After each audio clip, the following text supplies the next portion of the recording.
Hello everybody, welcome to the August 2021 Tarot card readings. Thanks so much for being here. So before we begin, I wanted to start off with a quick note about private readings, okay? Because this month I have my cousin's wedding on the East Coast. I have my mother's 75th birthday party, plus at the end of the month, another trip that I have to take down south. And I don't know that I'm going to be able to deliver private readings. However, I am going to be accepting pre-booking for September.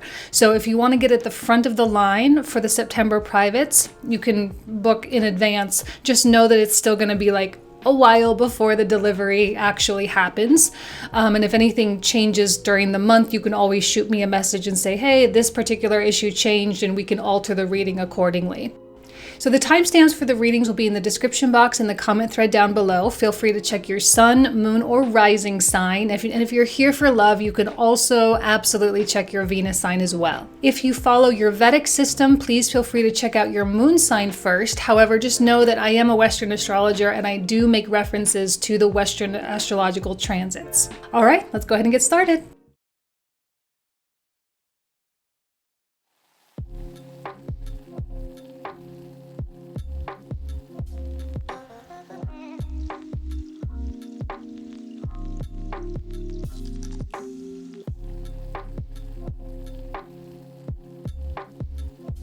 Hello, Leo. Welcome to your August 2021 tarot card reading. And I just wanted to say happy birthday to all you August Leos out there. I hope you guys get to do something wonderful and amazing for your birthday. Spending time with people that you love, doing things that you love. That being said, let's go ahead and get started with your reading. So here's all the cards, right? So we start off with the Queen of Coins as your energy. Now, she's this beautiful she's the image of faith and hard work. Okay, sorry, I had to wrap my head around what I was really thinking. Faith and hard work, and where those two things really meet in the middle. There are going to be choices that you're going to have to make this month, and you're going to have to really decide whether something aligns with the vision of your life or not. And if you are being inauthentic in any way, this is probably going to be the time when those adjustments are made, right? Because in the environment, we have the Justice card. Even though, we've got this sun, right, coming through your sign, and that's lovely and wonderful. All right, happy solar return, all that. But it's opposing Saturn, 7th house. It's opposing Jupiter, 7th house. 7th house is about rectification and establishing balance and equilibrium. Okay, there are going to be things in your life that go through an adjustment phase through August. And it's not necessarily going to be easy or simple. There are going to be moving pieces, there's going to be logistics, there's going to be dynamics, there are going to be things that you're going to have to figure out. You're going to have to put energy and effort into figuring them out. But you do, and you will, and it's all going to work out just as you had hoped. Sometimes life takes us through a weird winding path to get us what we want. But see, a sun in Leo, it doesn't focus on the path itself. Now, this is kind of contradictory to what we always say. Focus on the journey. It's not the destination that counts. It's the journey. It's the path. It's the present moment. It's the day-to-day, right? We say that all the time in the spiritual community, and it's true. But sometimes for a Leo, it is more about the vision. And the vision keeps pulling a Leo forward. It keeps inspiring a Leo. The vision itself is Leo's muse. And a Leo doesn't care what path it takes. It doesn't care which winding road or which detour occurs. It doesn't matter. There's an acceptance of the winding road. There's an acceptance of the path. But there is always this being led by vision. And because you are so held and fixed in your vision, the adjustments that need to be made will be made. That's a guarantee. Let's say you're someone who wants to be married. Okay? You want marriage, but if the relationship you're with right now isn't the one that's ultimately the best for you, it's possible there could be some broken hearts.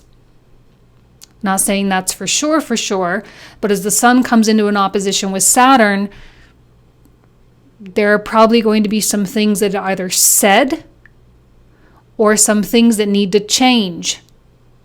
And if people cannot make those changes, then things will break. Okay?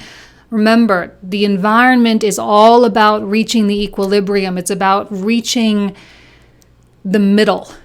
Because if something gets a little too far on one side or the other, the universe steps in and reestablishes balance. And you can rest assured that it is divinely inspired and that there are aspects for you to surrender to. There are things that you are going to be, asked to just live and let lie. And that's your best choice. To let something just be, to let someone make that decision, to let someone, if you run your own company, let someone quit, let someone walk away, let someone, make their choices, honor their path, honor their free will. Everything will fill in, because when I look at this first row of cards, we have this 3 of Cups, we have this 3 of Coins. These two cards together represent a lot of productivity, getting a lot done, collaborating, working with people, communicating with people, planning, strategizing. To me, this is kind of like an architect talking with clients about what their vision for their dream house. So there is a lot of visualization that comes through. There's a lot of interpreting and understanding. And, for you guys, right, let's not forget we have Uranus going retrograde this month in your 10th house. Now, officially, all the outer planets are in retrograde at the end of this month. We got Uranus, Chiron, Neptune, Jupiter, Saturn, and Pluto. So all of these outer planets going retrograde put us in this planning and strategizing and internalized expansion mode. And there's going to be a lot of social connections because of this as well. And there's going to be a lot of connecting with friends, right? Birthday celebrations for some of you. There's going to be going out, having fun, and just really enjoying life. Because you're on track, Chariot. You're on track. The universe is making adjustments. That whatever is happening that is beyond your control is just something that is just beyond your control and therefore not worrying about. And the less you worry, the less you stress, the less you cling, the faster this chariot is going to go. The faster your garden is going to blossom and bear fruit. I don't see Leo with a lot of restriction this month, especially with the devil reversed, right? This to me is the epitome of the sun opposing Saturn. Okay, it's the epitome of carving your own path and truly and absolutely releasing yourself from any kind of attachment. And a lot of the attachments that we have are more attachments to ideas, concepts, human constructs. They're not even real things that we're attached to. And I see you saying forget it, right? I don't want the attachment anymore. I don't want to be stuck here anymore. I don't want to be in this place of repetitiveness. I don't want the pattern. I don't want the repetition. Leo is not a repetitive energy. It's always seeking, right? It's a very futuristic, high-minded archetype. It is about the future. And the future cannot be kind of moping around in this like molasses-like pond of goo, right? I mean, it's just it has to find fresh environments. I'm just getting this image of being very stuck. This is a very not stuck reading, especially because we have this beautiful dream time card that says creation. I don't know if it's just me. I don't know. I don't really know, but maybe you guys have noticed this, that there is a lot of dreams going on, lots of really vivid dreams, lucid dreams.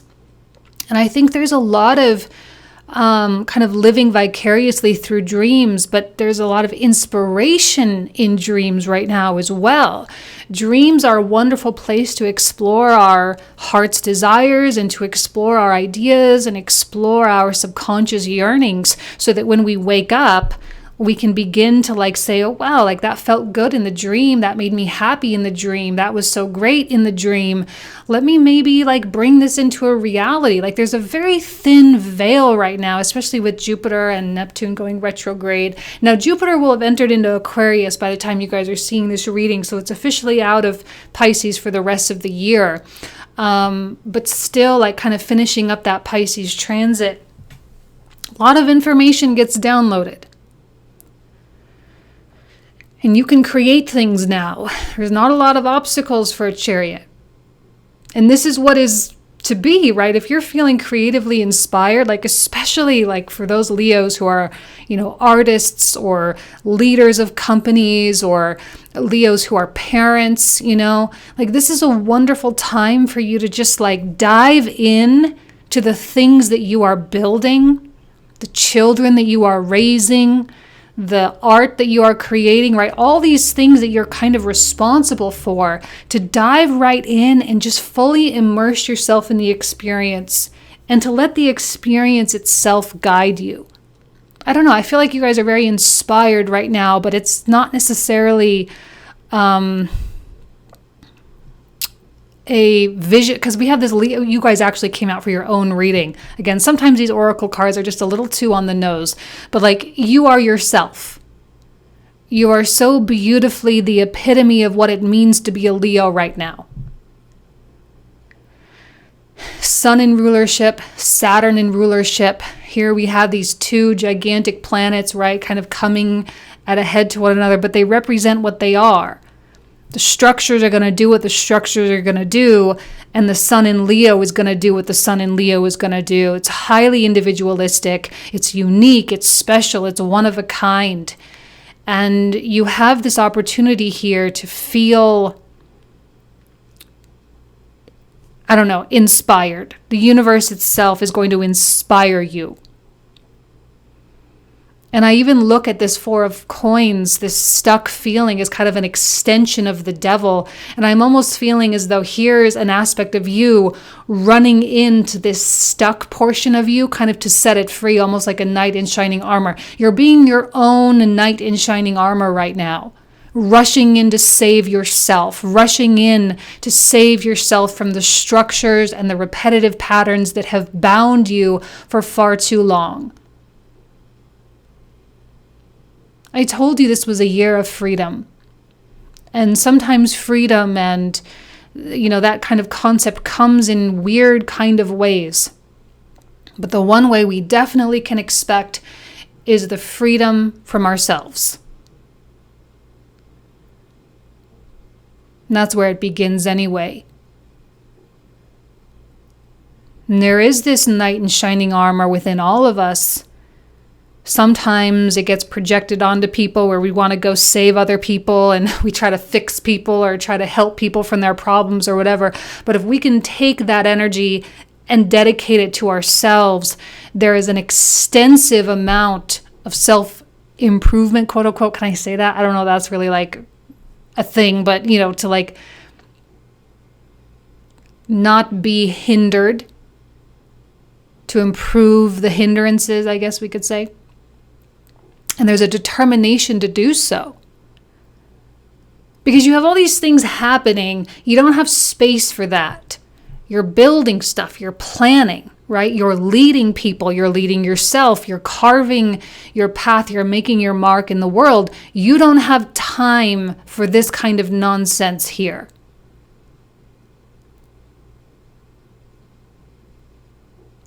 Now, let's talk a little bit about some of the astrological events, okay? Mercury comes into Virgo on the 11th. A few days later, Venus enters into Libra. All the while, Mars is going to be in Virgo. Later in August, on the 22nd, the Sun comes into Virgo. Okay, so Virgo is highlighted here. Now, Virgo is what I call the sign of self-mastery, which is why it's associated with so much criticism and judgment, because Virgos are very hard on themselves because they just want to be perfect, right? Because it is the house, the sign of being the best that you can be. So we're starting to that energy's creeping in. When the Sun enters in, there's going to be a lot of things that we can do to really make our lives better, run like well-oiled machines, okay? That's Virgo, a well-oiled machine. Everything just works. It's efficient, it's effective, it's productive. Things get done and you just, it's great. It's a great month to catapult things into reality. But we're not there yet, but we're getting tastes of it. This Nine of Swords to me is that part of us that it's the Virgo part creeping in. Mercury in Virgo, right? Mercury in Virgo loves to dig deep, right? Because, Mercury in Gemini is all about collecting information, right? It's very sporadic. It's somewhat disconnected. You go here and here and here and here, and you collect a bunch, and you ultimately make connections, right? But it's not focused. In Virgo, Mercury focuses, and it goes towards single topics. It's kind of like, Gemini is kind of like school, as you go through middle school, high school, and even kind of bachelor's programs in colleges. There's a lot of different topics that you learn about, general education, that kind of thing. That's all very Gemini-esque. Virgo is like, okay, now you're reaching your master's program. You have a more specific line of study. You reach your doctorate program. You have an even more specific line of study. And this here is the effect of the stress that you feel by maybe not being so focused. You want to be focused. You want to have this strong vision, but maybe on some level you think it's not good enough.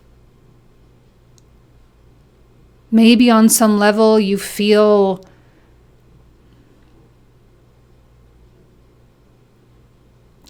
down on yourself. You're breaking your own heart. You have to be careful with that, because that's the tendency of the Virgo archetype. But that's not the point of the archetype. The point of the archetype is to structure and to, systematize, to organize, to analyze things. It's not to beat yourself up. It can have a tendency to be very anxious, right? A lot of anxiety with Virgo. If you are feeling anxious, if you are feeling anxiety near the end of August, once Virgo season has activated, saying, well, I didn't do enough, I didn't go far enough, I didn't accomplish enough, I didn't blah, blah, blah, blah, blah enough, right? That's the narrative here. That is a part of this that you so desperately are trying to save yourself from. This is all connected here. And at that moment, when you start noticing that you are entertaining these kinds of thoughts, which is not the Leo way, right? This is definitely not a Leo vibe at all. But when you start entertaining those thoughts, because that's what Mercury in Virgo is going to bring out, remember to connect with the light. And I would even say like this in a more literal way, walking out in the sunshine, because you are ruled by the sun. Sunshine is an important aspect of your daily life.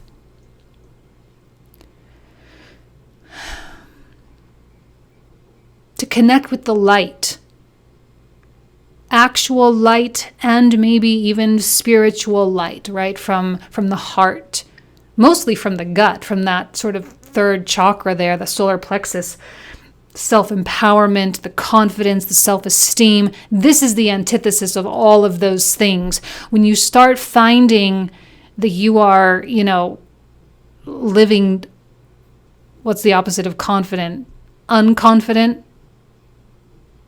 Non-confident? I don't know what the opposite is. But with a lack of confidence, when you start finding yourself living in that space or thinking those things, you have a choice. Boom, Two of Swords. And this, I think, is going to coincide with the Venus in Libra, okay? Because Venus in Libra, Venus coming home to her sign of rulership here. This is a beautiful zodiac sign, okay? She's going to be coming into the 16th she enters. She's going to be working her way into an opposition with Chiron and Aries. Chiron and Aries brings out pain and wounding and suffering, but for the sake of healing. This is what is going to be healed. There's actually a lot of emphasis on Libra, if I can just sort of detract here for a minute, because this is actually a card of Libra, okay, associated with the cardinal air sign, which is Libra.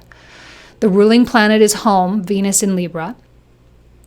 She's going to be, throughout the month of August, she's going to be in some very interesting aspects. She's going to come into an opposition with Neptune in Pisces.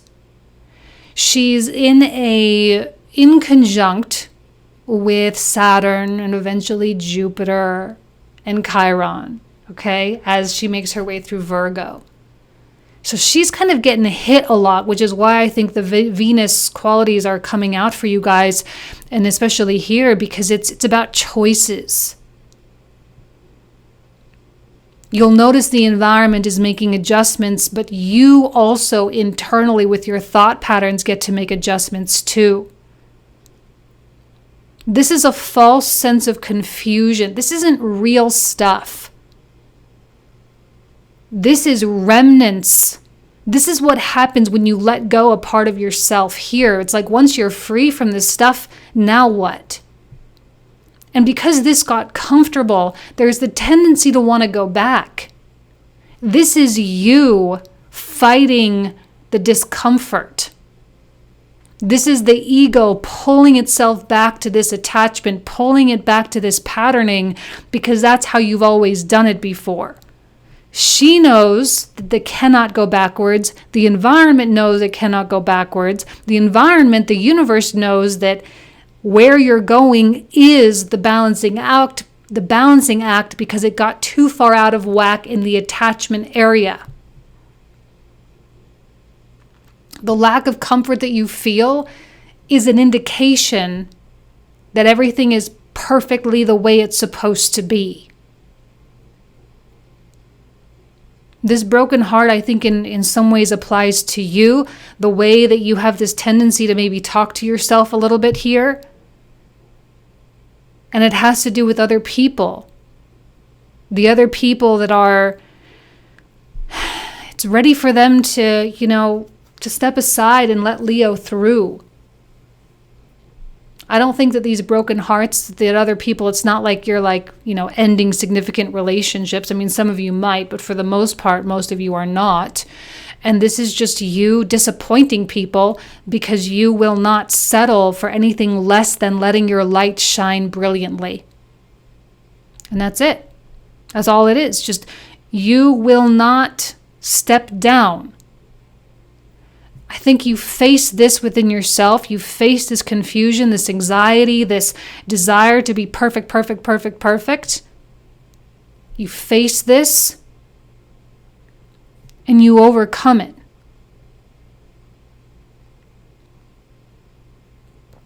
You push beyond it. You push past it.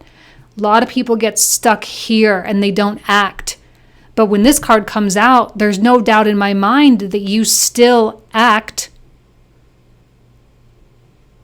This is something to surrender to. You have the thoughts, okay, accept that. So you have the thoughts. It's just a thought. That's it. And you can give it power or not. That's the choice. If you choose to not give it power, you will emerge like this beautiful Leo card that we have, and all will be balanced. If you choose not to emerge, you will sink back readily into the way it was. And nothing will have really changed. Choice is yours. There's always choice in everything. Okay? All right, you guys, let's get the comprehensive cards shuffled. All right, so I'll see you in just a sec.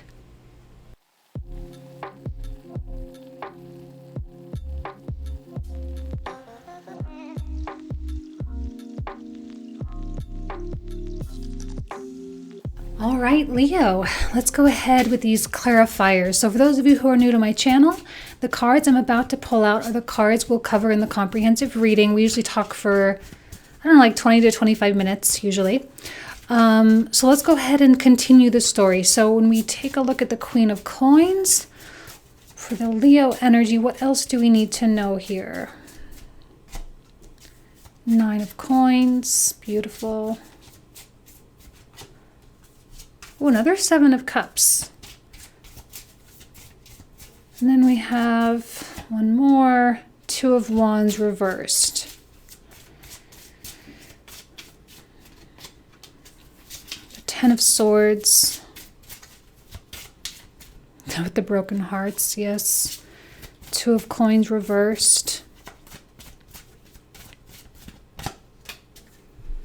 Six of Coins. I feel like the universe, Spirit, the divine, is going to clear a path for you.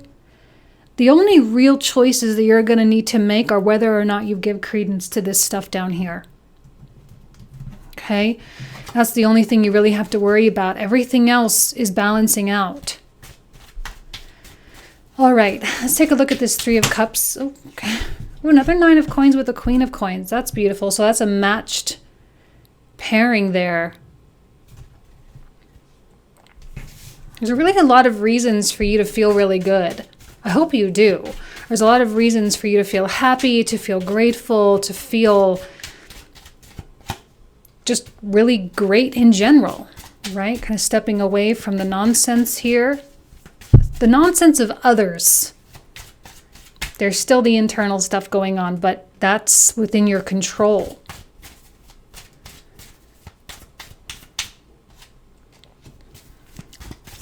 A lot of messengers for that Chariot. Ooh, Ten of Coins. See, that's where the Chariot wants you to go. Everything is conspiring in your favor. It's just a matter of whether or not you feel ready to really grasp it. Do you feel ready to make the real change?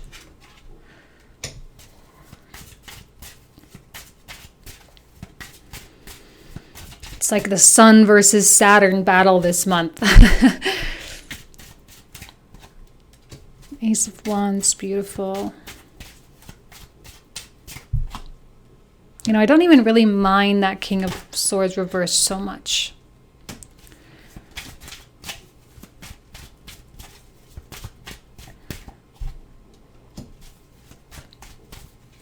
You know, when I was shuffling the cards, I was just kind of thinking that there's the Sun, beautiful Leo card as well. What was I thinking? Now I totally lost my train of thought. It'll come back to me, I'm sure. What was I thinking?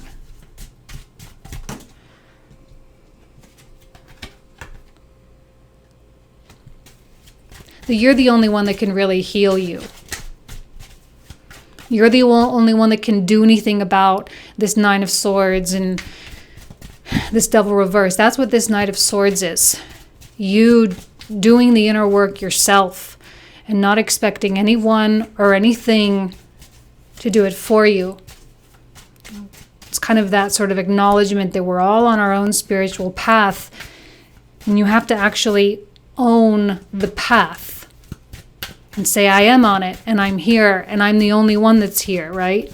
Not to say you can't reach out for emotional support, not to say you can't have people that love and you know, celebrate your progress and all that, because that's definitely the Three of Cups kind of vibes. Another Justice card. But, you know, it's like you can have people cheering you on all day long, but at the end of the day, you still have to, like, climb over the wall, so to speak, right?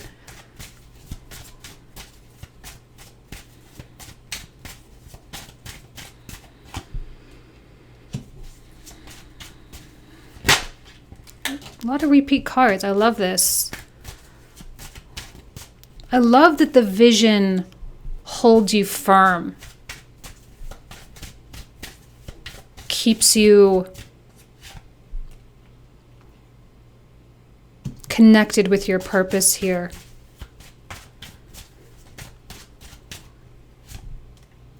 Another Chariot. Wow. Another Nine of Swords. Okay.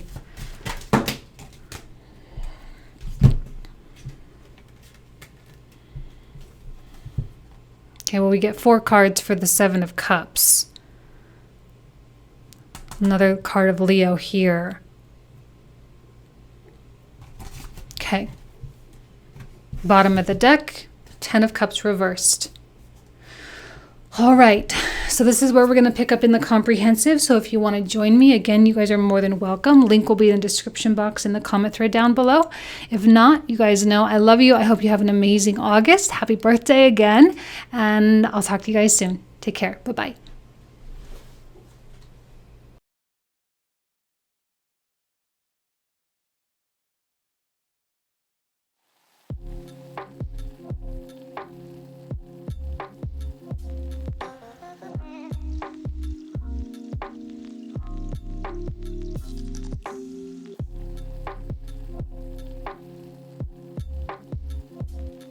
Hello, Virgo. Welcome to your August 2021 tarot card reading. And I just wanted to say happy birthday to all the August Virgos out there as well. Hope you guys get to do something amazing with the people that are special for you. Okay, so let's go ahead and get started. All right, let's start with the King of Swords, which represents your energy, specifically Virgo. The King of Swords he's a representative of the Aquarius archetype, okay? Now, Aquarius lies in your natural 6th house. So there's something really beautiful about you just kind of being you here, okay? But it's with a twist, right? There's a lot of detachment. And he's highly observant. Now, he may be the King of Swords, right? Swords really representing thoughts, representing the air element. He may be King of Swords and have a lot of, I don't know, master level qualities in terms of how he's able to use his mind. But I think right now, with the sort of context of the rest of the cards, he is in a position of elevating himself and not fooling himself into thinking that he knows something. If you can go into this month kind of expecting that there will be something, and I don't know what it's going to be, but there's going to be something that you thought was one way that ends up being another way. Your mind can be very tricky, okay? Now we've got Mercury in the 12th house. 12th house is a finicky house. It's kind of a house of, they call it the house of undoing, the house of madness sometimes, okay? And when Mercury is in there, it has to do with things that we know.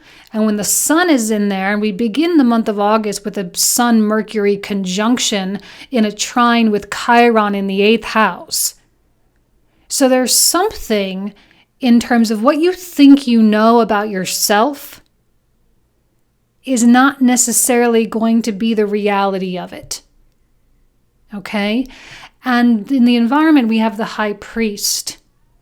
And I think there may be some perceived obstacles. Now, it doesn't necessarily mean that every area of your life is going to have all of this, stuff going wrong by any stretch of the imagination. I think generally speaking, life will just continue pretty normally.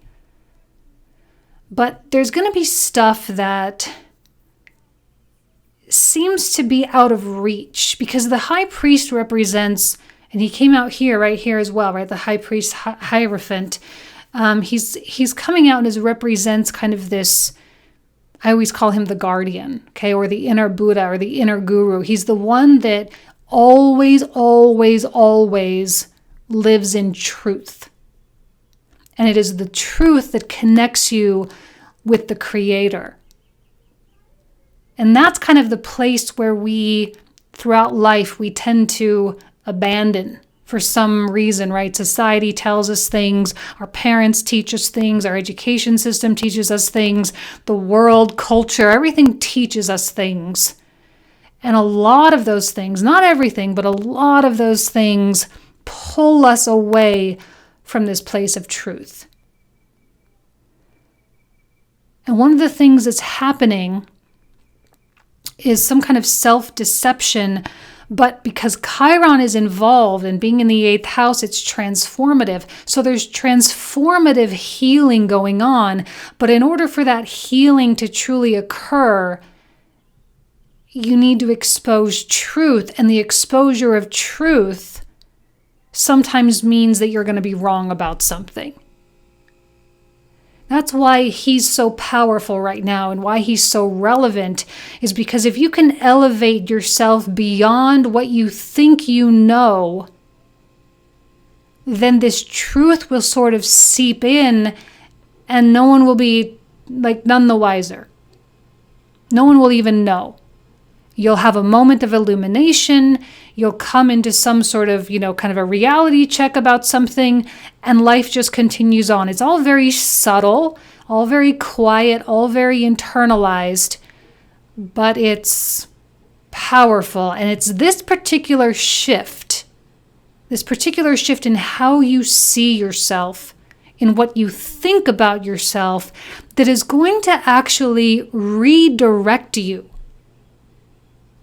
The environment needs a redirection. You become more aligned with truth. The environment is going to guide you into place. And it's going to switch courses. Now, why do I say it's going to switch courses? Okay, we need to understand that the Virgo archetype, this is not you about being a Virgo necessarily, but the Virgo archetype itself, which happens later on in August, on the 22nd, same day as the full moon, we actually have the sun transitioning out of Leo into Virgo. Okay, so the full moon is kind of happening, and then right after that, we've got the sun coming into Virgo. Virgo is mutable, it's flexible, it's adaptable, it's changeable, and it's responsible for bringing a season to a close and preparing for a new season. Mutable seasons, Gemini, Sagittarius, Pisces, Virgo, are extraordinary times to make revision in your life. It's easier, there's less resistance there.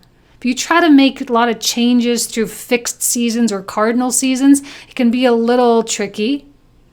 But we've got Mars activating Virgo, we have Venus activating Virgo, and eventually Mercury and the Sun are going to come in there, and you get to change this course. Okay, now let's go ahead and get into the 9-card block. Actually, before we do that, I wanted to point out that you came out as yourself here with these Zodiac cards. Actually, Leo came out for itself. Now Virgo is coming out for itself. You're so beautifully and purely yourself this month. You're also coming out as the Hermit as well. And you don't need to make apologies for the way you do things. You don't need to make apologies. If you need to step away or detach from society, as we have the Aquarian energy here, if you need to detach, that is okay, right? Jupiter is now officially back in Aquarius. It's officially back in your 6th house. If you need to do the Hermit thing for a minute, you can do the Hermit thing for a minute. You can readjust, you can realign, you can meditate, you can focus on your projects behind closed doors, you can have your privacy, you can do whatever you need to do. You don't need to be in the spotlight right now.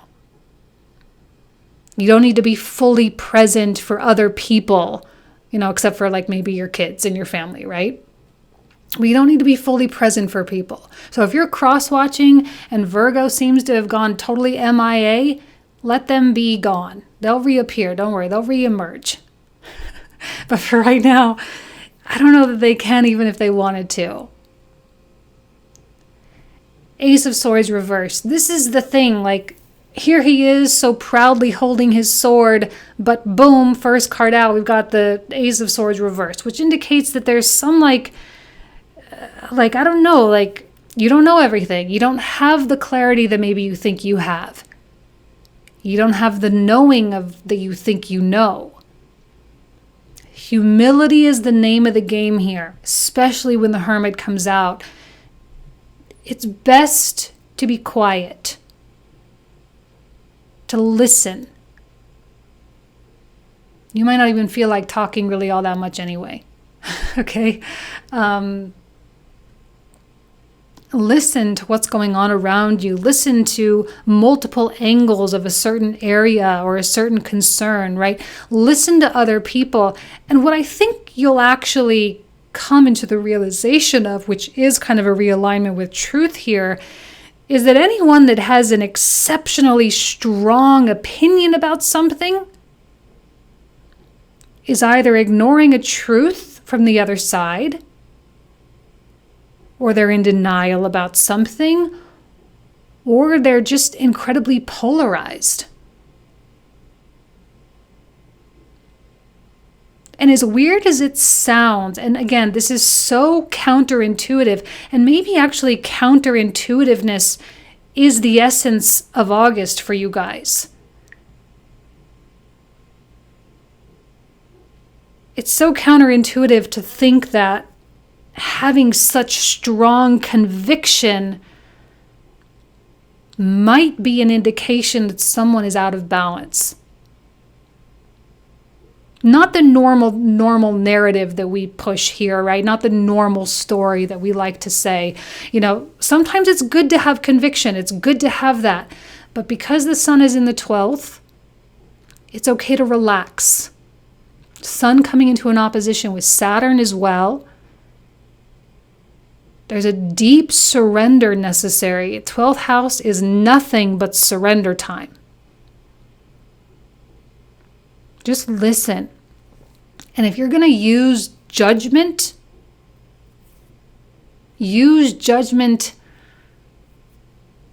as a kind of a comparative mechanism, right?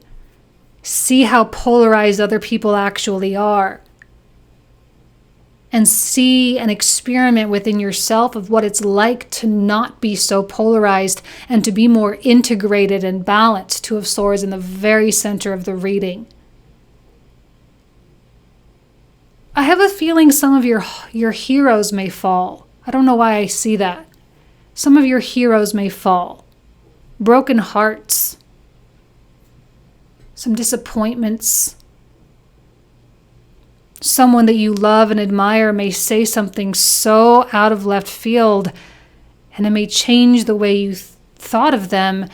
And in so doing, you again discover something undiscovered about yourself. Perhaps you were so reliant upon a perception that you held about somebody that it shakes you. Interesting, this also came out for Leo, this broken heart card, which hardly ever comes out. So there does seem to be some, and I don't think that it's necessarily like a huge breakup. I mean, I guess it could be for some of you, but, you know, or a huge, you know, like getting fired. It's not a huge negative thing. It's just,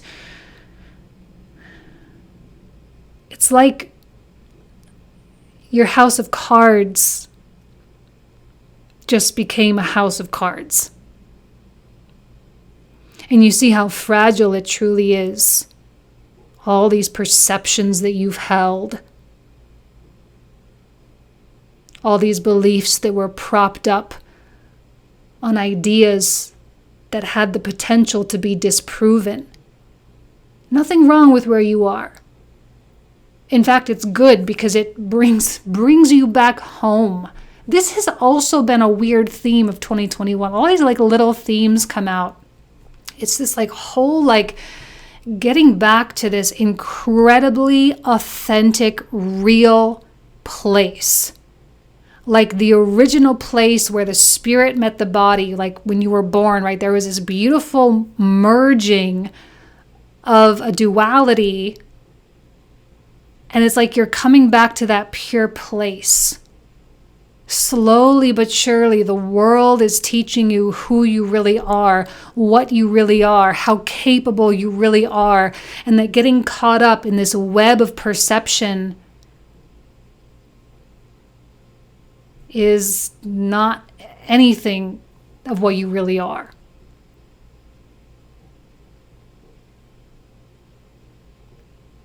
I actually feel a strong creative surge with the King of Wands and the Queen of Wands. There's a strong creative surge just coursing through you right now that you want to write the books, you want to paint the paintings, you want to, move your body, you want to create, you want to bring things into a physical form. There's a passion burning, and it has nothing to do with the mind.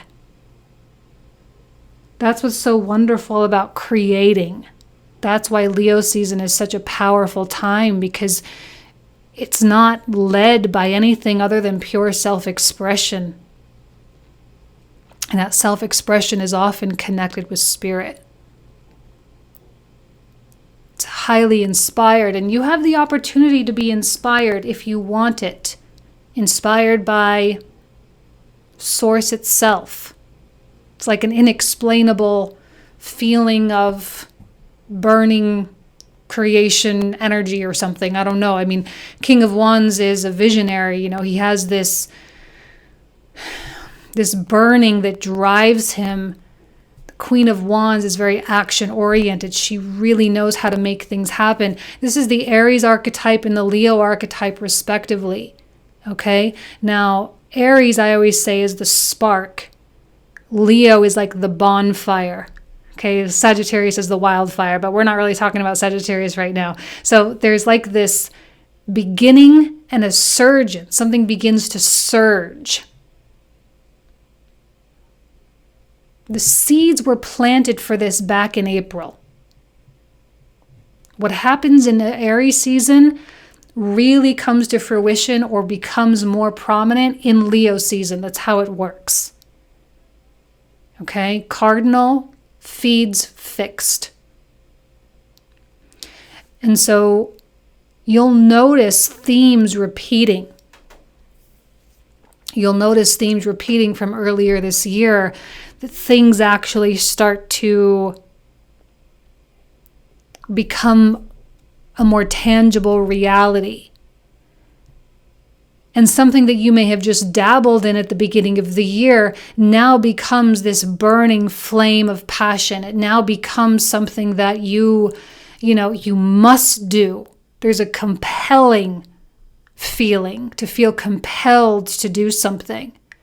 The Hierophant is not a light energy either. I mean, he's got some force to him. When he calls you home, it's got gravity. He pulls you in. And he's pulling you back to the truest aspect of self through this burning fire.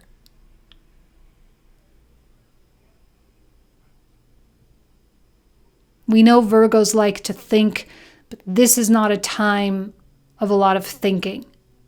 Look, suffering in silence. If you think, it's going to lead you down some weird path.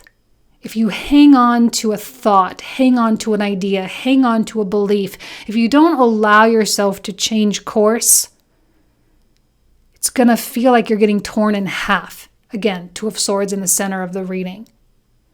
And it's that being torn in half that's going to cause the suffering. There's a huge difference right now between what you want to do and what you think you should do. I'm going to tell you right now that the what you think you should do, it's not really based on anything. It's not based on anything inside of you. It's based on this collective agreement of what is best. Very few people fit into the collective agreements. Okay? Like, as much as I've been doing astrology readings, I know for a fact that not everyone is driven by money. right? Probably no one watching this is truly driven by money unless you have like significant Capricorn or Scorpio or Taurus placements or something, right? I mean, like very few. And yet we're told that that's a symbol of success. Luckily, the narratives are changing, but still, we're still kind of in the process of letting the old go, which means they still have some relevance and they still have a voice. It's losing power, though, which is great. And I don't see you fighting. I don't see you fighting to defend your choice to be hermited or to be, detached right now or to be kind of locked behind closed doors. I don't see you fighting to defend your creative. That's the thing is, the thing that you want to do, this flame, this burning passion that's coming out for you, it's not logical. It's not explainable. It's not something that people will understand. It's not based on anything, really. It's spontaneous. It's unpredictable. But look, prosperity lies ahead. This card, to me, is like a guarantee that it will work out. It's a guarantee that what you set in motion will have some payout in physical form, in actual material manifestation. And the less you try to convince the world, again, because you'll notice how polarized people are. Now, I said something about watching your heroes fall a little bit, that someone you really respect may say something that makes you see them differently. But you're not going to fight to try to get them, to take it back so that they fit back in your pretty little box that you put them in. There's acceptance this month, acceptance and surrender. Let people show you who they really are. Let people show you how unbalanced or how polarized or how much they really project, how much of life is projection.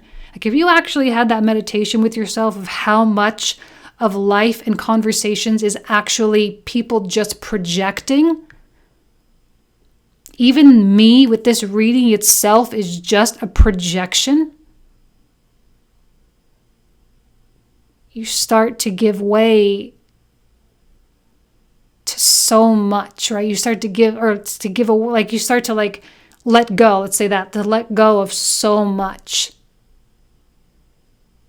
And yeah, that can be harsh, but it's also the most liberating thing that you could ever possibly do. And so you're left with the 7 of coins. You're left to do what a Virgo does, to analyze. You're left to analyze what deserves to stay in your life, what deserves to stay in your mental repertoire. Because very little is going to make the cut.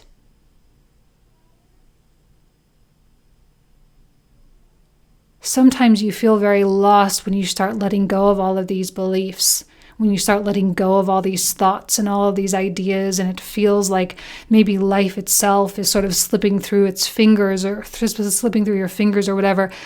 But even the hermit is here to say that, don't worry, this is the epitome of spiritual wisdom. This is the path toward material success. This is the path toward fulfillment and toward satisfaction. Because if you're being legitimately honest with yourself, all these ideas that you held, did they bring satisfaction? And you start realizing that satisfaction can only be, felt in a period of truth, surrender, and connection. Doesn't mean you can't do things. You can definitely do things. There's a lot of action here. but it's the surrender to the process, the freedom from others' projections, freedom from your own projections, because you stop projecting when you realize how much is a projection. I'm actually kind of hearing like the words vow of silence. Virgo, you just may be very quiet. You may be very quiet. Feel like there's not a lot you want to say. Maybe there's not a lot to say.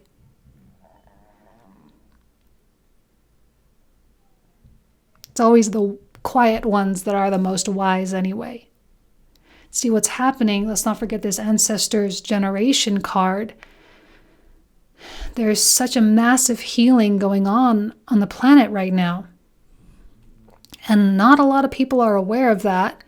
The people who are aware of it, I think, are bearing a significant burden, right? The burden of healing the pain of the ancestors. The sadnesses, the traumas, the psychology, the patterns.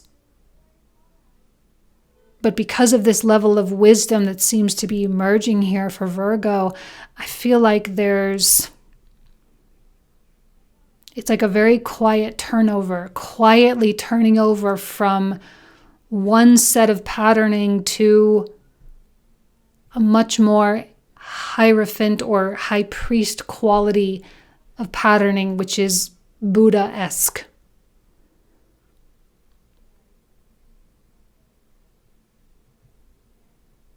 I don't know. I have a feeling the change or the feeling of change is just palpable.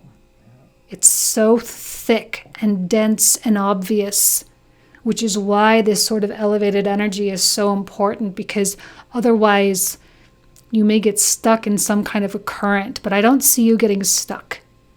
Okay? It's like the universe is like plucking you up so that everything can run underneath, and then it will put you back down at some point when we hit probably Scorpio season, right? And maybe Libra season. And you can kind of hit the ground running there, but right now you're being elevated. Okay, let's go ahead and pull out the clarifiers. Give me just a second to shuffle, and I'll see you in just a sec.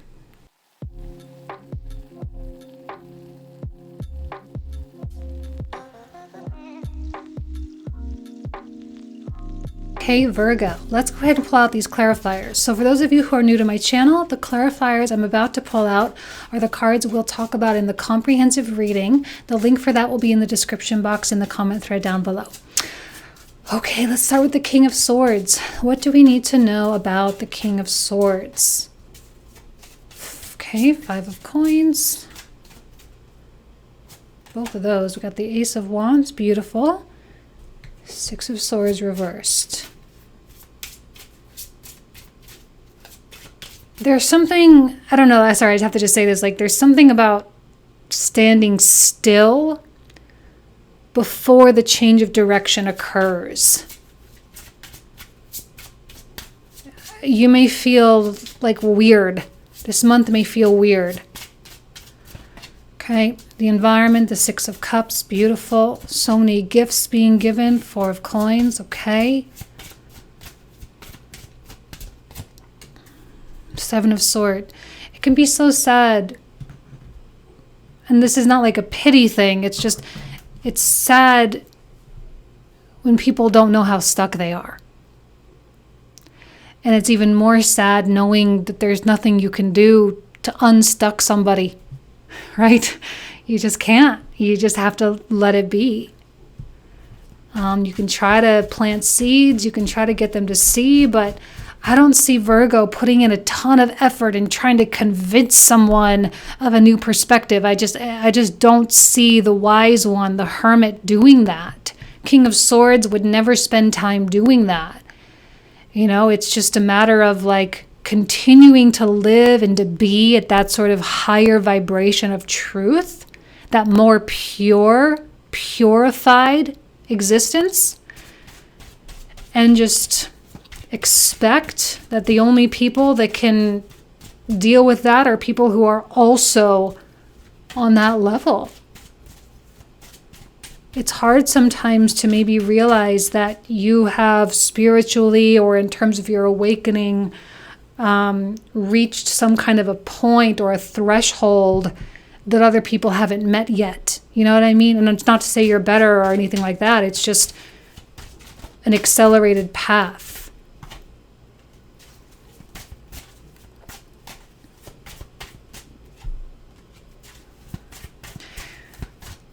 Fool kind of bugs me a little bit in this context. I love the Fool. We love the Fool. But yeah, he's coming out with some weird cards.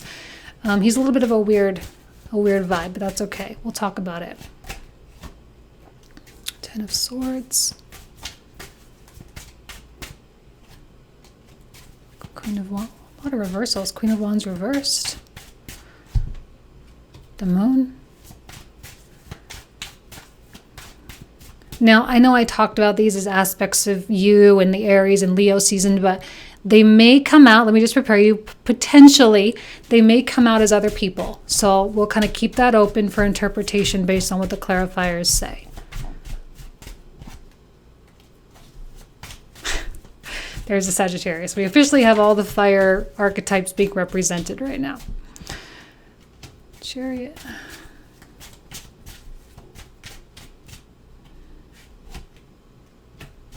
I really like that King of Coins for you guys. Swords.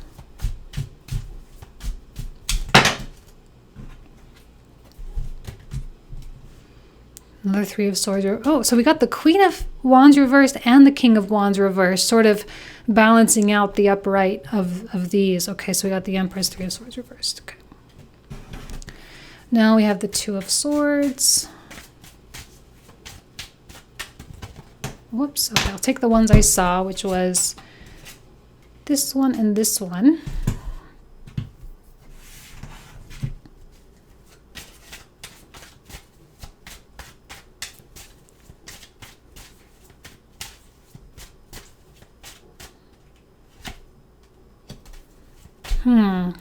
Six of Cups reversed too. A lot of kind of like contradictions with the upright and reversals.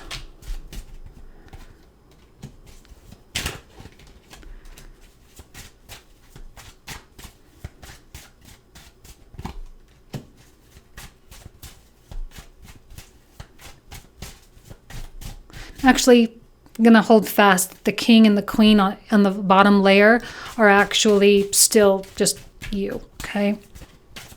And then we have cards of other people reacting to those things. Maybe not reacting so well. Oh, we officially got the Hierophant 3 times. This time reversed. I think there are people that are going to want you to be... They're going to perceive you, I think, as being a little arrogant. Remember, it's just a projection. They're going to perceive you as being a little bit arrogant. It's not arrogance, though.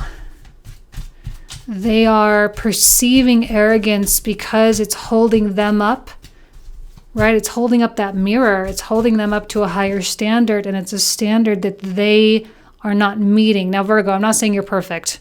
I'm not saying you're better than anybody else. But you're going through a growth spurt that happens at least once a year when the sun comes through the 12th house. Okay, and then it makes its way into the first. It's a yearly cycle. And it's just what happens.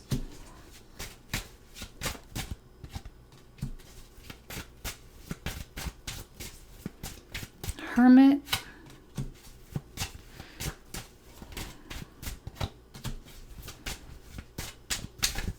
Five of Wands. And the High Priestess at the bottom. Alrighty, you guys. So this is kind of an interesting reading, and there are going to be some interesting relationships with other people that come out, and people are going to show you their true colors. They're going to tell on themselves. They're going to show you a lot about, an aspect of themselves that you probably never thought you were going to see. And it's all in reflection to how strong and self-aware and conscious you are, okay?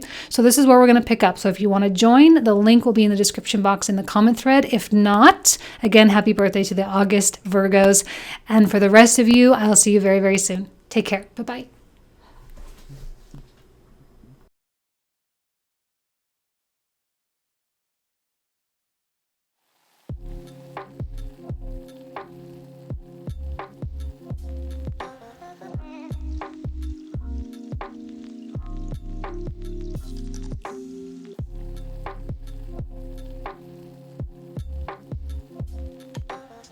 Hello, Libra. Welcome to your August 2021 tarot card reading. I'm really, really excited for these cards that came out. There's such a fresh energy. And I don't know, Libra, are you feeling refreshed or feeling like you're entering into a fresh chapter? Like, I don't know why that word fresh keeps coming to mind, but it does. Just something that feels so crisp and so clean and so just kind of inspired. Now we start off the reading with a card that signifies your energy, or really this is the card kind of that signifies what the energy, what the universe needs from you, if I could talk. We have this Page of Cups kind of about to get hit by a wave right now. And I think what the universe is really needing from you is to just like go with it. Okay. But I also see this wave as being a part of you as well, that there's something that is coming up and it's very forceful. You know, it's like in your personality, in the way you work with people, in the way you talk to people. Like, I don't know. I don't think Libra is going to be especially nice this month. I mean, you will, because that's kind of your nature in general, but I really don't see Libra walking on eggshells for anybody, and really just kind of like saying it like it is. And honestly, like I'm feeling, it's not necessarily in the cards, it's just an intuitive feeling.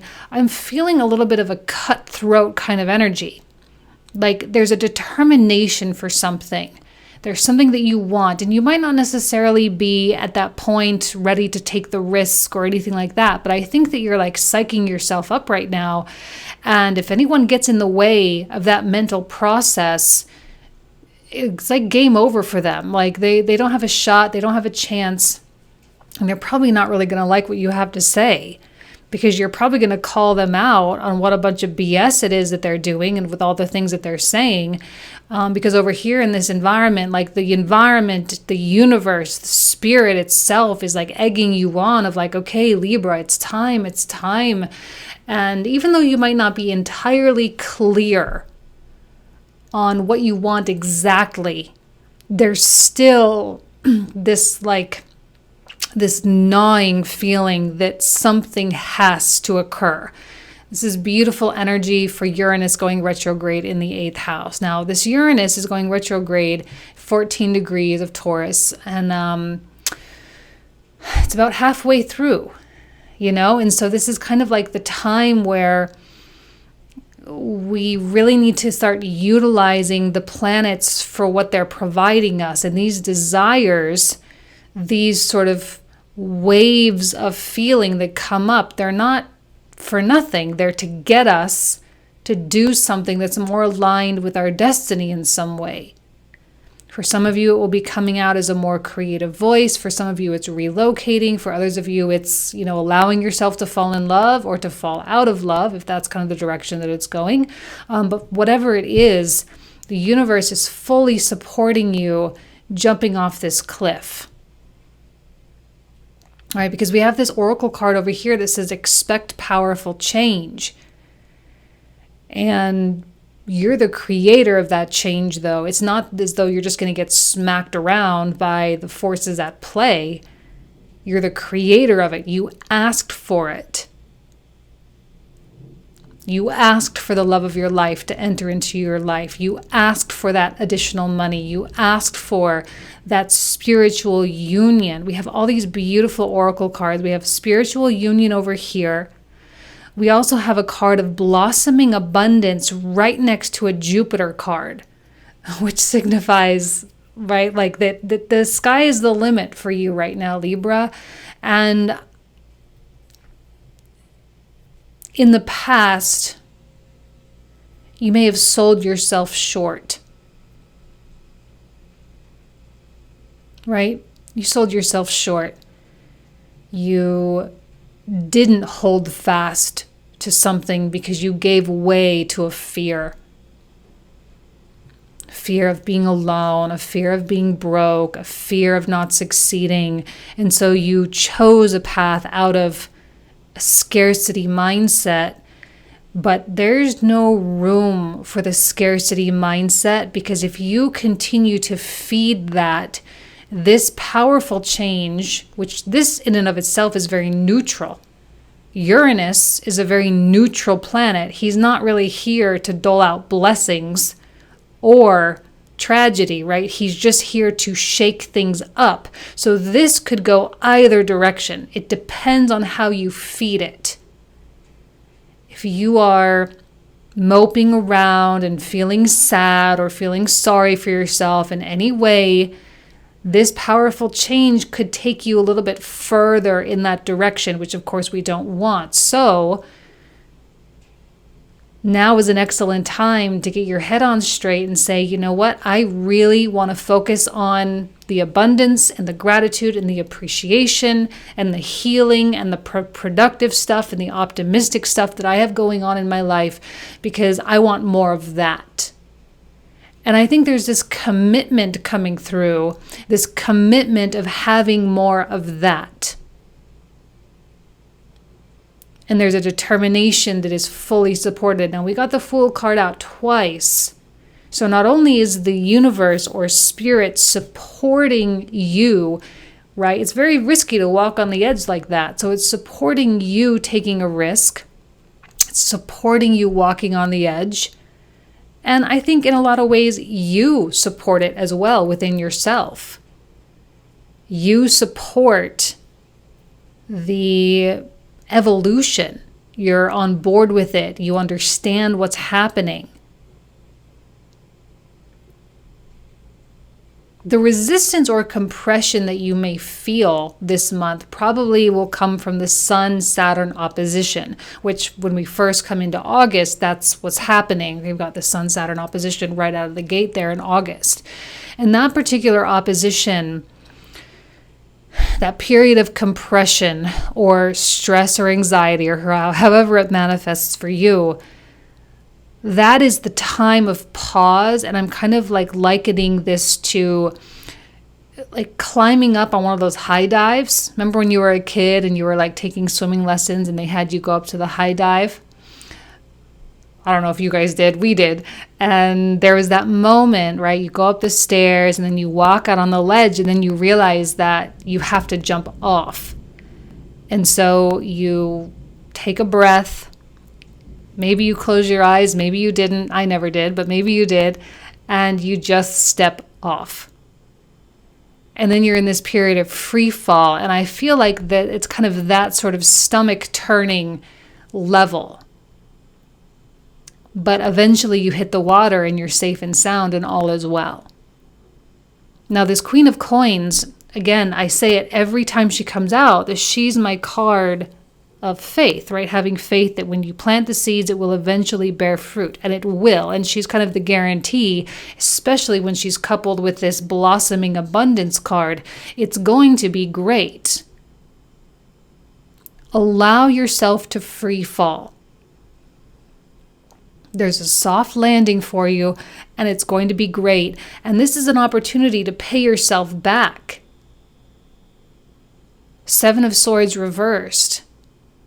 In the past, there were times that you self-sabotaged, you stepped on your own feet, you convinced yourself that for whatever reason it wasn't the right time, or you're not ready, or you're not good enough, or all the narrative things that we do.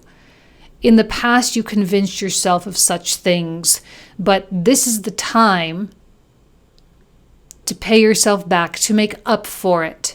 I don't think this has anything to do with anybody else. This is you showing yourself that you can and that you will. And this wave, like I say, this is not just environmental.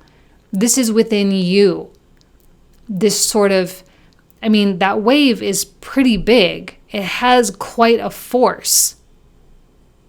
And because there's this determination to not repeat, and even the high priestess, she's coming through, again, that word cutthroat is coming to my mind. I mean, she's just like, look, you know, Libra, you know, and you have known. So why not act on that knowing now? Because you can't escape the knowingness. Once you know something, once you know that that little feeling you got was an intuitive ping, okay, kind of your intuition speaking to you. Once you know that that's what it is, you can't not know that. Even if you were to go in denial, you couldn't even be fully in denial because you still know it.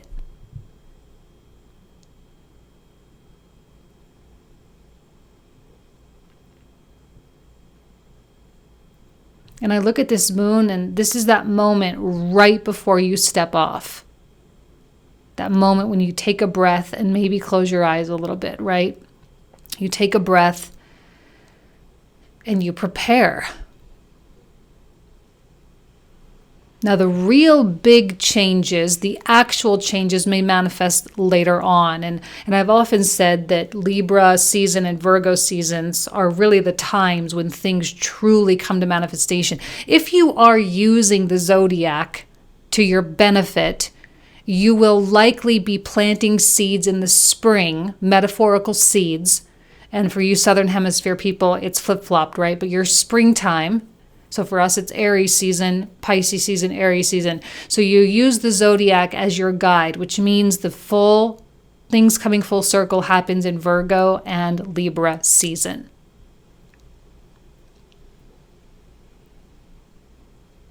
It's going to happen fast, Eight of Wands, in the way that this wave happens fast. So you're so determined here that it does make an impact. Like, you are causing waves. You are causing waves. And I think this might be, I'm not going to say the first time, but maybe for some of you this is the first time when you actually move forward truly without caring what people think and not caring if people don't like you. This Five of Wands, people aren't going to like you. They're not going to like this.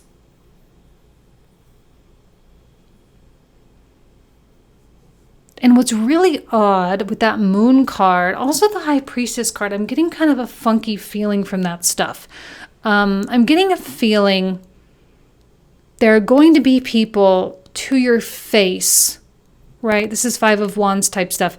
To your face, they're going to be so happy for you, congratulate you, celebrate you, maybe even, write a little comment on your social media or whatever. They're going to be so happy for you.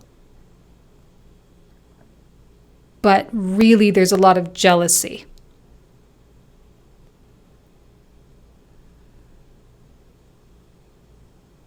And I think there are things that people are going to want to say to you, because remember, we have Mercury in Leo now as well. So people are going to want to say things to you. But I think they're going to hold off and keep it to themselves. And what's so great is how you're actually like, well, good, right? Like, good. I'm glad they're not telling me. I don't care anyway. And it's not an arrogant thing that's happening. It's a liberated thing that's happening. Because when you're on that high dive, ready to jump off, whatever anyone says, it's not going to stop the free fall from happening. You're not just going to sit down, because then the only way back is the same way you came up, and you're not about to do that. So you're limited in terms of choices. There's kind of this point of no return, like you're reaching it this month. This is the point of no return. It's happening. And you're going to have to make peace with the things that didn't really work out. Again, this is your way of doing that. Your way of making peace is by now doing it. It's like the way you make peace with the fact that a past relationship didn't work out is by allowing yourself to fall in love. You owe it to yourself to do this thing that makes you happy, to be with the people that make you happy, to make this change that's going to make you happy. The world is getting to a point where not doing what makes you happy is the weird thing.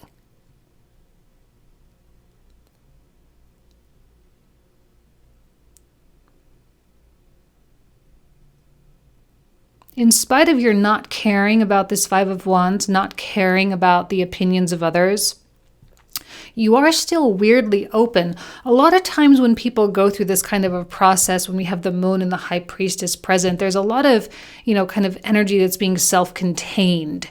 You might be a little bit secretive, and maybe you are. Like maybe there are things about your life that you're just really not sharing, and that's okay.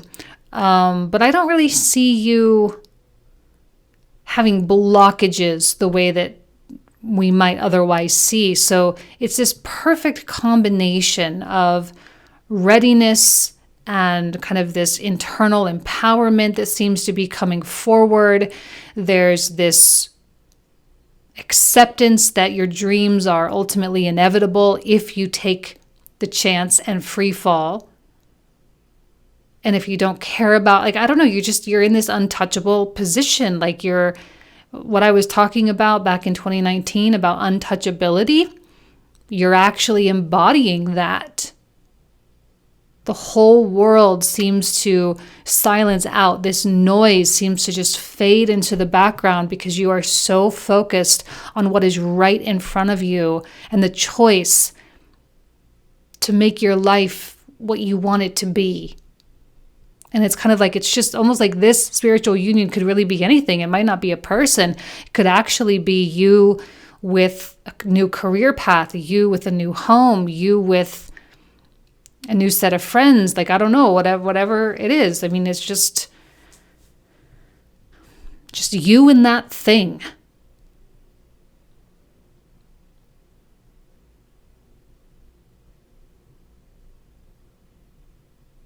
And you start to separate from the many, many, many lower vibrational people.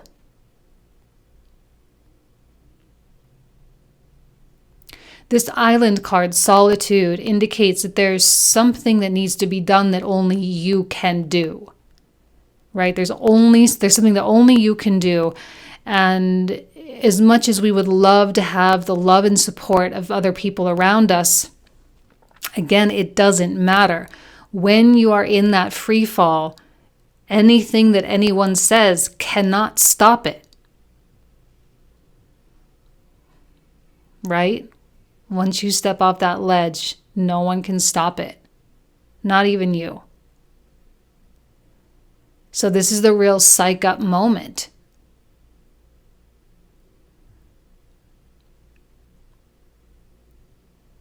But please take the time to psych yourself up because we have this blossoming abundance right next to Jupiter. I mean, the sign is clear that it's going to work out really, really great for you. Okay, let's pull out the clarifiers for the comprehensive. All right, give me just a minute to shuffle and I'll see you right after.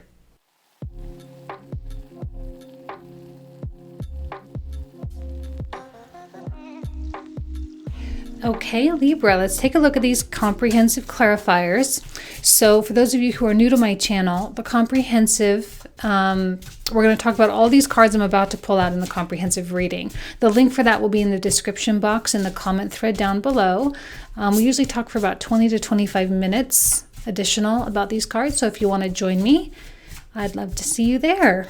Okay, let's take a look here at this Page of Cups. We're going to clarify your energy. Eight of Cups reversed. Universe definitely asking you to be a little courageous right now. Actually, a lot courageous, because it does require leaving stuff behind, leaving people behind. Eight of Wands.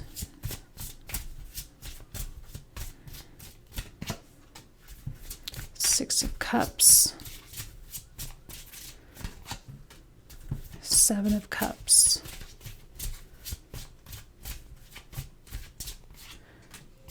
Ace of Wands. Excellent. Okay, now let's take a look at the 9-card block here.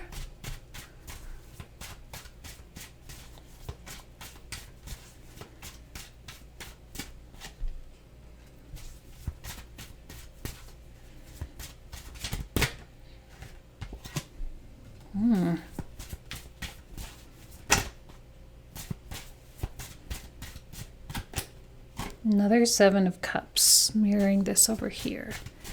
Seven of Swords. Three of Wands.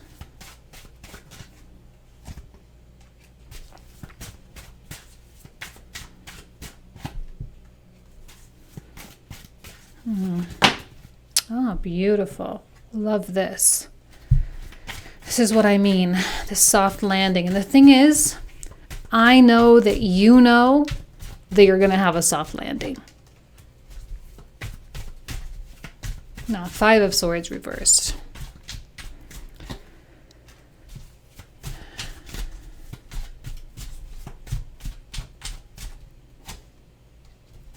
Another Six of Cups.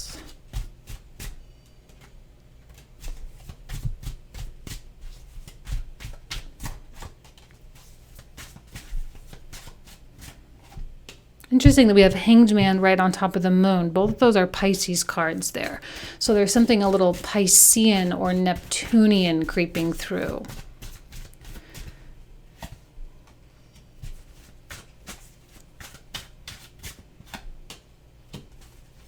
Oh, beautiful. Manifesting a King of Cups, manifesting an Ace of Coins, manifesting the change. I love all the yellow coming out. There's a lot of yellow cards. Yellow, so connected with that solar plexus chakra. Empowerment, confidence, self-esteem, feeling good, feeling a sense of joy. That's the point of this year. Getting us out of situations we're not happy with and into situations that we are happy with.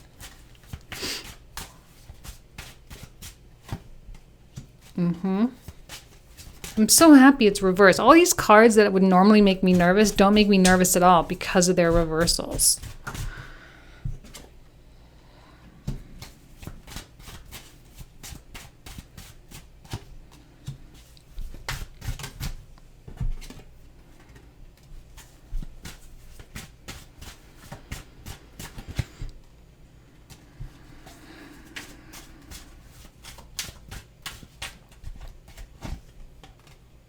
Ooh, another Fool card. This officially came out 3 different times. So that's officially the most important card in the reading. Death. Not surprised, given that Uranus is activating the 8th house this month. Wands, beautiful, and Justice reverse. Interesting. Your cards came out, Queen of Swords and Justice. Okay, so this is where we are going to pick up in the comprehensive. So if you want to join, you are more than welcome. You guys know I love you. Wish you nothing but the best. Have an amazing August. Talk to you soon. Bye-bye.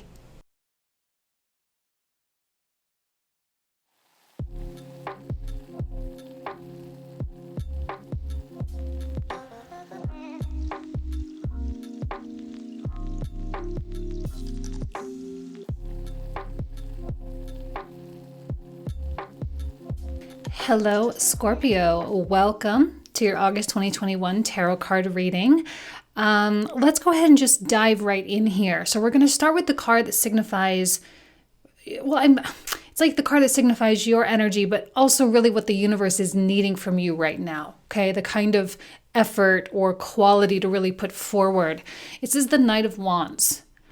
We love a Knight of Wands. He's a card that represents the Sagittarius archetype, so it's Jupiterian.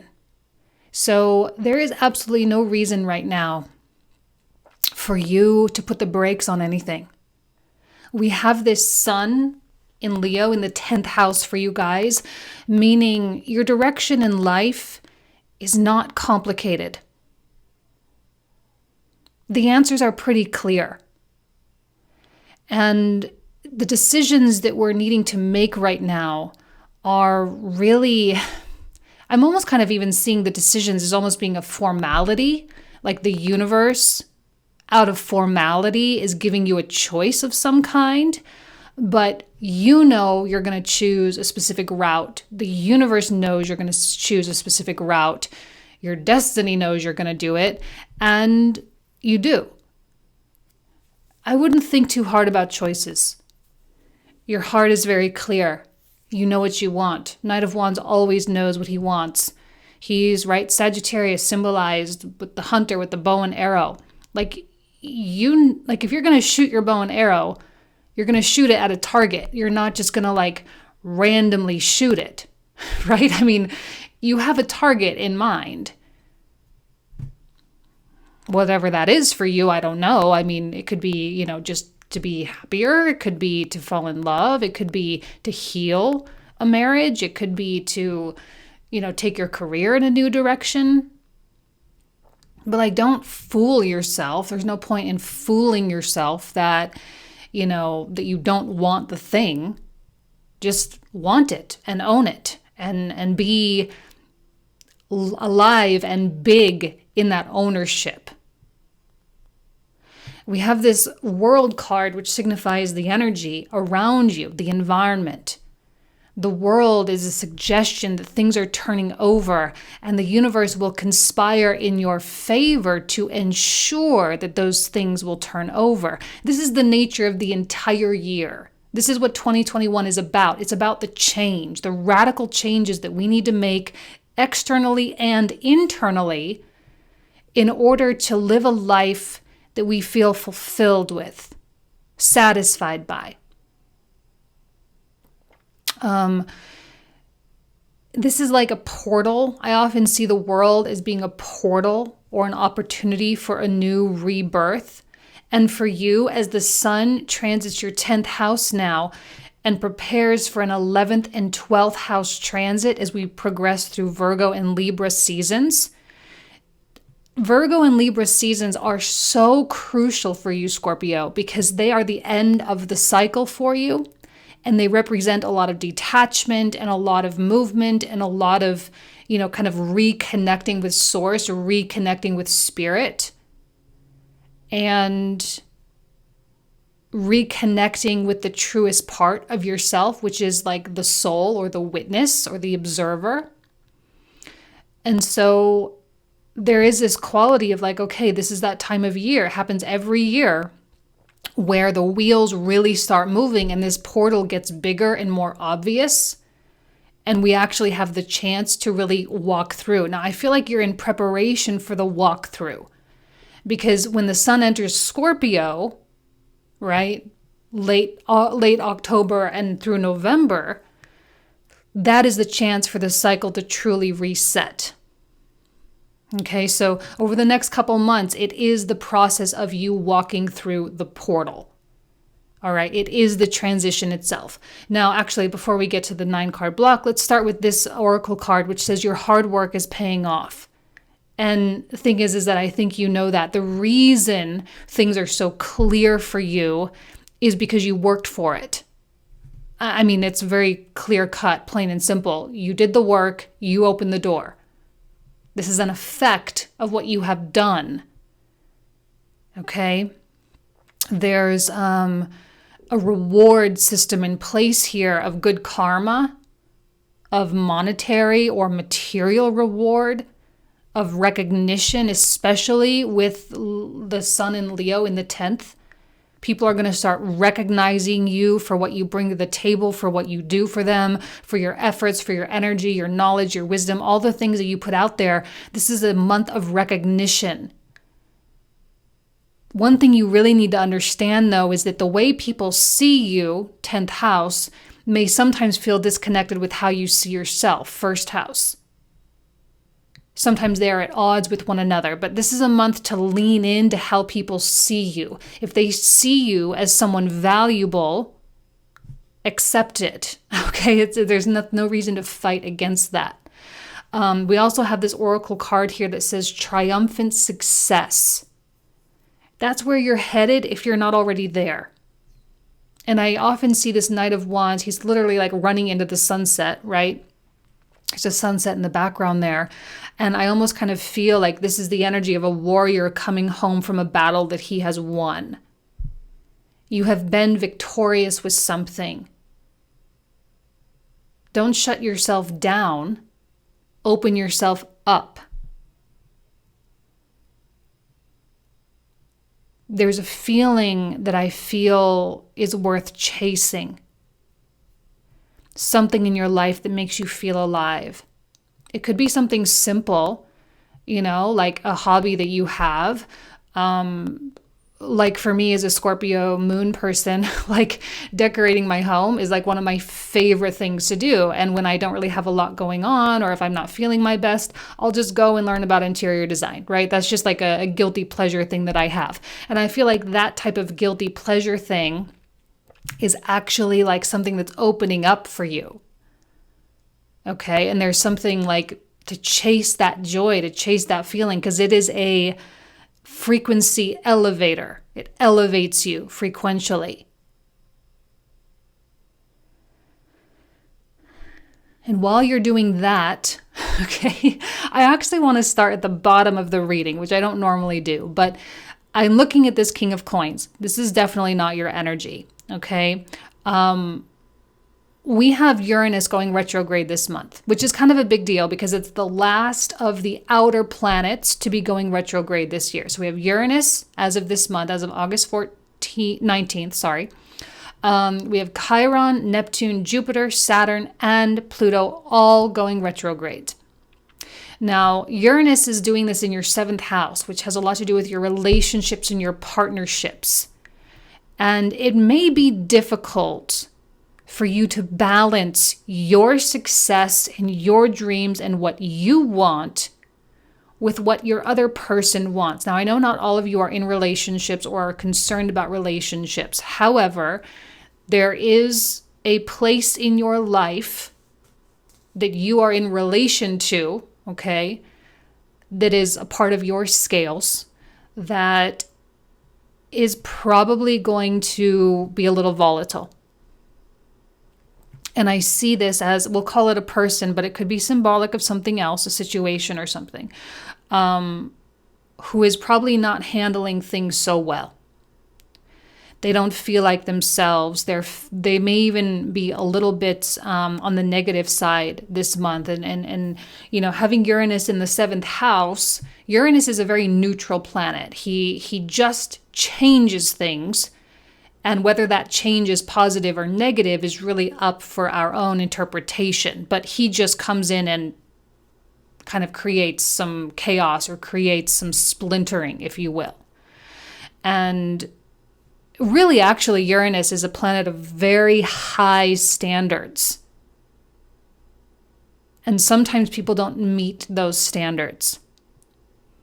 And I have a feeling that you are holding something up to a very high standard because you hold yourself up to a very high standard. And with Sun in the 10th house, at the same time as Uranus preparing for his retrograde, and actually he does retrograde a couple days before the Sun officially enters into Virgo, okay? And it retrogrades just a couple days before the second full moon in Aquarius. All right. And that full moon in Aquarius is happening next to Jupiter in Aquarius. All right. Not directly conjunct, but very close to it. So there's all this kind of stuff happening, and the standards here. I mean, you are where you are because of your high standards. And I think that someone else is just simply not measuring up. Not only in your eyes, but in their own eyes. And they may know that they are failing you and themselves. And that may bring up some kind of a conversation, that may bring up some kind of a situation or an argument or something where you have the opportunity to really talk about that. Okay, but the one thing to keep in mind here, and I'm looking at this Cancerian energy as being a very compassionate energy toward them, toward their journey, toward their path and their story and their past. What made them who they are, what brought them to this point.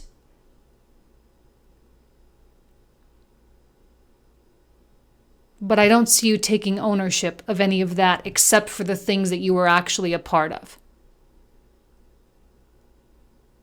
And I see the caring and the understanding that what's happening with them is they are being called back home here, Cancer energy. And I see you taking on more of a nurturing or a guide or a teacher type of quality for them. I see you standing firm. I see you as a rock. Even though you're coming out as a Knight of Wands and there's a lot of movement here, you are a rock in this energy, in this form. A stable force, a stable Jupiterian force, which in comparison, someone without that confidence will feel overshadowed. But we don't want you apologizing for that. Sun in the very center of the reading. We want you to stay here and require others to lift themselves up to your frequency. You don't want to pull yourself down here, and I highly don't recommend doing that. Place the choices in the hands of the people that need to make the choices. This is not your responsibility. Even if this is your husband or your wife and you love them, they have to do their own inner work. You can support them, Cancerian energy. You can be an active support, but you cannot do it for them. Cannot be done. So that's it. That's where you're at, right? That's where they're at. And I look at this Ace of Wands, beautiful, right next to the Knight of Swords, as this kind of new passion, new endeavor, or a guilty pleasure that you're actually indulging in, a healthy guilty pleasure that you're actually indulging in, and that you are using as a tool to uplift you, to fill your heart, to improve your life. And here we have the Ten of Wands, which is, in this context, for some reason, I feel like it's the work that you love to do. Right? Some of you love making deals. You love negotiating. Some of you love building things. Some of you love creating things. Some of you love brainstorming and ideas. Some of you love reading and learning. It's the work you love to do. And I see you so anxious to get to work on this. So ready, so prepared, and so passionate, because you've planted the seeds a long time ago. Now, this Queen of Coins has been making quite an appearance lately, and the reason for that is because we're coming into harvest season. As we make our way into Virgo and Libra seasons, these are the times of harvest. All right?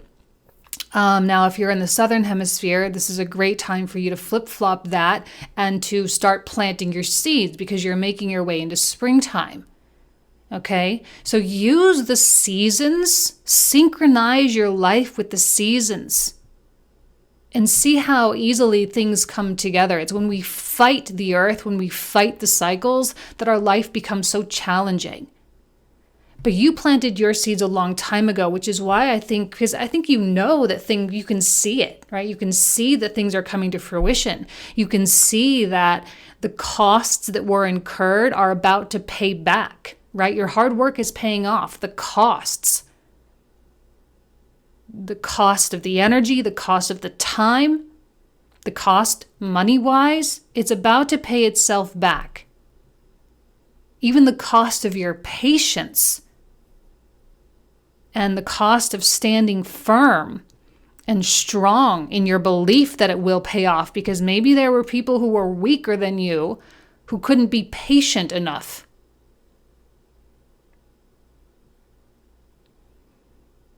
This King of Coins, unfortunately, when he's reversed, is all about the instant gratification. they don't see the results right away, they believe that it will never happen.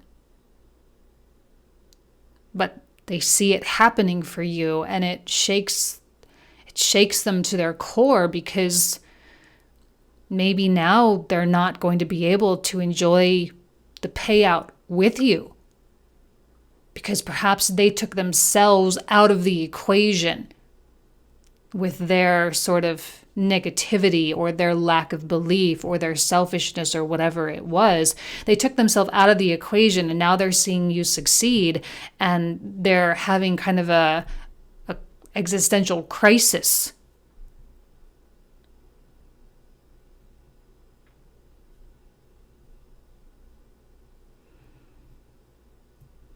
I don't know why you're so conflicted about this situation.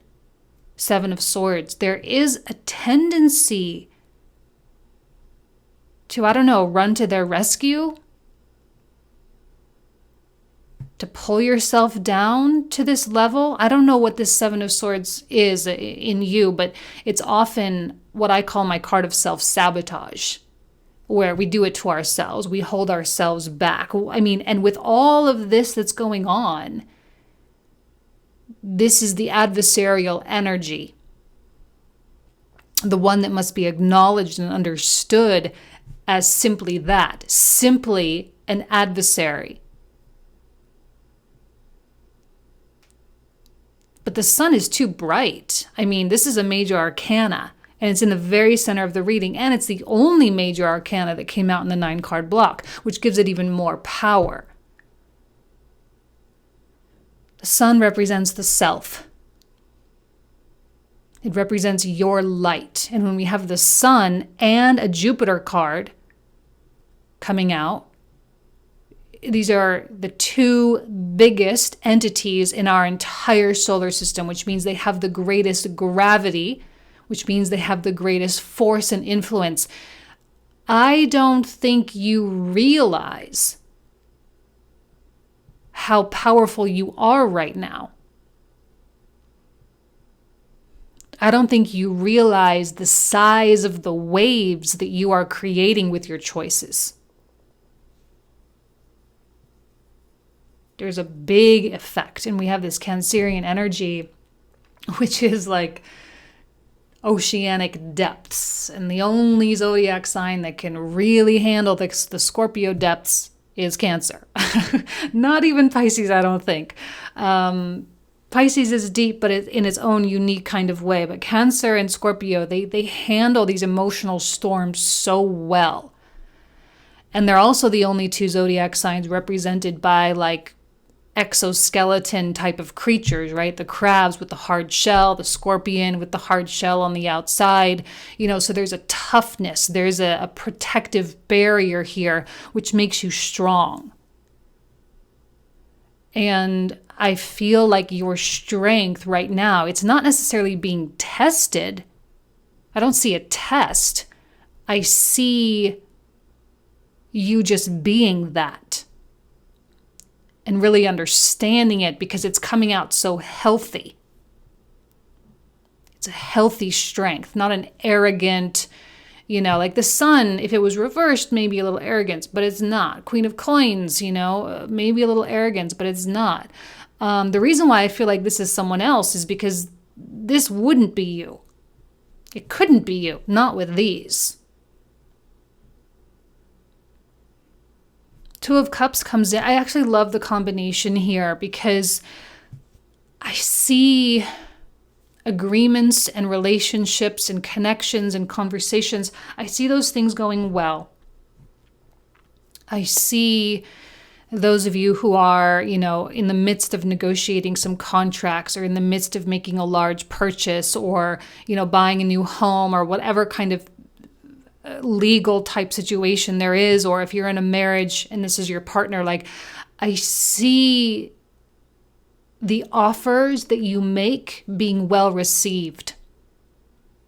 I see the energy that you put towards something being well received. I don't see pushback from this King of Coins. I don't see them, really disliking you for the help that you're trying to offer. I see them taking it because they, in their heart of hearts, see you as something magical and special.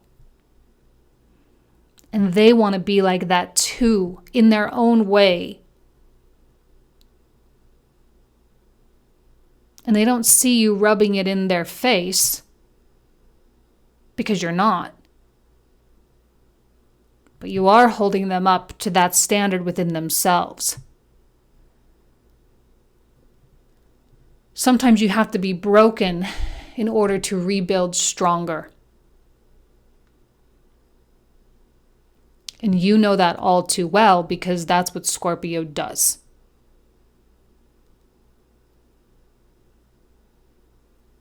You have faith in their ability to rebuild, and I think they too have faith in their ability to rebuild. Knowing that you are by their side, knowing that you love them, knowing that you care. And the Three of Cups is a card of celebration and really being around the people that truly matter, that truly love you, that truly give, positive influence in your life. This is about social circles. This is about even you with them, celebrating the small steps, small things that, sometimes go overlooked. But that's what a Jupiterian energy does, because the expansiveness is so great, because they celebrate the small steps. And the more you celebrate, and the more you enjoy, and the more you acknowledge the growth that has happened, the more likely you are to invite more growth, because you are attuning yourself to the idea that it is a good thing.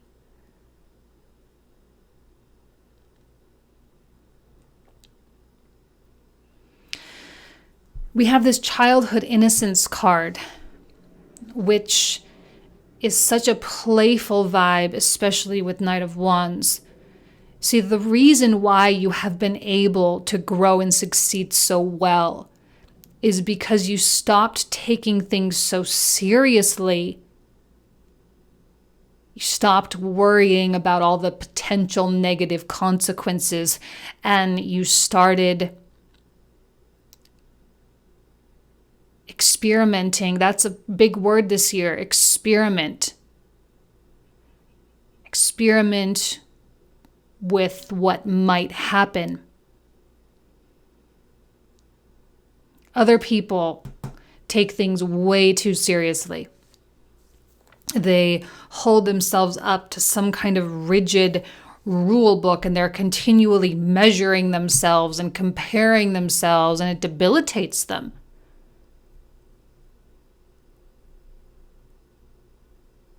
And I think in a lot of ways you have a lot of compassion for that, because you've been there. You've done that. And you know how difficult it is to wake up out of that.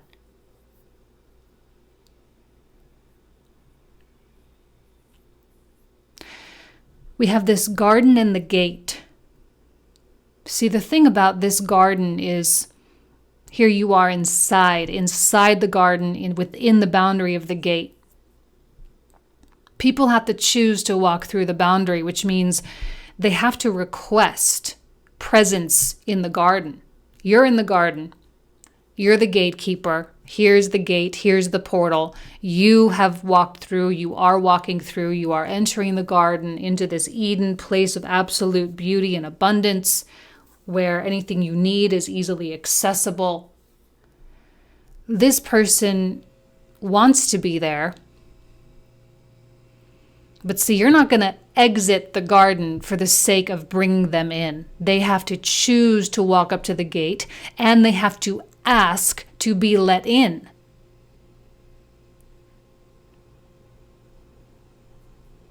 And that's on them. That's their choice, right? That's what I mean by you not taking any responsibility for the choices they have to make. They have to do it. And you can nurture them and care about them and have all the compassion in the world. But if they choose not to, then that is 100% on them. Because you're not going to leave for their sake. It's too good in here. It's too special. Why would you leave? Okay, so this is where, I'm going to actually pull out the clarifier. So give me a second to shuffle. We'll pull out the clarifiers and get ready for the comprehensive. All right? See you in a sec.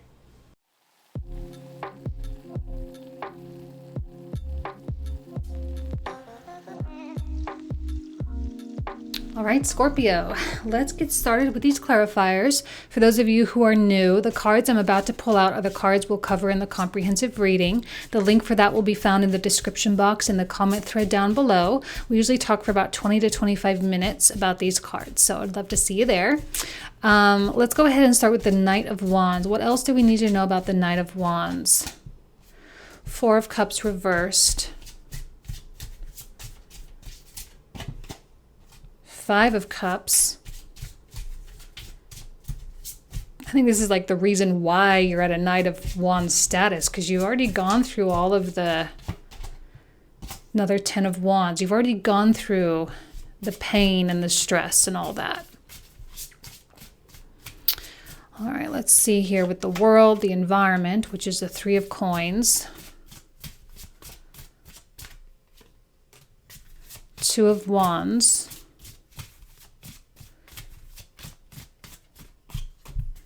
Two of Coins. Beautiful. Okay.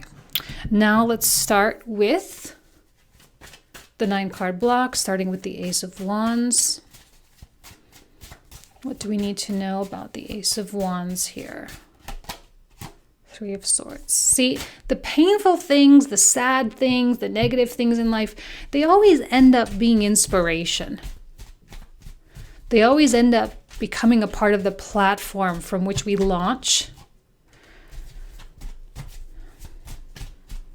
Which means there's never really anything that's that bad.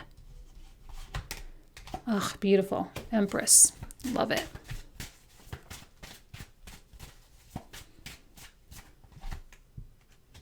Another Seven of Swords. Okay, I saw the Justice card, so we'll pull out that one. Nope, Justice reversed. Okay.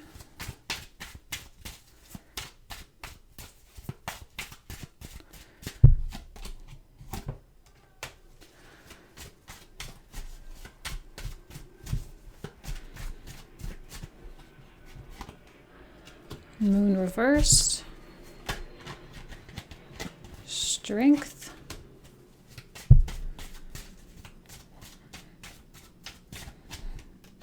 See, the reason you're getting the payout right now is because you knew that if you had patience and continued to work and continued the effort, that it would be worth it.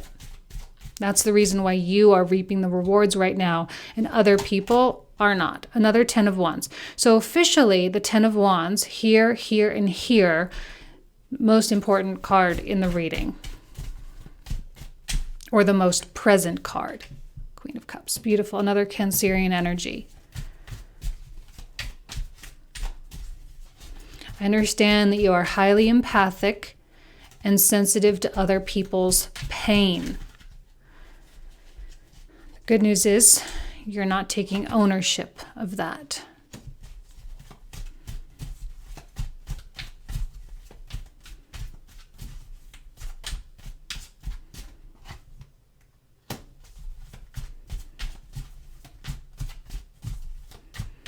I feel like people thought that you were in some sort of dreamland. Ooh, there he is again. I love it, right? Thought you were in some kind of a dreamland.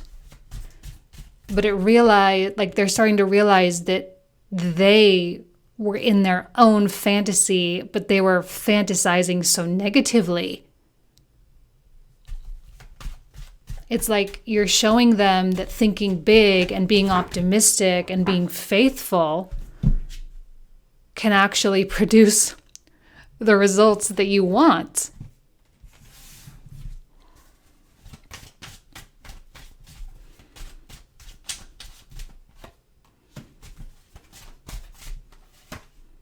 Oh, I love it. Nine of Coins, we love. Queen of Wands, beautiful. I feel like this one, Page of Cups.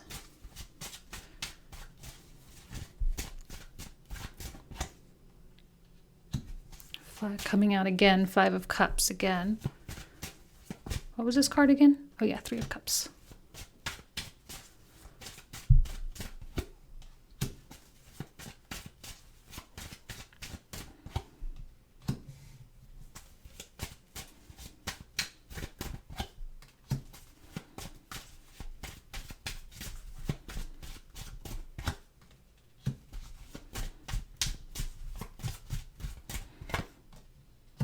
Interesting. Okay, and then we have, the Two of Swords at the bottom of the deck. Okay, so this is where we'll pick up in the comprehensive reading. So if you want to join, again, that link will be in the description box down below. If not, I wish you guys an amazing August. I love you, and I'll see you very soon. Take care.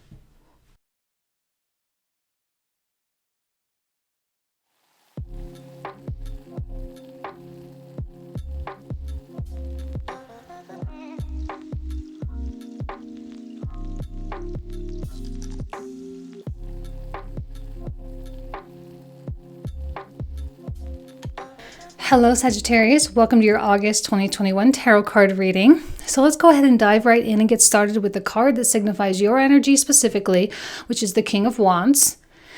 Now, King of Wands we love because it's actually the card that signifies Leo. And Leo, we are in Leo season, and Leo also rules your 9th house, which is your natural house. So we have this really beautiful combination of Leo and Sagittarius, so a lot of fire. And, the King of Wands is full of self-respect, and he's empowered, and he's strong, and he's not afraid to admit what's going on inside of him. He's not afraid to be vulnerable, but he's also not afraid to be strong. And I feel like there's a timing thing happening. Okay, we've got the world in the environment position here. So the world is ruled by Saturn. So time is a part of this particular card. And the world is a very neutral energy. It's not necessarily super positive or super negative. It's just very neutral. And it just represents like that it's time. It's time for a transition to occur. It's time for a change. It's time for something pretty new. And we also have this Uranus Oracle card right here, which reinforces that notion even that much more, because Uranus is like the last of the outer planets to go retrograde, right? Because we have Pluto, Saturn, Jupiter, Neptune, Chiron, and now officially Uranus going retrograde in your 6th house. And it can bring about spontaneity and random changes of course. And in places where we were stubborn, or in places where we've really struggled to let go of something, because it's, of course, Taurus, in places where we are maybe even stuck, this is an opportunity to really unstuck yourself and to get yourself out of sticky situations so that you can officially move on. And, honestly, I get the impression that this is going to be a month of bluntness with Sagittarius, just very blunt. And we know you kind of have that reputation a little bit of just sort of saying whatever, like whatever comes to your mind. There's like no filter. And I think it's going to be amplified even that much more with Mercury in Leo in the 9th. Once it comes into Virgo on the 11th, I think it will be a little bit more, you'll be more hesitant to say things. But for right now, in the beginning of the month, there's going to be, a lot of things that might need to be said, and they might not necessarily be the most diplomatic things. But it's going to be important for you to still say those things because they're needed in order to inform people that you're choosing like a different choice. You might not be choosing the choice that they want. You might not be choosing the path that they want to take. The King of Wands is not afraid to walk alone. He's not afraid to do things on his own. And so if people don't support him, it doesn't matter. He's going to do it anyway. He can be really stubborn in that way of just like, well, fine, then I'll do it and I don't need you kind of thing. And so there might be something where you feel like you might be going out on your own. For those of you who are in relationships, it doesn't necessarily mean you're going to break up, but it definitely means that you're going to be dedicating more energy toward what you have going on, not so much what your other person is needing.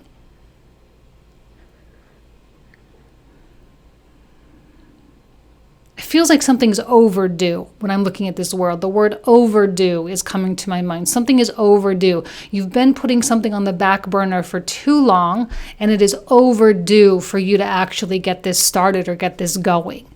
So we do, and we have this beautiful card that says luck is on your side. All right. So there is good luck. We have this other card over here, cornucopia, which is the signification of abundance, right? And like an unlimited abundance. It's like a feast kind of energy. Like there's so much for you to take from. There are so many opportunities. There's so much money out there. There are so many jobs. There are so many whatever. And hopefully you can tap into that abundance mindset, because that's really what's going to push this into the new realm. All right. Because if you are, let's say, looking for a new job or looking for a new romantic partner, there is no shortage out there for you in spite of what may have previously been perceived. Don't hold yourself hostage to past or even currently existing perceptions. Okay? Don't hold yourself hostage. Now, we start off with the Hanged Man, which I suspect is kind of the energy that you've felt like you've been in for quite a while. You may have sustained something a little bit too long, right? It's like, again, like someone's wearing out their welcome in your life a little bit, or you might be wearing out your welcome in someone else's life. You've stayed at that job too long. It's like, again, it's past the due date, past due. And this is going to be a month, I think, of enlightenment.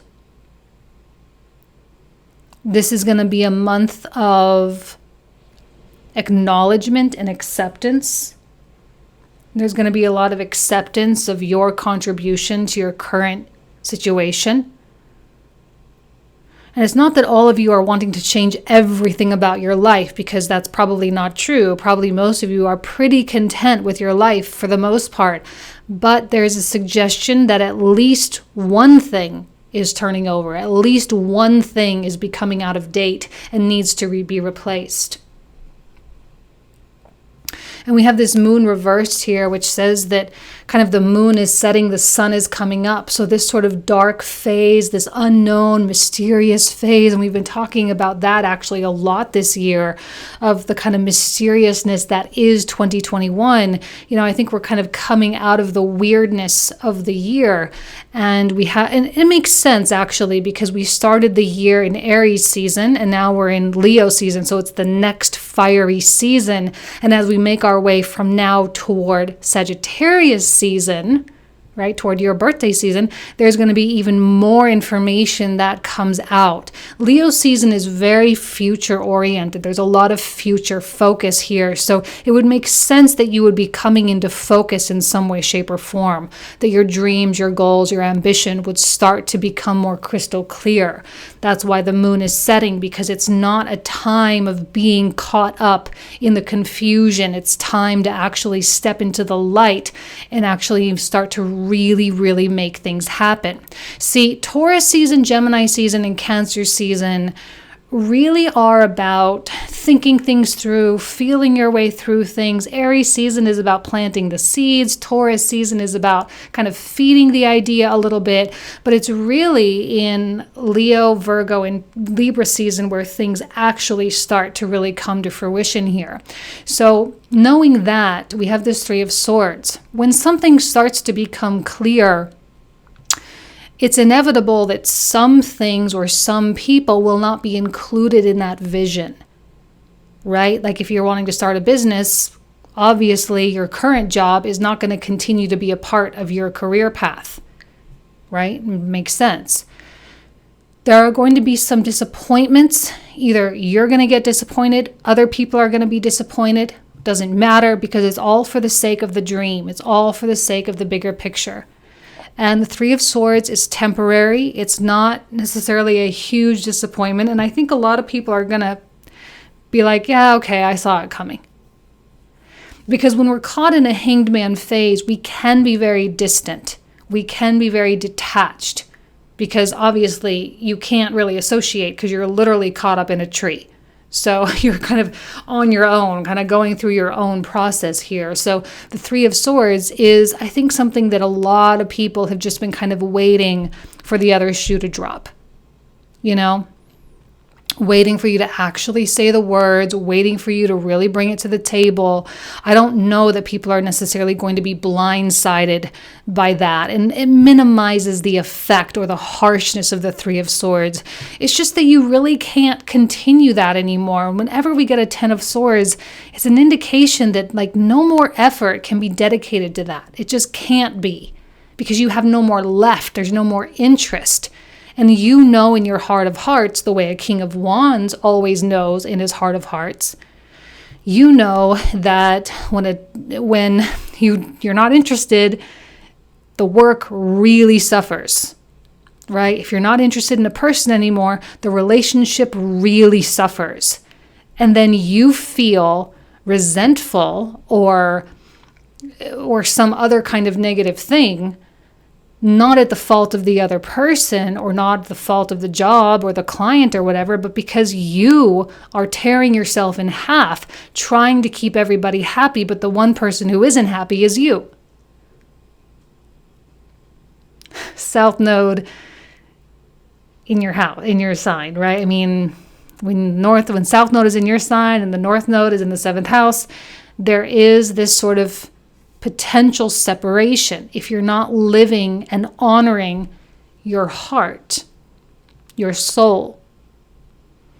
You can feel torn in half. So, I see you taking a deep breath.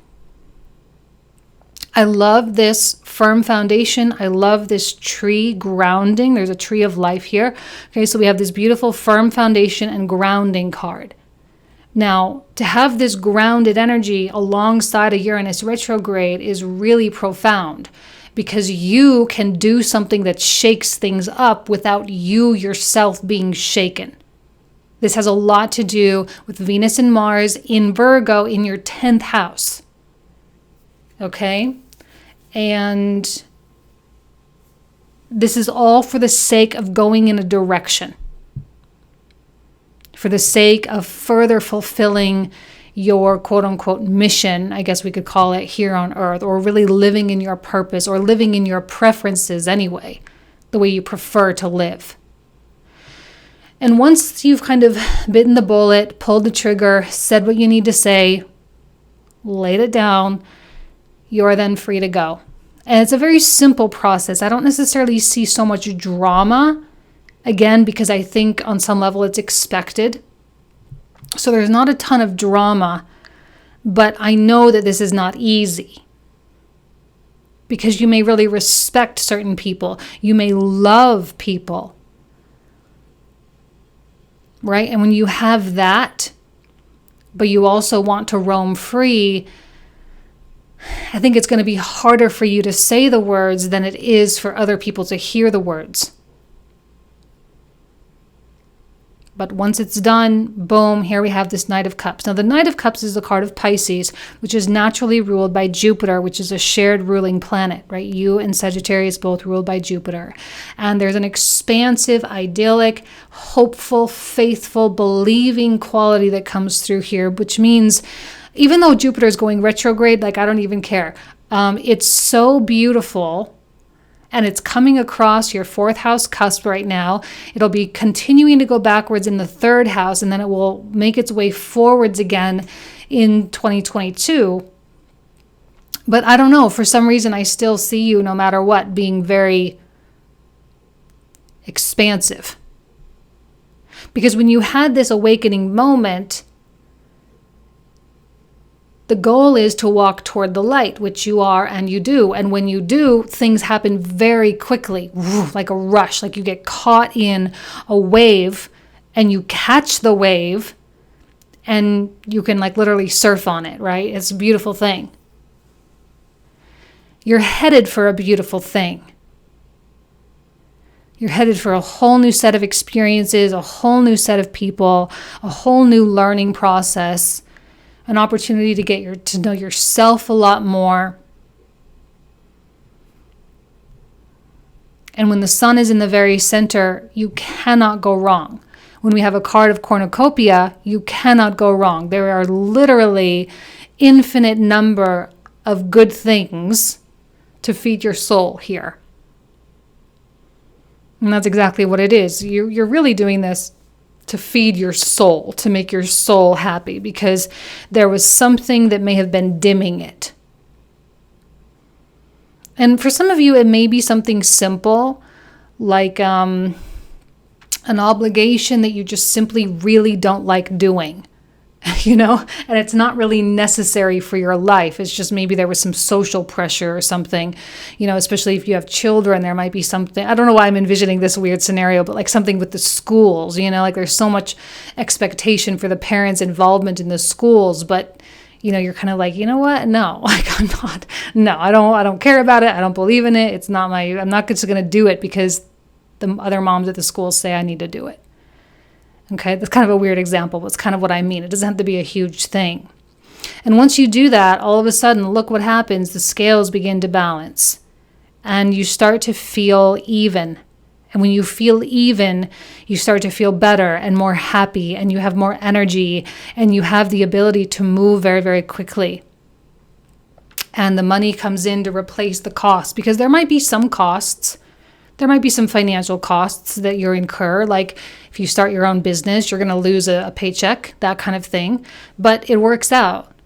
It works out well, because I think you're in a very magnetic place right now, and you will continue to be throughout Libra season, right? Because we have the 9th house, 10th house, and 11th house illuminated by the sun. So there is a lot of focus on Sagittarius right now. There's a lot of Sagittarian magnetism, a lot of people being drawn to you, drawn to work with you, drawn to collaborate with you and whatever. So whatever you really put forward, creatively, professionally, or whatever, it's probably going to be well received. It's going to be great. And you may, probably not everything, but, most things are going to be great. And you're probably going to feel encouraged and motivated and validated that you made the right choice. See, the King of Wands doesn't make bad choices for himself. That's clear, very plain and simple. A King of Wands, he knows what's best for himself. He knows when he's denying himself the things that are best for himself. And when he sees or becomes illuminated that something is overdue, he takes care of it right away. Now, some of you might just be needing to get rid of something for the sake of simplifying your life, 4 of Cups. You don't necessarily want to accept anything new, right? Because you may still want to adjust or take a few months to adjust to this sort of new, freer place. Because 2021 is about freedom. We're not here to overcomplicate our lives. We can do that later on in some other year, okay? But not right now. So many of you are just getting rid of things, clearing your schedules so that you can just do whatever you want and just have more free time, more time for recreation, time with your family, time for your loved ones. And you're not really interested in taking new things.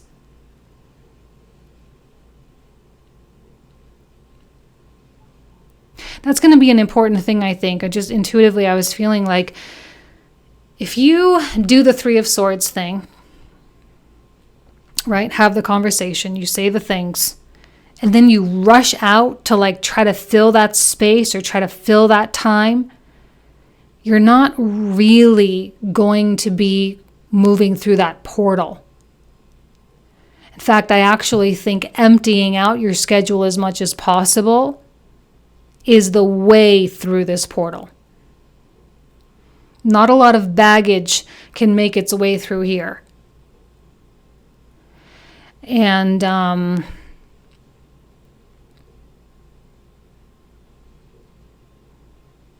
don't know why I'm getting kind of a minimalist quality. Maybe it's because of Uranus. I don't know why. I'm getting a minimalist quality. Minimizing absolutely everything.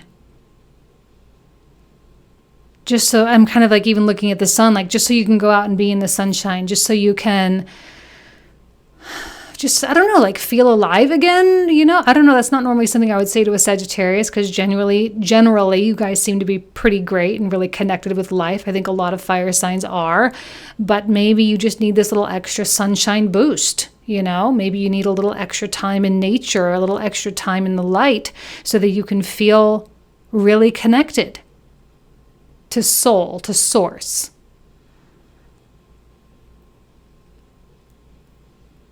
Okay, let's go ahead and pull out the clarifiers. All right, give me just a second so I can shuffle.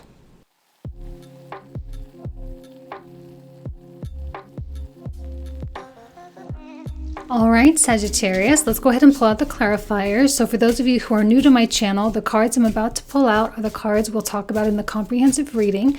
The link for that will be in the description box and the comment thread down below.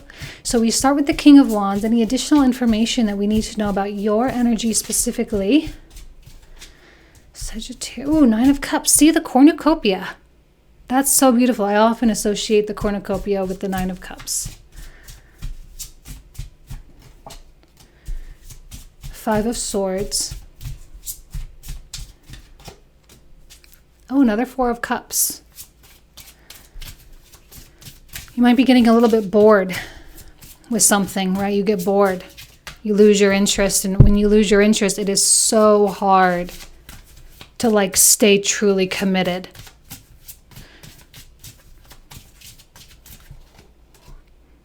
Ace of Wands and Four of Coins. Okay, interesting. Let's go ahead and clarify the 9-card block now with the Hanged Man first.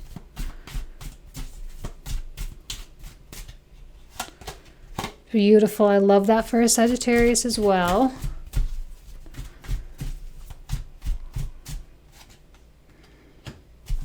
A lot of Neptunian, Piscean energies coming through with those two cards.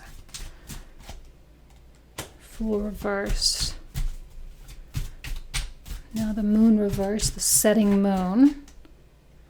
Oh, Three of Wands reversed, matches the environment.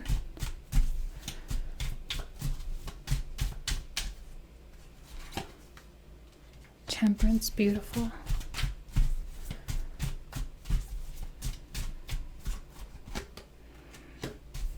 See, the Three of Swords does not freak me out at all. Hopefully it doesn't freak you guys out either. It will be well received. It's okay. You can say the things you need to say.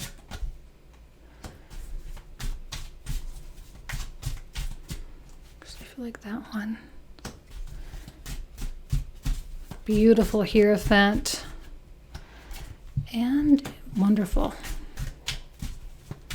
See, it's all for the higher good. That's your card too. Whoops. Oh.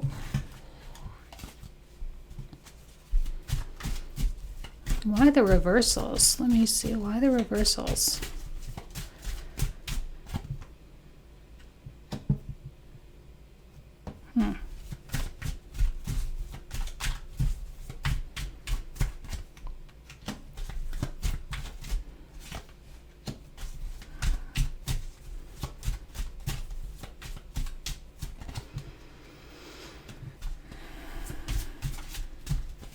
Okay, I'm feeling a little bit of a development on that Three of Swords story, just a little bit.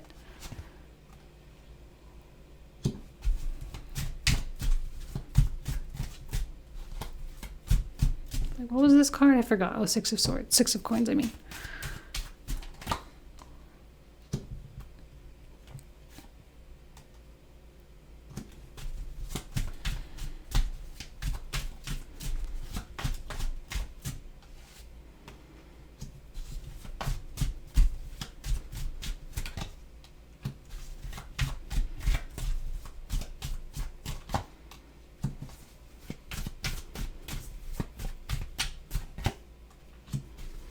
Feeling like this story is doing a U-turn, which I'll explain in the comprehensive. I'm going to sit with these cards for a minute because it's taking a turn that I really was not expecting. And then we have the Ace of Coins at the bottom of the deck.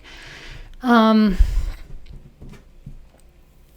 Maybe that's the nature of the Uranus retrograde.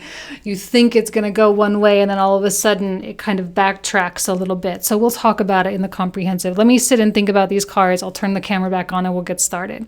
All right, see you in just a sec.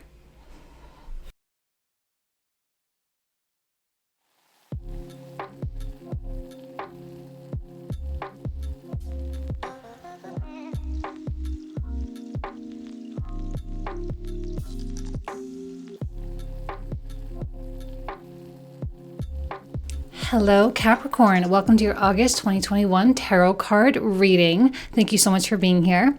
Let's go ahead and dive right in, beginning with the card that signifies your energy specifically, which is the Queen of Wands.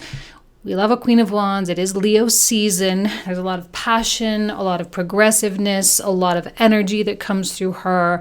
She's very directed and sometimes can be a little chaotic and unpredictable, right? She is a representative of the divine feminine, which by nature is not linear. Okay, so it kind of sways and goes about, and there may be some detours in your life a little bit right now, some sort of alternative paths or alternative choices that are coming in front of you right now that are worth consideration. Doesn't necessarily mean you're definitely going to commit to one of the alternatives, but it's worth thinking about anyway. I like a Queen of Wands too because she's very poised. She knows when to act and when not to act. She doesn't succumb to certain impulses that she has, even though with Mars and Venus in your 9th house right now, the desire to be a little bit more impulsive is probably a little bit stronger. Plus, we're preparing for a Uranus retrograde this month as well.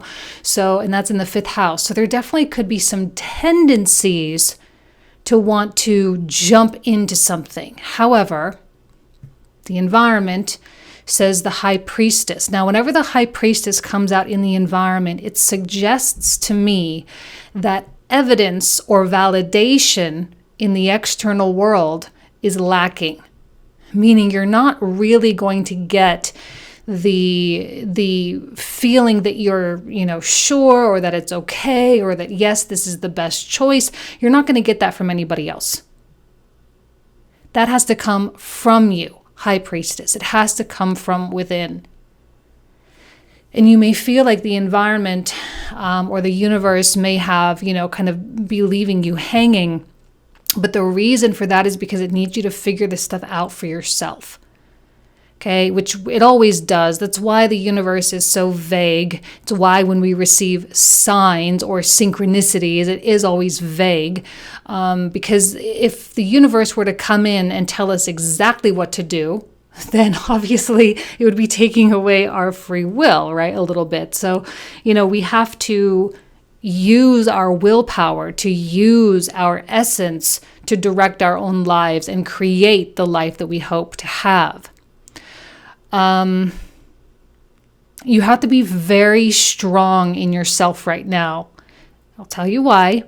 We have 2 cards that came out that say deception and deceit. When this one came out, I was like, wait a second. Is this real? Like, how is this possible? Because I don't necessarily think that all Capricorns are going through some weird, deceitful moment in life or that they have some terrible person in their life. I definitely don't think that. But yet, maybe the quality of deception, whether it's someone deceiving you, you deceiving someone else, or you deceiving yourself, or someone else deceiving themselves. Okay? It could be one of those things. We definitely don't want this to manifest as you deceiving yourself. We want honesty. Okay? That's definitely the one thing to avoid. We also don't want you deceiving someone else either. But the most important, the way I think it's mostly going to manifest, is you with yourself. Deceiving yourself in that you may be deceiving yourself that you want something that maybe you really don't want. Deceiving yourself that you may be able to stay in a certain circumstance that you know you really can't, or that you really don't want to.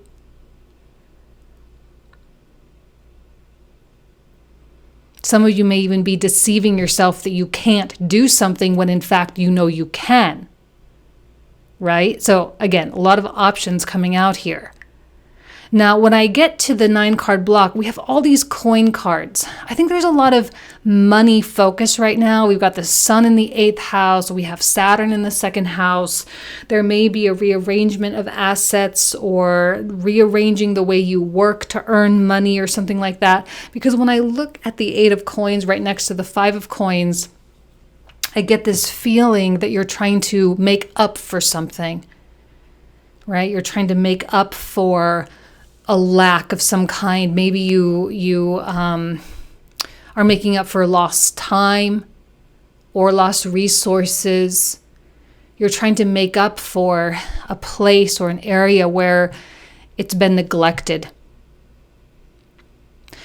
And for many of you, that could be financial. Saturn, your ruling planet, going retrograde in the 2nd house can be a little bit tough because I think it is something that you genuinely care about. You know, you care about your financial security. I think a lot of people do.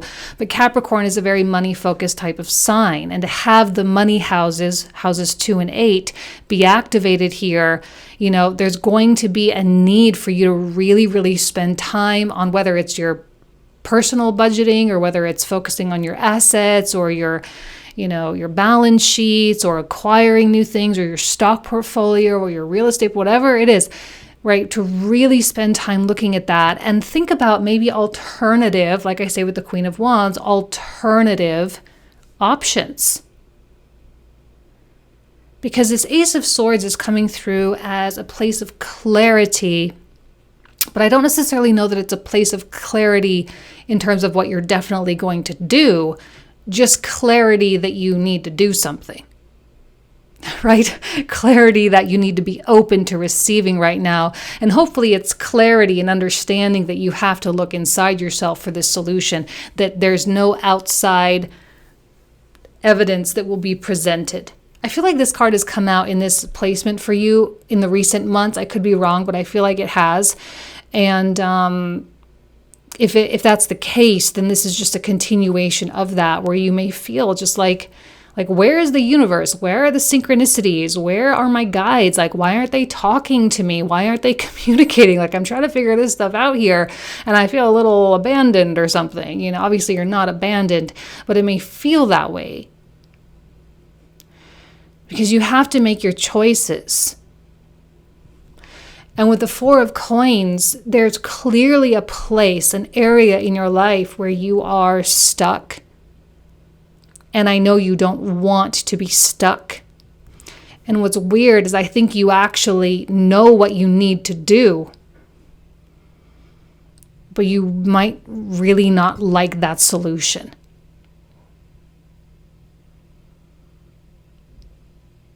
The answer's right there. You have it. It's been in you the whole time. It's the matter of applying it.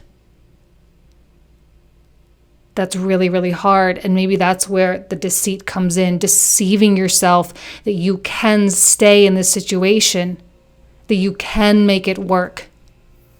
Hopefully it's not a romantic situation where you feel like you can make it work with a partner. If it's a business partnership, that applies as well. That's really hard. Because if there's a difference in vision, if there's an incompatibility, if you're not on the same page, you're not running parallel, sometimes it can feel like what am I doing? Or how did I get myself in this mess?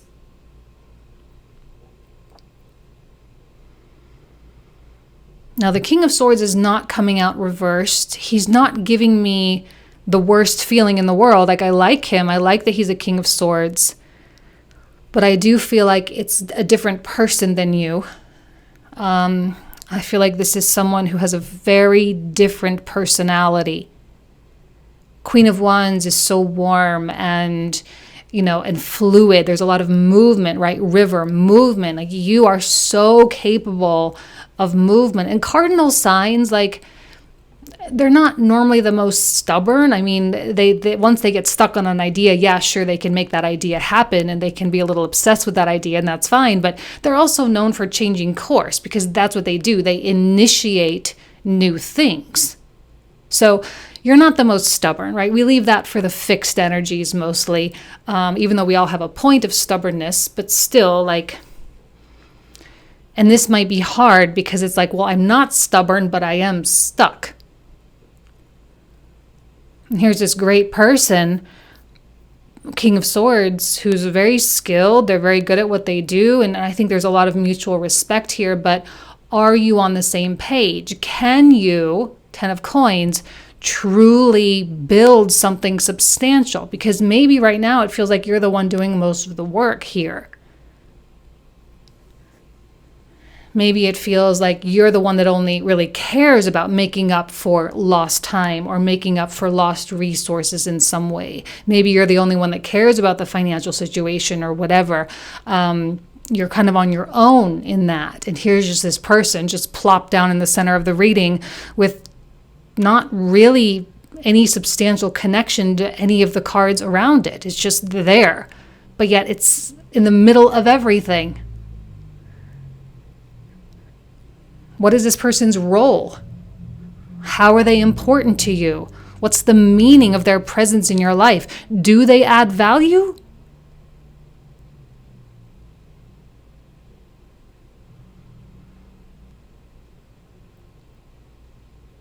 I keep looking at that Magician reversed and how it's kind of right here with the meditate and contemplate card that says, essentially like, you got to really think about this. Right? That's a great tarot reading, right? Telling me to think about it. Okay, well, all right. Well, yeah, you got to think about it, and more so from the heart, right? You have to let your heart do the guiding here with Queen of Wands, because you don't want to pull the wool over your own eyes. And one thing for sure is don't be afraid, Pluto, right, of completely destroying something. Look, guys, you guys have Pluto now coming into the last degrees over the next couple of years. It's 25 degrees right now, the last degrees of Capricorn. Next year in 2023 and on into 2024, when Pluto officially does his retrograde between Aquarius and Capricorn, you're going to be feeling like, those are intense degrees. These last degrees are very intense. And there's a lot of fluctuation that can occur. And some of the lessons that Pluto brings is tearing things apart and building them back up.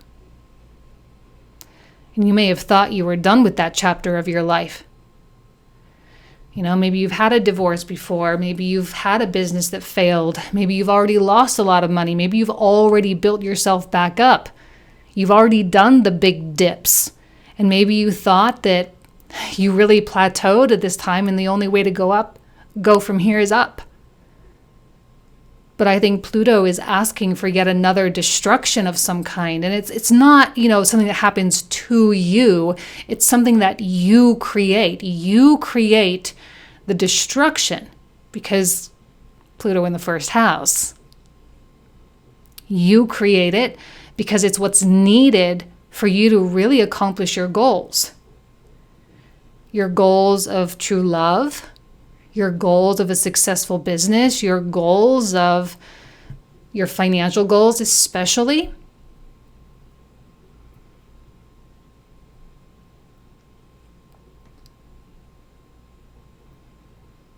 See, this card here is, when it's reversed, to me it indicates like, don't be afraid to not self-sabotage, because when you have two cards that say deceit, this is your opportunity here to not deceive yourself, to not drag something out, to not avoid something,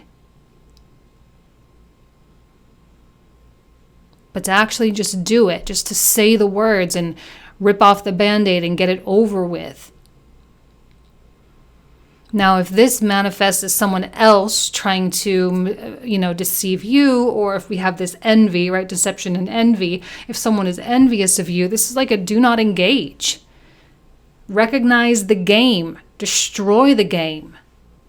Don't let it happen. Your intuition is so on point here. But like I say, you have to come up with this from the inside. There's not going to be any proof.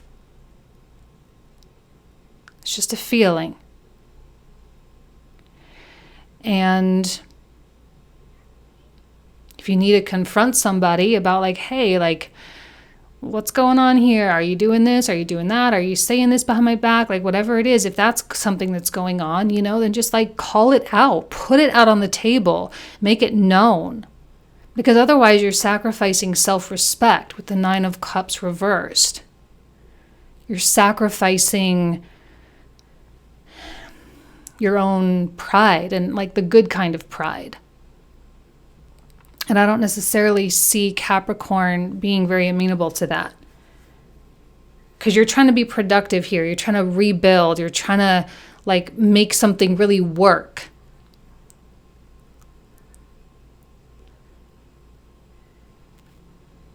There's a lot more positive effects from the 8 of Coins by itself rather than an 8 of Coins that's focused on the 5 of Coins, which means all the effort, all the energy, all of the work being put into a somewhat kind of hopeless situation. Where do you want to redirect your resources right now? Sometimes you just need to call a spade a spade. It is what it is. And the more honest you can be about what it is, the more stress you'll save. I mean, like the more anxiety and all that, like you'll avoid all of that because you're at least leaning into truth.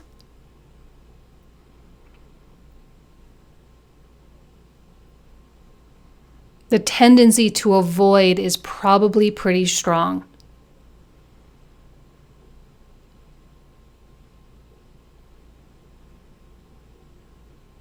That's a 9th house thing, you know, and I think as we approach Libra season and we have a Mercury retrograde in Libra season this year, and the sun comes into Libra, we're going to have a whole bunch of emphasis on Libra. That'll be 10th house activation for you.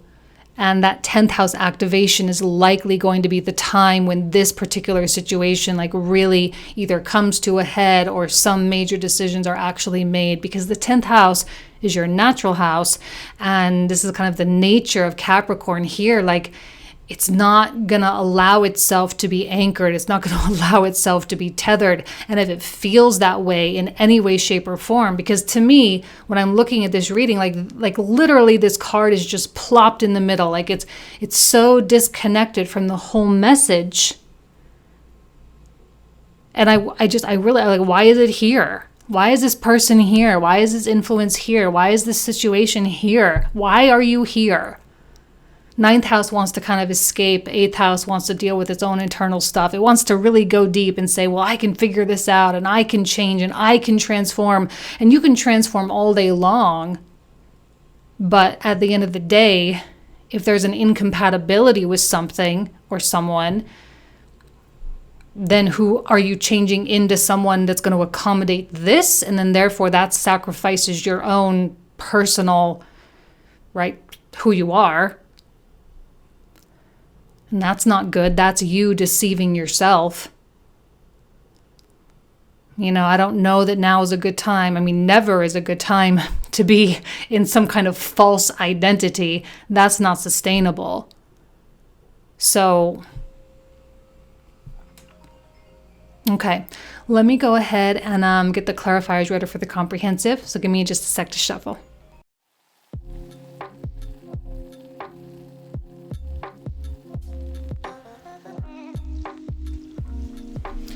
All right, Capricorn, let's pull out the clarifiers. So for those of you who are new to my channel, the cards I'm about to pull out are the cards we'll talk about in the comprehensive reading. The link for that will be in the description box or the comment thread down below. We usually talk for about 20 to 25 minutes about these cards, okay? Alrighty, Queen of Wands. What else do we need to know about your energy, Capricorn? Let's see. Oh, we got 2. 3 of Swords. Another 8 of Coins. This time it's reversed.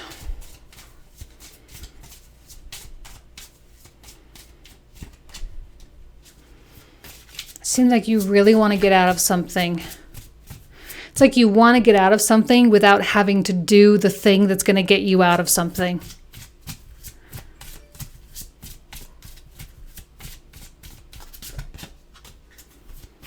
Six of Coins. Nine of Coins. Look at all these money cards, you guys. Like, if this is a financial, even another coin card. Oh, we got 4 cards, really. That's fine.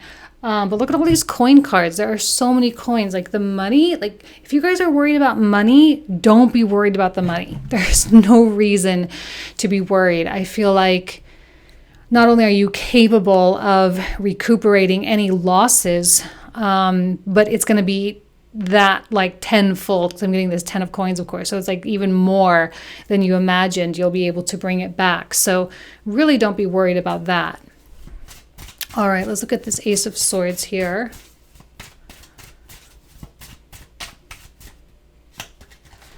King of Wands and Strength.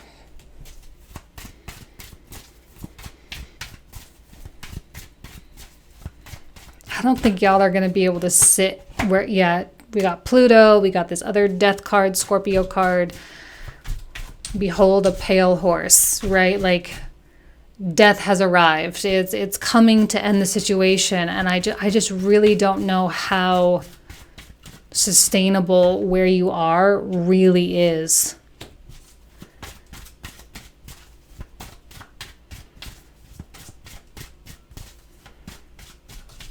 How many did I pull out? Just 2, right? Okay. I like the Magician upright. Here it bugs me when it's reversed.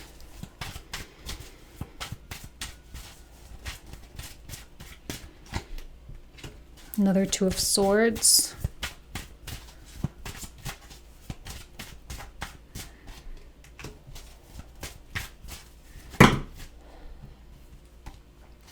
Take the bottom one. Okay. Knight of Wands. Or 5 of Coins. You seem to be afraid to lose something. Guys, if you're doing something because you're afraid of something, it's even more likely that your fear will become a reality.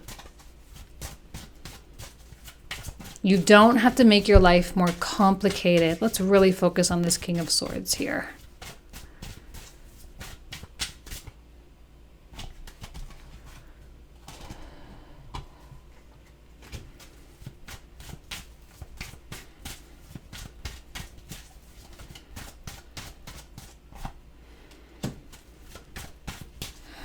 Something so weird about that King of Swords. I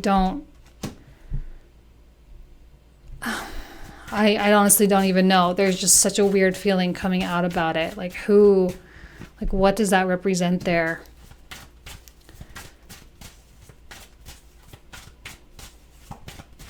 It's like you see them so clearly for their role that they're playing in your life. And I don't think it's the best, because 9 of Swords, we get 5 of Swords now. We have a card of like being indecisive almost.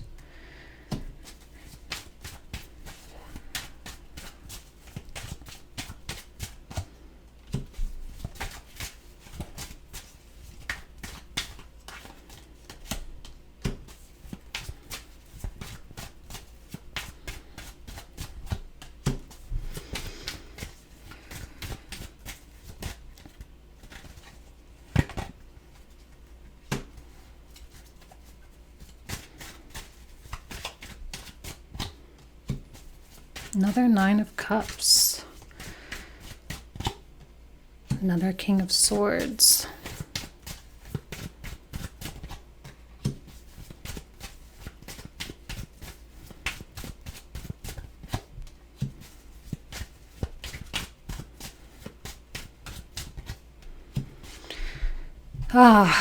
Queen of Swords, bottom of the deck. This is the card of Libra. I feel that Libra season, end of September and through the first part of October, is going to be an important time for you. So I think you're preparing for something that is likely to happen or occur or whatever at that time frame during Libra season. Okay.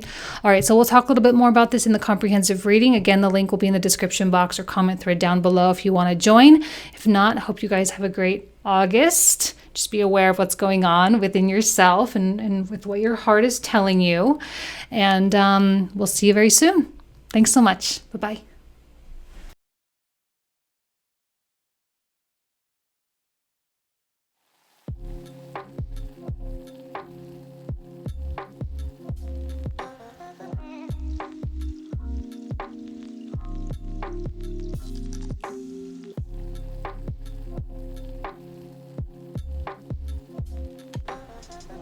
All right, Aquarius, welcome to your August 2021 tarot card reading. So we get started with the card that signifies your energy specifically, or really what the universe is needing for you to do right now, which is the Knight of Coins.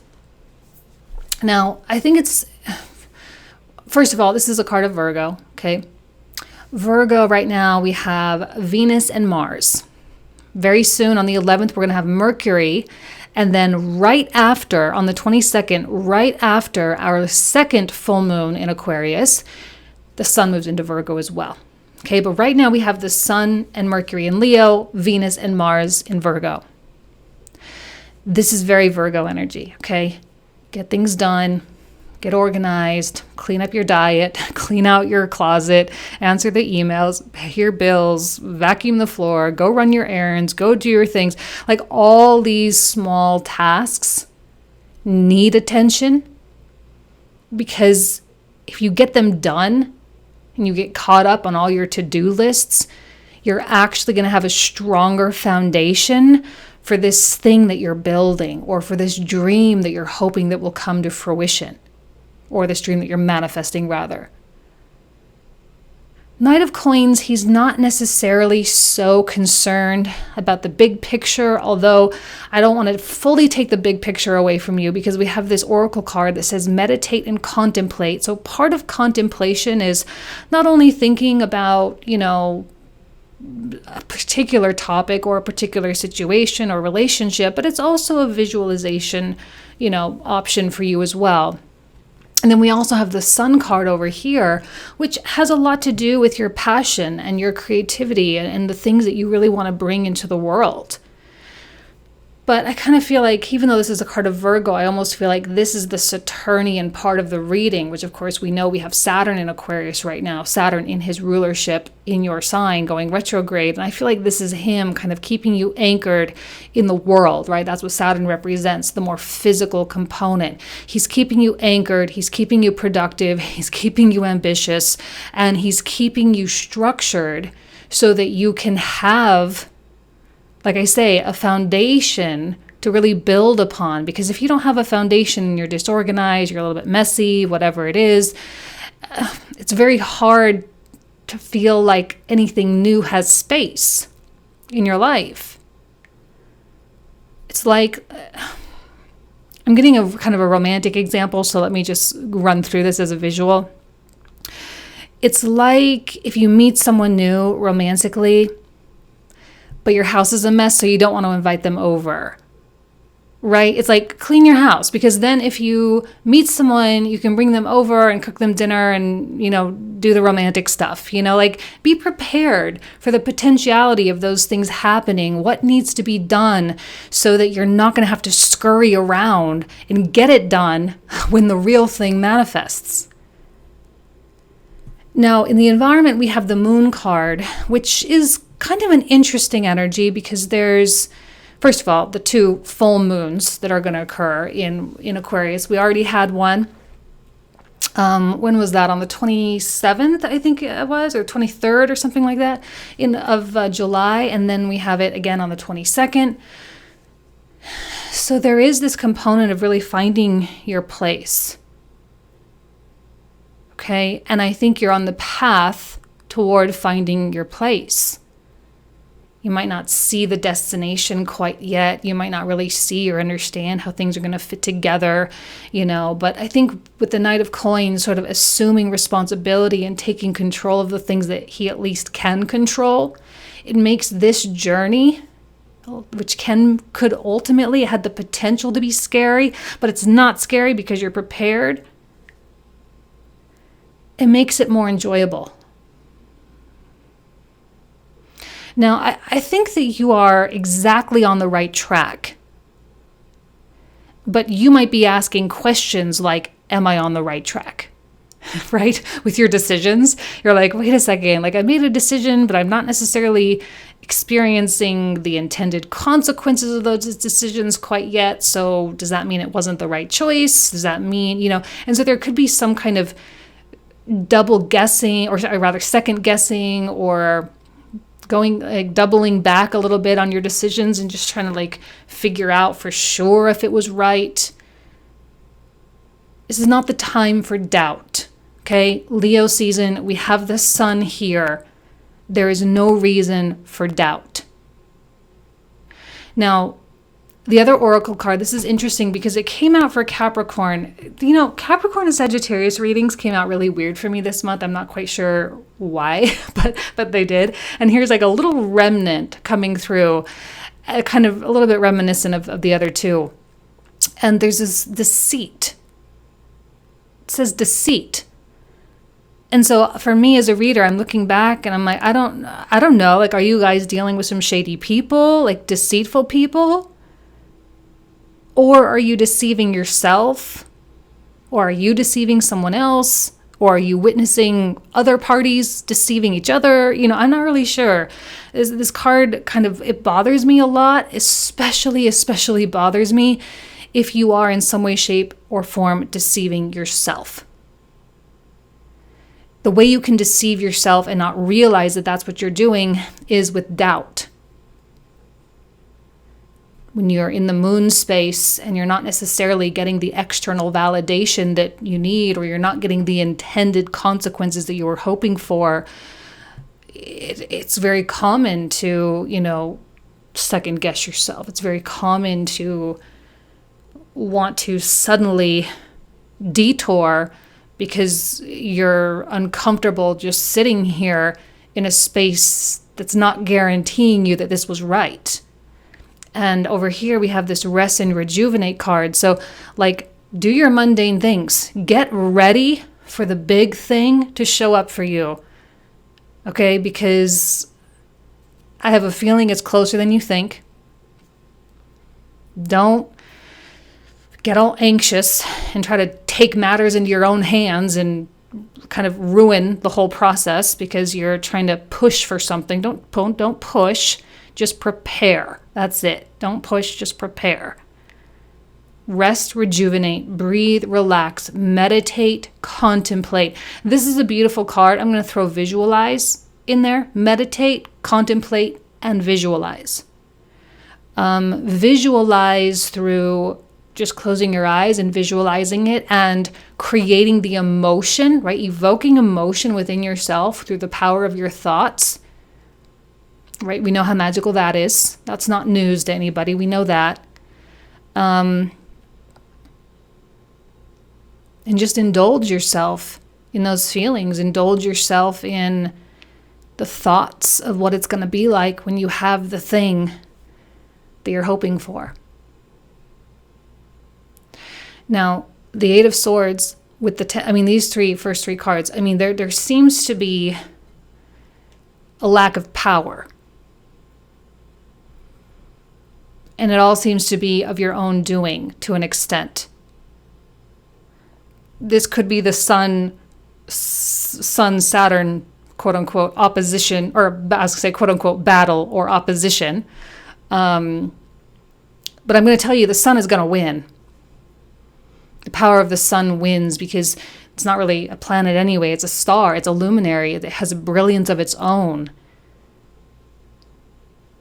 Saturn is not big enough. It's not strong enough. It's not powerful. So, the more you resist your sun energy, that's where the deceit comes in. You're deceiving yourself, deceiving and denying. You're denying yourself the things that your soul really wants. Yeah, I am kind of telling you to be patient because it's not going to happen overnight.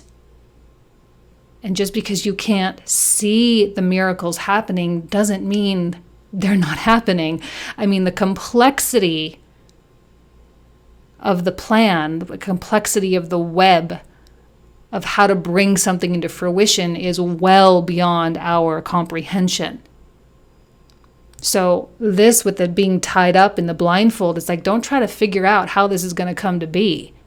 Don't sit there and try to plan and strategize and try to like do a step by step. Just get prepared, but don't plan. Two totally different things. Because these thoughts are futile and they're too small anyway. They're not big enough. I mean, like, you take a sword to the sun. I mean, who's going to win? Right? Again, it all comes back to the sun, of who's going to win. The sun.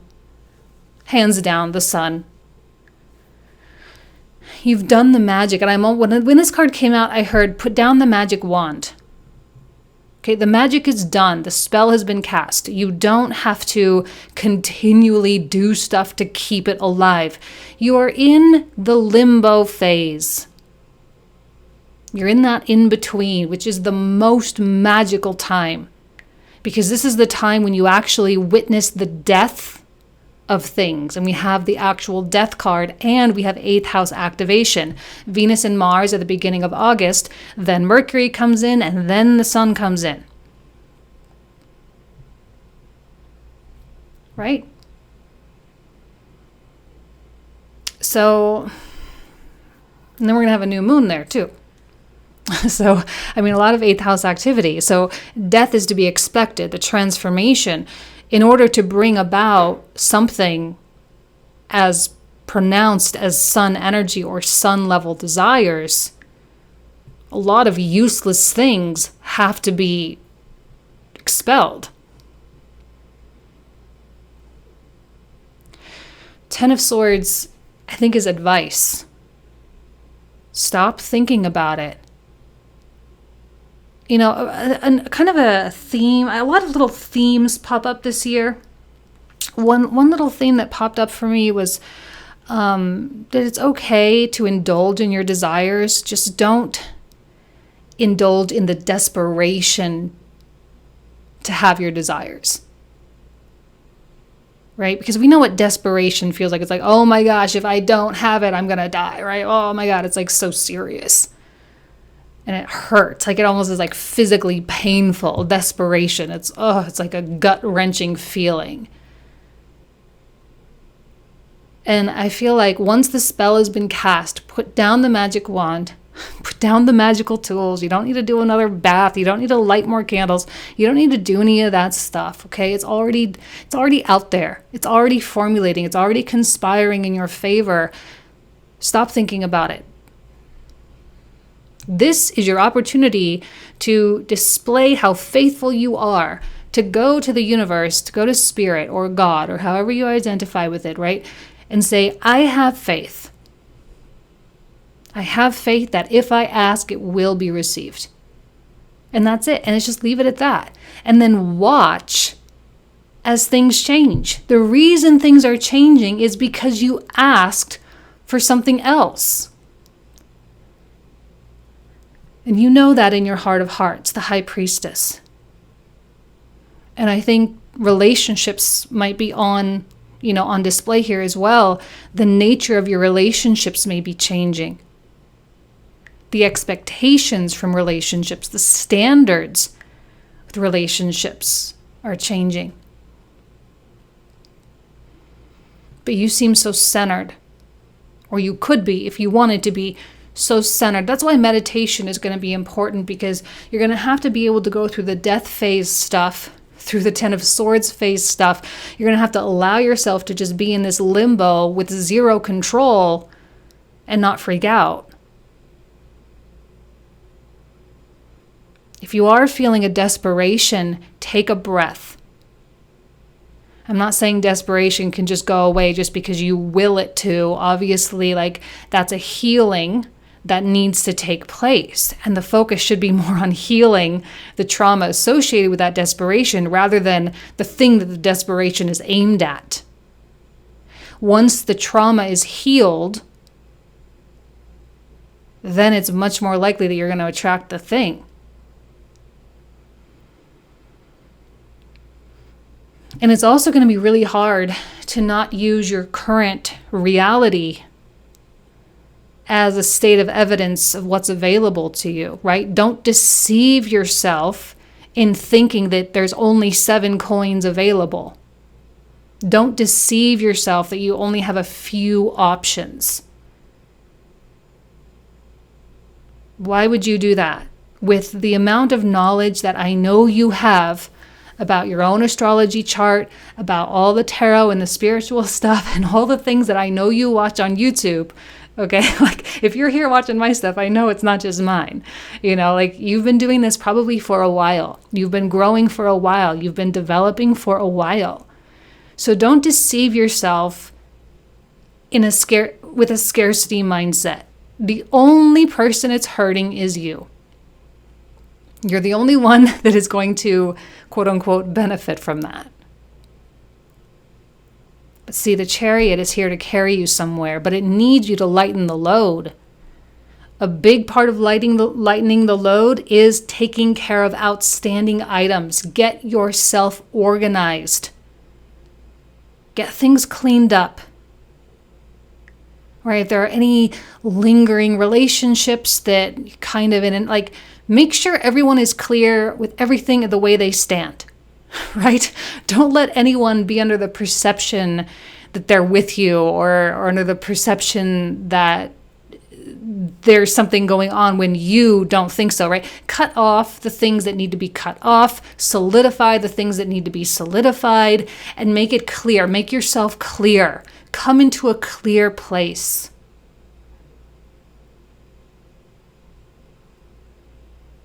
Because the Chariot wants to carry you, but there's not a lot of room on that Chariot for baggage.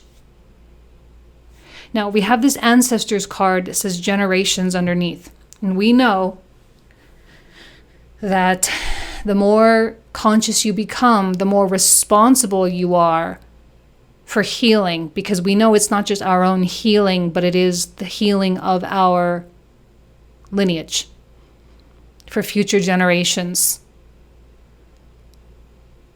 To live in such a way that those that came before us could not live. We change the story here and now. We change the story. Chariot wants you to look at where it's taking you, straight to the pot of gold. See, I'm almost going to say, how dare you think of the 7 of coins as being that's all there is? It's almost an insult to the universe, the creator, for you to use your mind in thinking that that's all there is. I mean, if you think in just of the human number of humans, what is there, 7.6 billion, 7.7 billion people, something like that on the planet right now? Let's say 7.6 billion. 7.6 billion different lives. I mean, that number in and of itself, that number of stories, that number, there's not a writer in the world that would be able to come up with 7.6 billion different storylines. You know what I mean? We're dealing with a force that's beyond comprehension here. So just lean into the 10 of coins and just expect the pot of gold. Right? Because that's what your sun wants to do. The Saturn part of you wants to be all logical and practical and wants to be realistic, right? Quote unquote realistic. That's our favorite word here. Because it's the most silly. Why be realistic when you're dreaming? Why be realistic when you're trying to manifest something? You might as well ask for the best. And I think this card here, the Hanged Man, is more you being in a state of awe that it could be done. And how easy it actually was. This sort of limbo space is a necessary place. We're so conditioned in thinking that we have to do something, we have to work through it, we have to overcome the obstacles, we have to hustle, right? We have to do everything we can and everything that's within your control and time management and networking and circles and all this stuff, right? There's all these things that we can do when really the best thing is to just hang out and just chill. And just know that it will come to fruition. It absolutely will. And your mind will boggle how easy it was. Okay? All right. Let me go ahead and shuffle for the clarifiers for the comprehensive. See you in just a sec.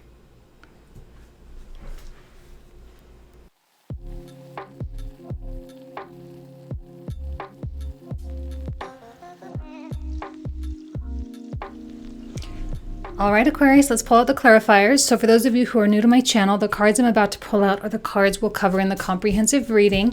The link will be in the description box in the comment thread down below. We usually talk for about 20 to 25 minutes about these cards. All right, so we start with the Knight of Coins, your energy, specifically Aquarius. What more do you need to know about your energy this month? We got two cards, okay. Ace of Wands, Nine of Cups reversed.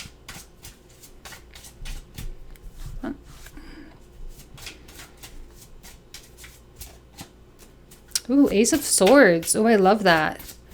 It's just like it's very clear. You know, we don't need to convolute things. We don't need to make anything complicated.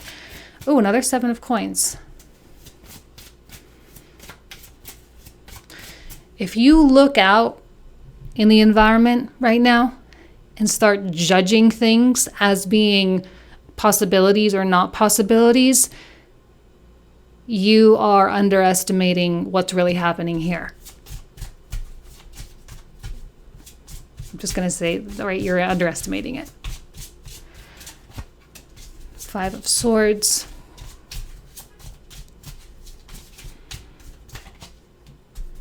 Three of Coins. Okay. All right, now let's go ahead with the Eight of Swords. Start clarifying the Eight of Swords. Oh, Justice reversed and the Sun reversed. It almost feels like a lack of faith.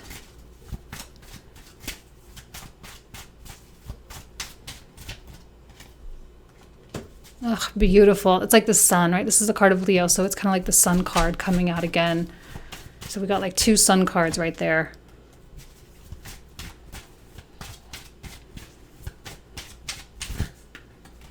Seven of Wands and Nine of Wands there with the Magician reversed. World reversed. Okay, look at the Ten of Swords now.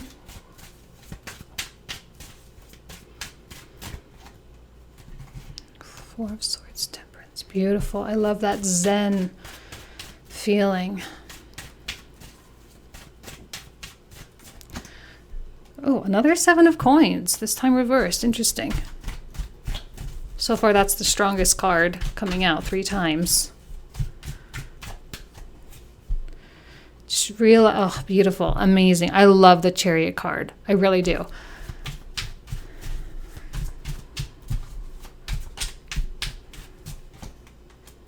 I'm just going to say this. I feel like the path toward the pot of gold here, the 10 of coins, the path toward the pot of gold is not going to be something that you think of.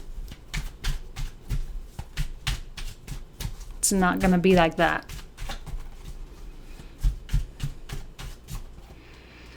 Page of Swords. Now the High Priest, oh, another 8 of coins. I guess not another. I guess we didn't get any of those. Oh, another Hanged Man.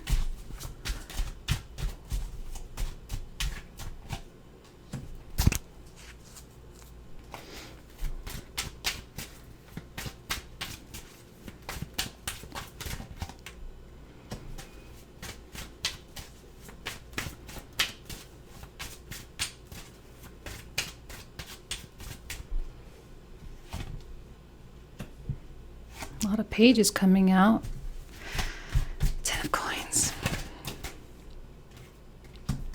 Wands. A lot of reward coming out here in this reading for you guys.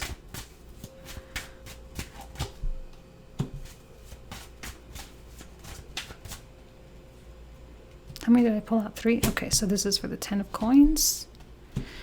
10 of wands.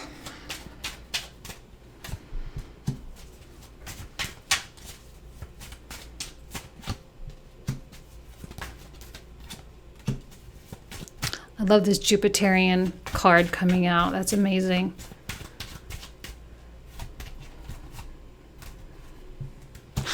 Your mind will boggle. And then we get the Seven of Cups and the Three of Swords. Okay, this is where we're going to pick up in the comprehensive reading, you guys. So if you want to join me, the link will be in the description box or the comment thread down below. If not, then I hope you have an amazing August. And I'll see you guys very soon. Take care. Bye-bye.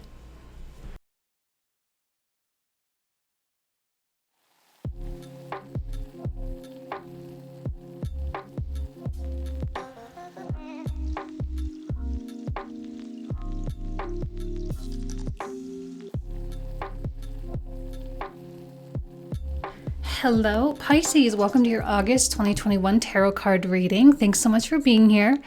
So we get started this month with the card that kind of signifies your energy, or really rather what the universe is needing from you right now, okay? The Page of Cups is a very innocent energy, and it needs flexibility from you. It means that something may be changing. Now, I think we know this because we've got Saturn coming through the 12th house, right? Been here all year, will continue to be here through 2021 and through 2022. When the Saturn comes through the 12th house, or not the Saturn, but when Saturn comes in through the 12th house, there's often a major shift or a major release or surrender or a letting go of some kind. And the life that you knew suddenly dissolves. And things change and evolve in very mystical kinds of ways.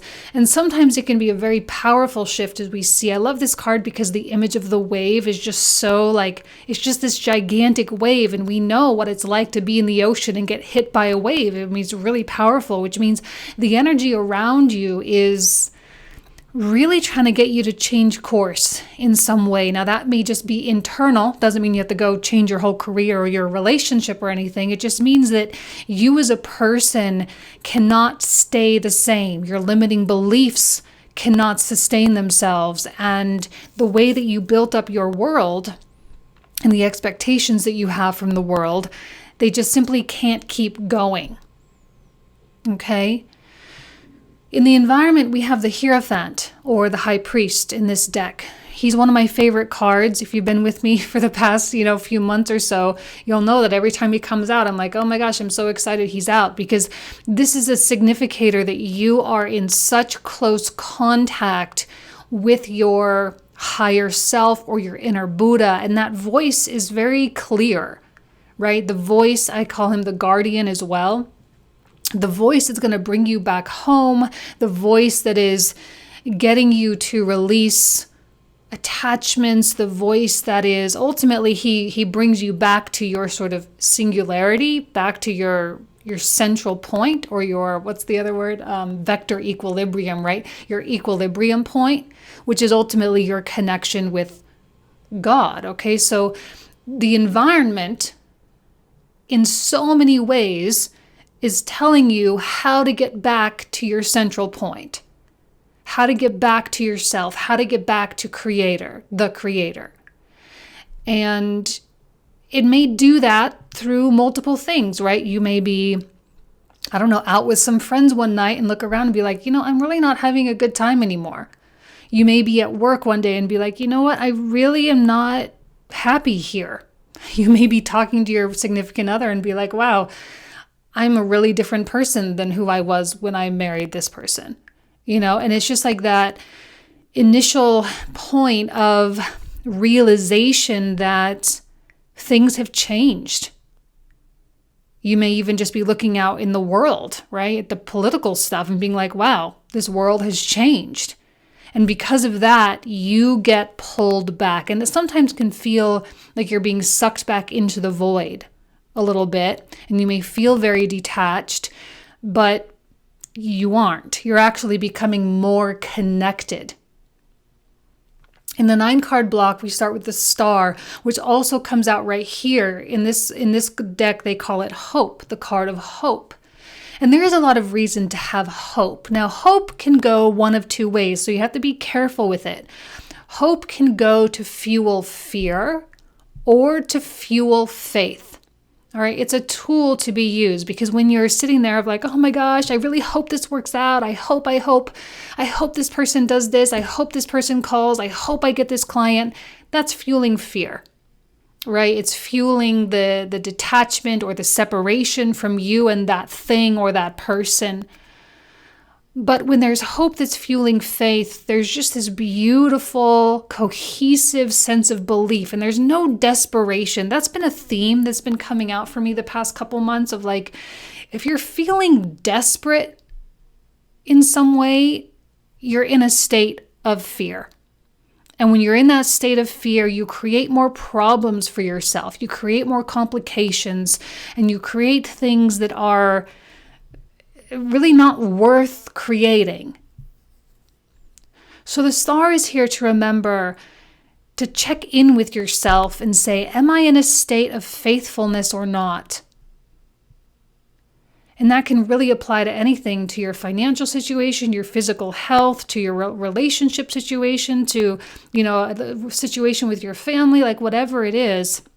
Right now we have Mars and Venus activating your 7th house. Plus, we also had Jupiter just go retrograde over the ascendant, right, for you guys. Well, I mean, the first degree of Pisces, last degree of Aquarius, right? It's going into the sign right before yours. And that activation of that first house line is also activating your 7th house as well through the descendant activation. Okay, so the 7th house, first house axis, very prominent for you guys right now. And there may be questions of, am I with the right person, or have I been wanting the right person? How was it that I was attracting the wrong person for so long? Am I just repeating relationship patterns and all that kind of stuff? So a lot of 7th house concepts, marriage, relationships, connections, business partnerships, even, enemies, if you have those, any kinds of one-on-one types of connections. But here we have this ability to rise above and to transcend any sort of issues that we have, and to look at it from a top-down perspective for the sake of, making adjustments where needed. Now, what's interesting to me is we have a King of Wands and we have a Queen of Swords, both coming out reversed.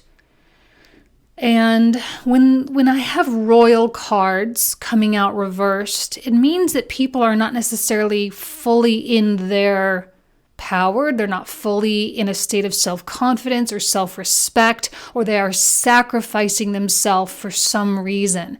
Now, I'm not really sure, because you guys are coming out here as a Page of Cups, so these may be both your energies. It may be you with another person. It may be two totally other people. So I'm going to leave that very open, and you can really decide which one fits for your individual circumstances. But we do have a fiery card, and we have an airy card, and there's a masculine and a feminine. It could be the Venus, Mars, and the 7th connection, right? So, but to me, like, he's looking this way, she's looking this way. They're both reversed. There seems to be a lot of confusion in this particular relationship. They're very far apart from one another in the reading. There's just some disjointed stuff happening. And if you are in a romantic partnership or a business partnership right now, or a friendship, you may just find yourself just going in a completely different way. And actually, you know what? I changed my mind. I actually think you're the King of Wands, because we have this King of Wands connected here with the Page of Wands. Page is pulling me back here. So actually, I think this is you. Page of Wands is about one day at a time, but with excitement, with hope, with faith, with a sense of adventure, a sense of fun. And the pages are actually the best energies to pull us back to this main point, right? Because they're so flexible. They're so moldable. So when environmental factors come into play, where there are certain obstacles or hurdles or whatever, everything kind of pulling you back to yourself, these pages are like, yeah, sure, no problem. Like, I'll go wherever I need to go. That's not an issue. Like, yeah, I'll go there. I'll do that. That's fine.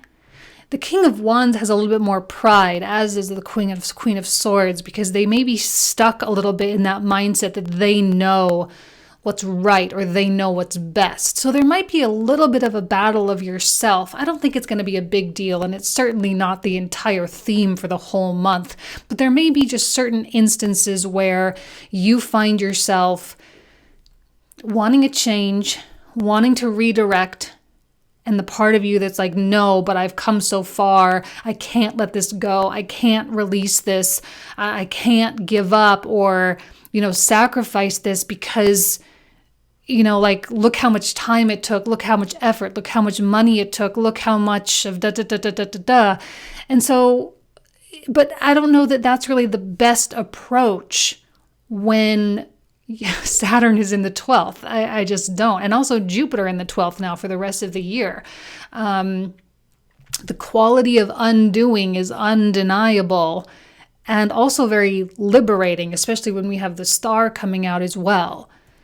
This is an opportunity to be liberated. And if you cling, I think the liberation is going to be forced when Saturn enters your first house, right? Enters through Pisces in 23 and 24. So the choice is yours. You either do it now or you do it later. If you do it now consciously, it'll be a lot easier. If you wait till later, it will just be kind of dissolved the way Pisces energy does that. And eventually in 25, 26, when Saturn comes into a contact with Neptune, it will just be like you'll just look down and realize, this is my favorite analogy, it's like reaching in and realizing that you're trying to grab onto a fistful of water, right? That's Pisces energy, that's Neptunian. It's just like there's nothing there. It was an illusion this whole time. But there's a little bit more consciousness with Aquarius energy, a little bit more clarity with Aquarius. So if you change now, if you change course or allow yourself to be molded or changed in some way, it'll go a lot better. And you'll have the next few years to do this Knight of Coins thing, which is really about application, right? Applying the wisdom that you've acquired. This could be in any type of situation, like you may be getting asked through your higher self here to step into a higher level consciousness within your relationship, right? Because you deserve that first and foremost. You deserve a relationship. You deserve a connection where the person sees you and you see them. Right now, there is such a disconnect going on.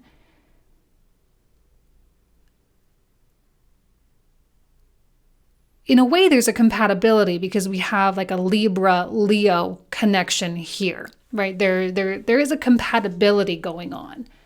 And that might be the thing that you might be hanging on to. Well, we're compatible. We get along. We have good, deep conversations. We get each other. We can just be together.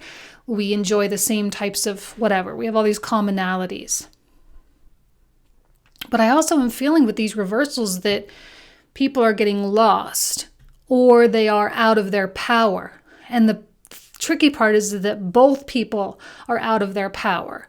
Now, it doesn't mean you have to break up or split the business in half, or it doesn't mean you have to do any of that.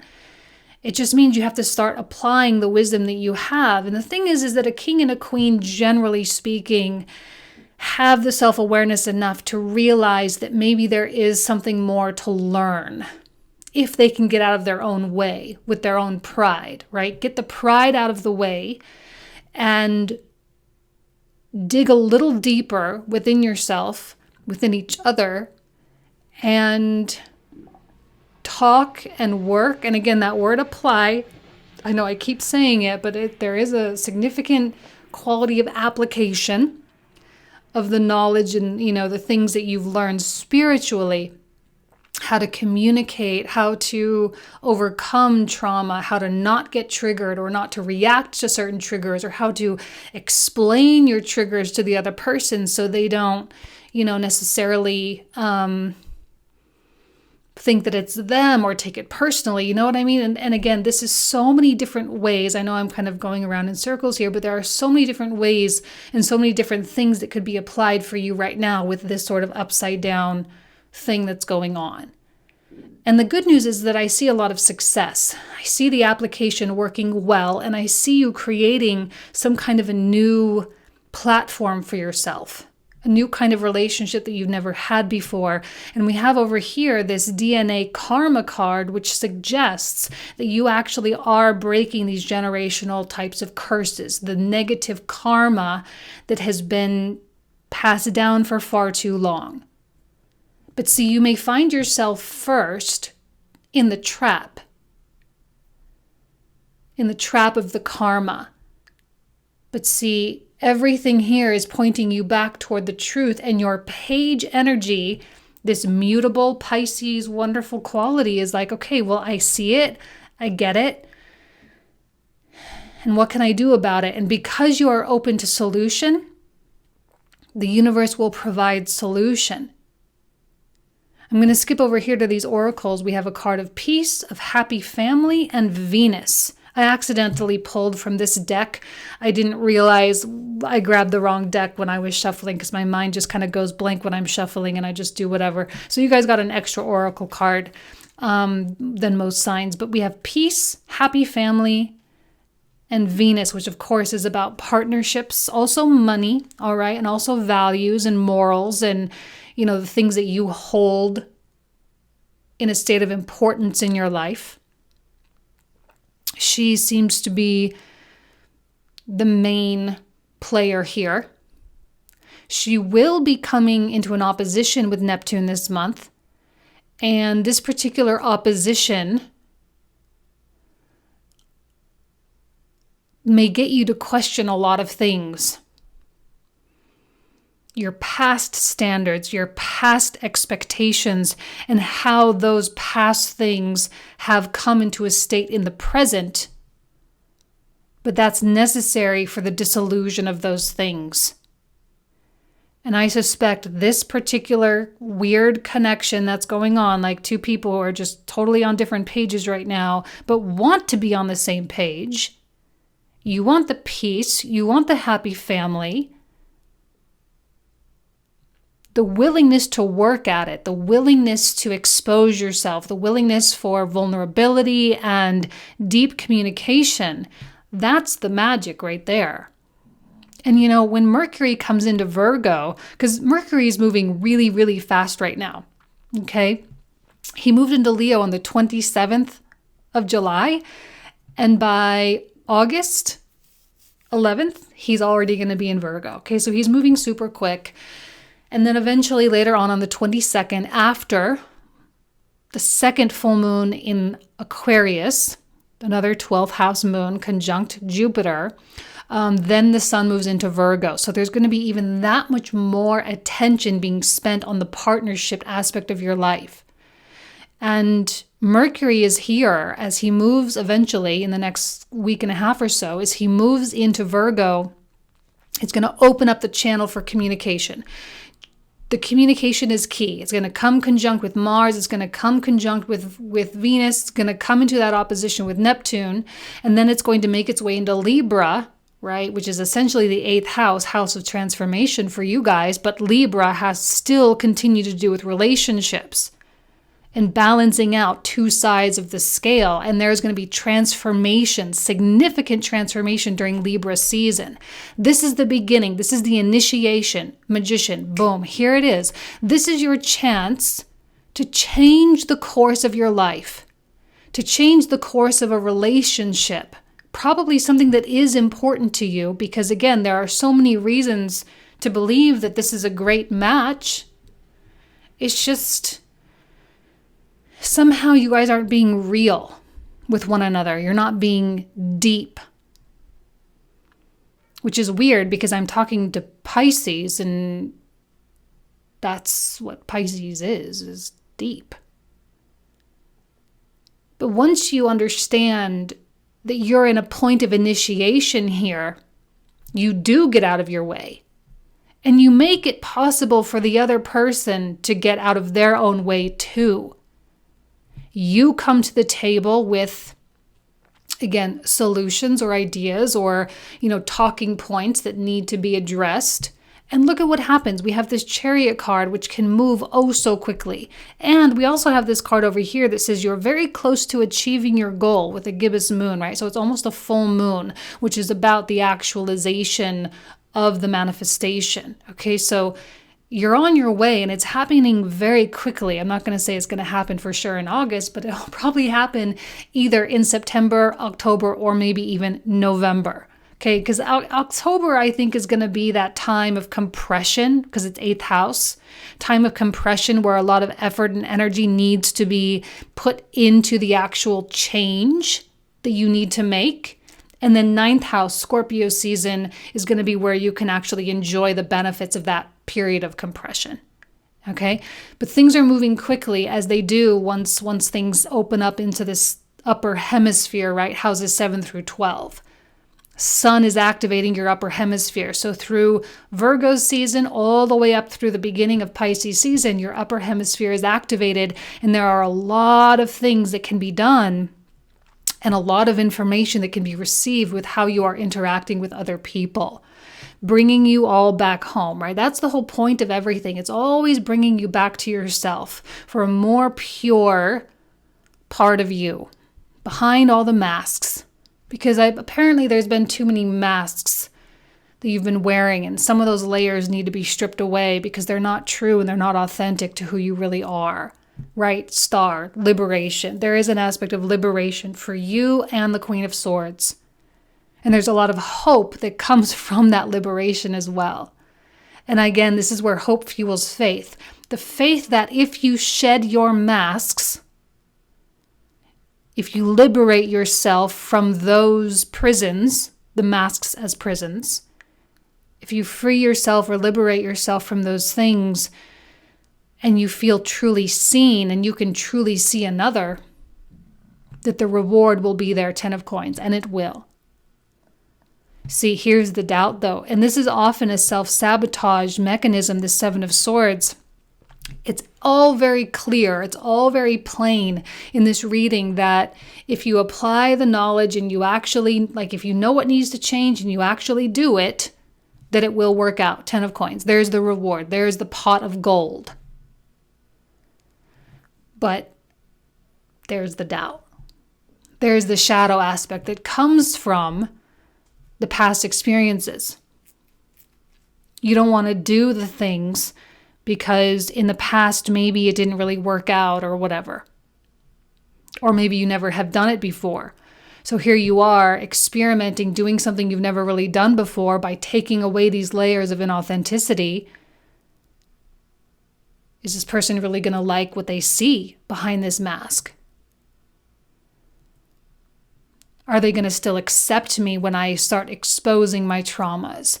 Are they still going to love me if they see the places where I might feel or where I perceive myself to be broken, quote unquote? The answer is yes. Queen of Swords is such a beautiful, it's so good for just non-judgmentalism.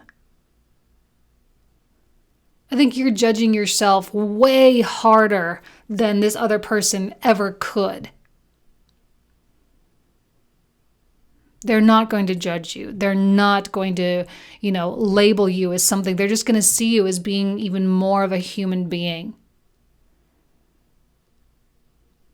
There could also be a fear that you don't want to be too, what I call emotionally slutty. Right? To be emotionally slutty, because sometimes that can backfire, right? And so maybe you've been holding back because you didn't want to just put all your problems on this Queen of Swords. Sorry, I was got that mixed up. You didn't want to put all your problems on the Queen of Swords, and you didn't want to bring those problems into the new relationship.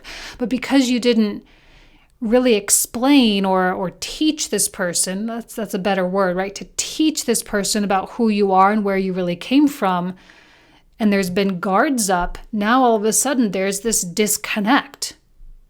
Backs toward one another, each facing in different directions. But if you really want to come together here, you're going to have to put down that pride. Both of you. You're both going to have to. And you're going to have to really say the things that you probably don't really want to say.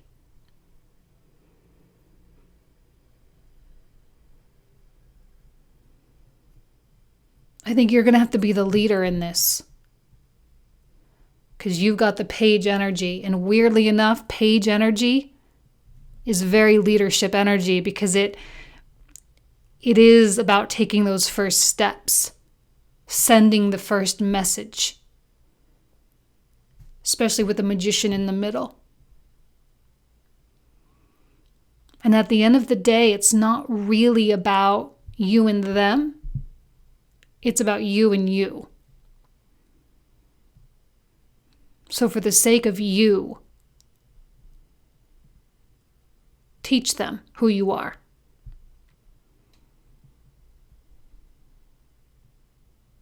And I swear, this Chariot, the movement and the transformation of this relationship will just take off. Will just take off. All right, let's get the clarifiers ready. All right, see you in just a sec.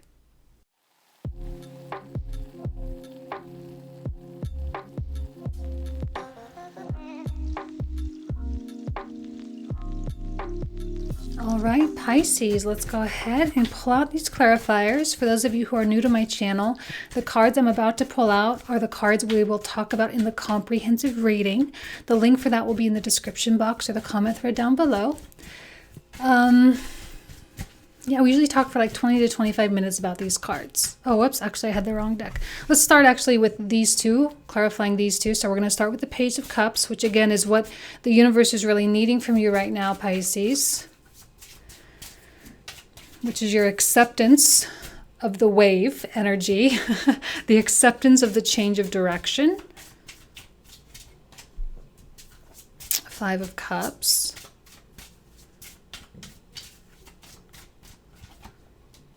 Three of Wands. Beautiful. And the Six of Wands. Now, just quickly, if there's something that you want, Pisces,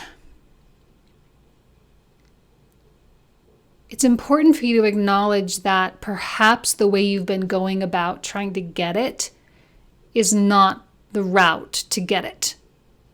Because if you don't have it already, then clearly the things that you've been doing don't work. It doesn't work. So you have to be ready for a change. You have to be ready for behavioral changes, mental state changes. Okay? Now the environment, Seven of Cups reversed, beautiful.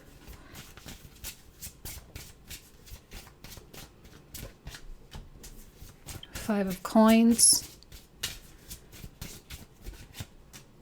Beautiful. Four of Wands, love it. Okay, let's start with the Star. Additional information about the Star, which is the hope, right? Or the optimism and the belief and the faith that is needed for this path to really reveal itself. Another Seven of Cups, interesting. Seven of Cups is always a good time to have faith, to exhibit faith and to have hope that it's going to work out perfectly. Seven of Coins, because I see that it does. The only thing that can stop it is this Seven of Swords, which like I said is like the self-sabotage. So like if you were to stop it because of pride or something else. Oh, another Magician. I love it. You have a lot of power and a lot of control here. Oh, two eights. Eight of Cups and Eight of Wands. It's almost as though the King of Wands reversed is what you're leaving here. Saturn through the 12th. What do we expect? Three of Swords. Sorry, my stomach's grumbling. Probably time for breakfast. Okay, Nine of Coins reversed, Seven of Wands reversed, and Two of Swords reversed. he's got to walk forward in this new direction with very little evidence that it's going to work out. Okay, very little evidence. Beautiful. Two of Wands.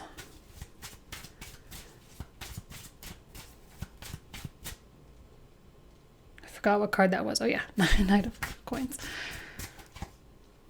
Ooh, another star. This time it's upright. So we officially have the star like 3 times. Here, here, and then this oracle here. It's not really an oracle, it's just a different kind of tarot. Ooh, and the Fool. We have the Magician. Beautiful, and I love that. It's so similar to this happy family card over here, even with the rainbow and everything. I love it.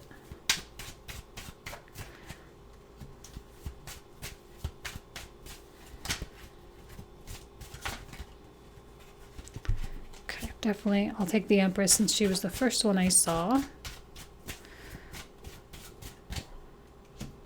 Ah, there he is, reversed again.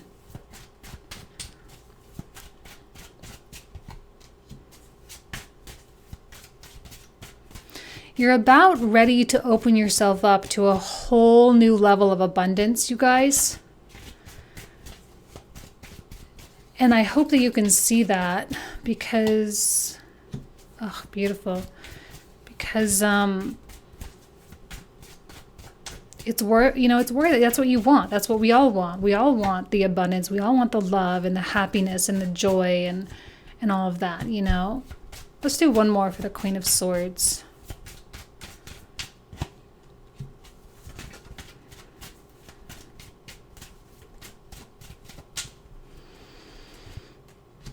Oh, another Hierophant. I love it. Another 5 of Cups. Beautiful. This to me seems like the kind of reunification or the coming together that's needed here. Hanged Man, Queen of Wands. And bottom of the deck is, oh, another Page of Wands. Excellent. Okay, this is where we're going to pick up in the comprehensive. So if you want to join, you are more than welcome. Okay. See you there. Again, the link will be in the description box or the comment thread down below. All right. Thanks so much, you guys. Take care. Have a great August. Bye-bye.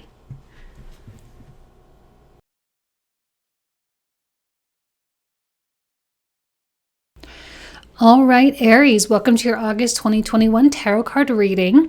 Unfortunately, I forgot to turn the camera on when I was shuffling, so I didn't record that the way I normally do. Hopefully, you guys just trust that I pulled these all out organically the way I do for every other zodiac sign.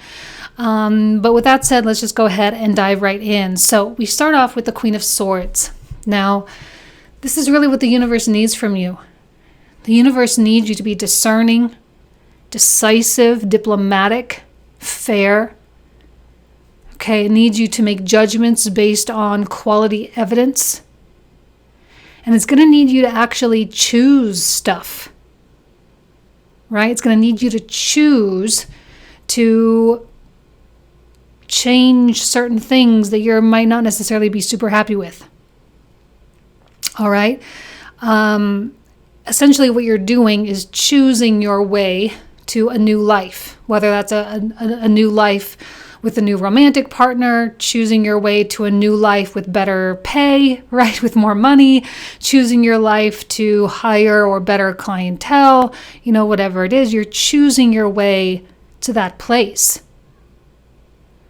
The way you spend your time through Leo season, fifth house activation, there's passion, there's drive, there's creativity here, but there's also self-empowerment. She is a highly self-empowered individual. All the court cards, kings and queens, they're all very, they are all full of self-respect. And you're going to have to probably draw the line in the sand. And, the environment over here with the Hermit, whenever I get either the Hermit or the High Priestess, whenever I get those two cards in the environment position, I always get this feeling that, you're not going to be able to look out in the world and get your answers. Now, the answers you need are coming, which means when they're ready to present themselves, they will. But you can look all you want, and they're not going to find you until it's time for them to find you. The answers for anything, really, I mean, you can kind of leave that open to interpretation. The universe really needs you to dig into your inner wisdom right now. It needs you to sort of, and I'm looking at this whale card. It says breach. When a whale breaches, they kind of come up and, breathe air or whatever.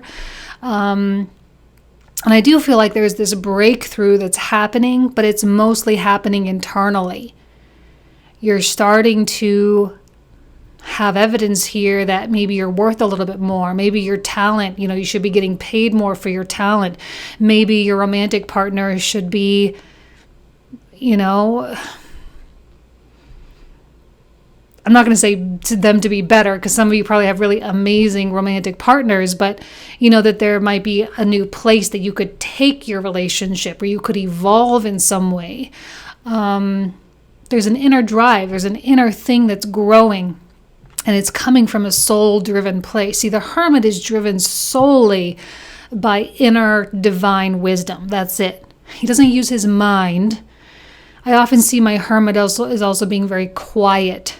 There's a lot of quietness, and you may actually want to be a bit quiet. By talking, we tend to limit our listening. Right now is about listening. She's an excellent listener. Listen to what you're feeling. Listen to what people are saying. Listen to all sorts of things with an objective mind. Because I think that as you start really listening, like really hearing what's going on, this Aquarius energy over here, activated with Saturn and Jupiter, there's going to be certain detachments happening as well. Detaching from a romantic partner that might not be a good fit. Detaching from a job that might not be a good fit. Detaching from a group of friends, right? Also, we have this card of community down here. So, 11th house has a lot to do with your community and really where you belong. And you may find yourself, we have this card of vacation. I accidentally pulled out this card because I usually go like totally blank when I'm shuffling, so I sometimes don't pay attention to what I'm doing. I accidentally pulled out the card from this deck, but this says vacation. Take time for relaxation and adventure, and that's exactly what Leo season is going to be about. To an extent, not like full on cut everything off, but just to like allow yourself to just be you and to not be caught up or trapped in all the noise of everything. Because again, if you're really listening, you're going to realize how much noise is actually out there. And you don't want to be a contributor to the noise, and you don't want to be confused by the noise. Because maybe for some of you, there's not a bunch of relevant information that you're getting from the noise boxes.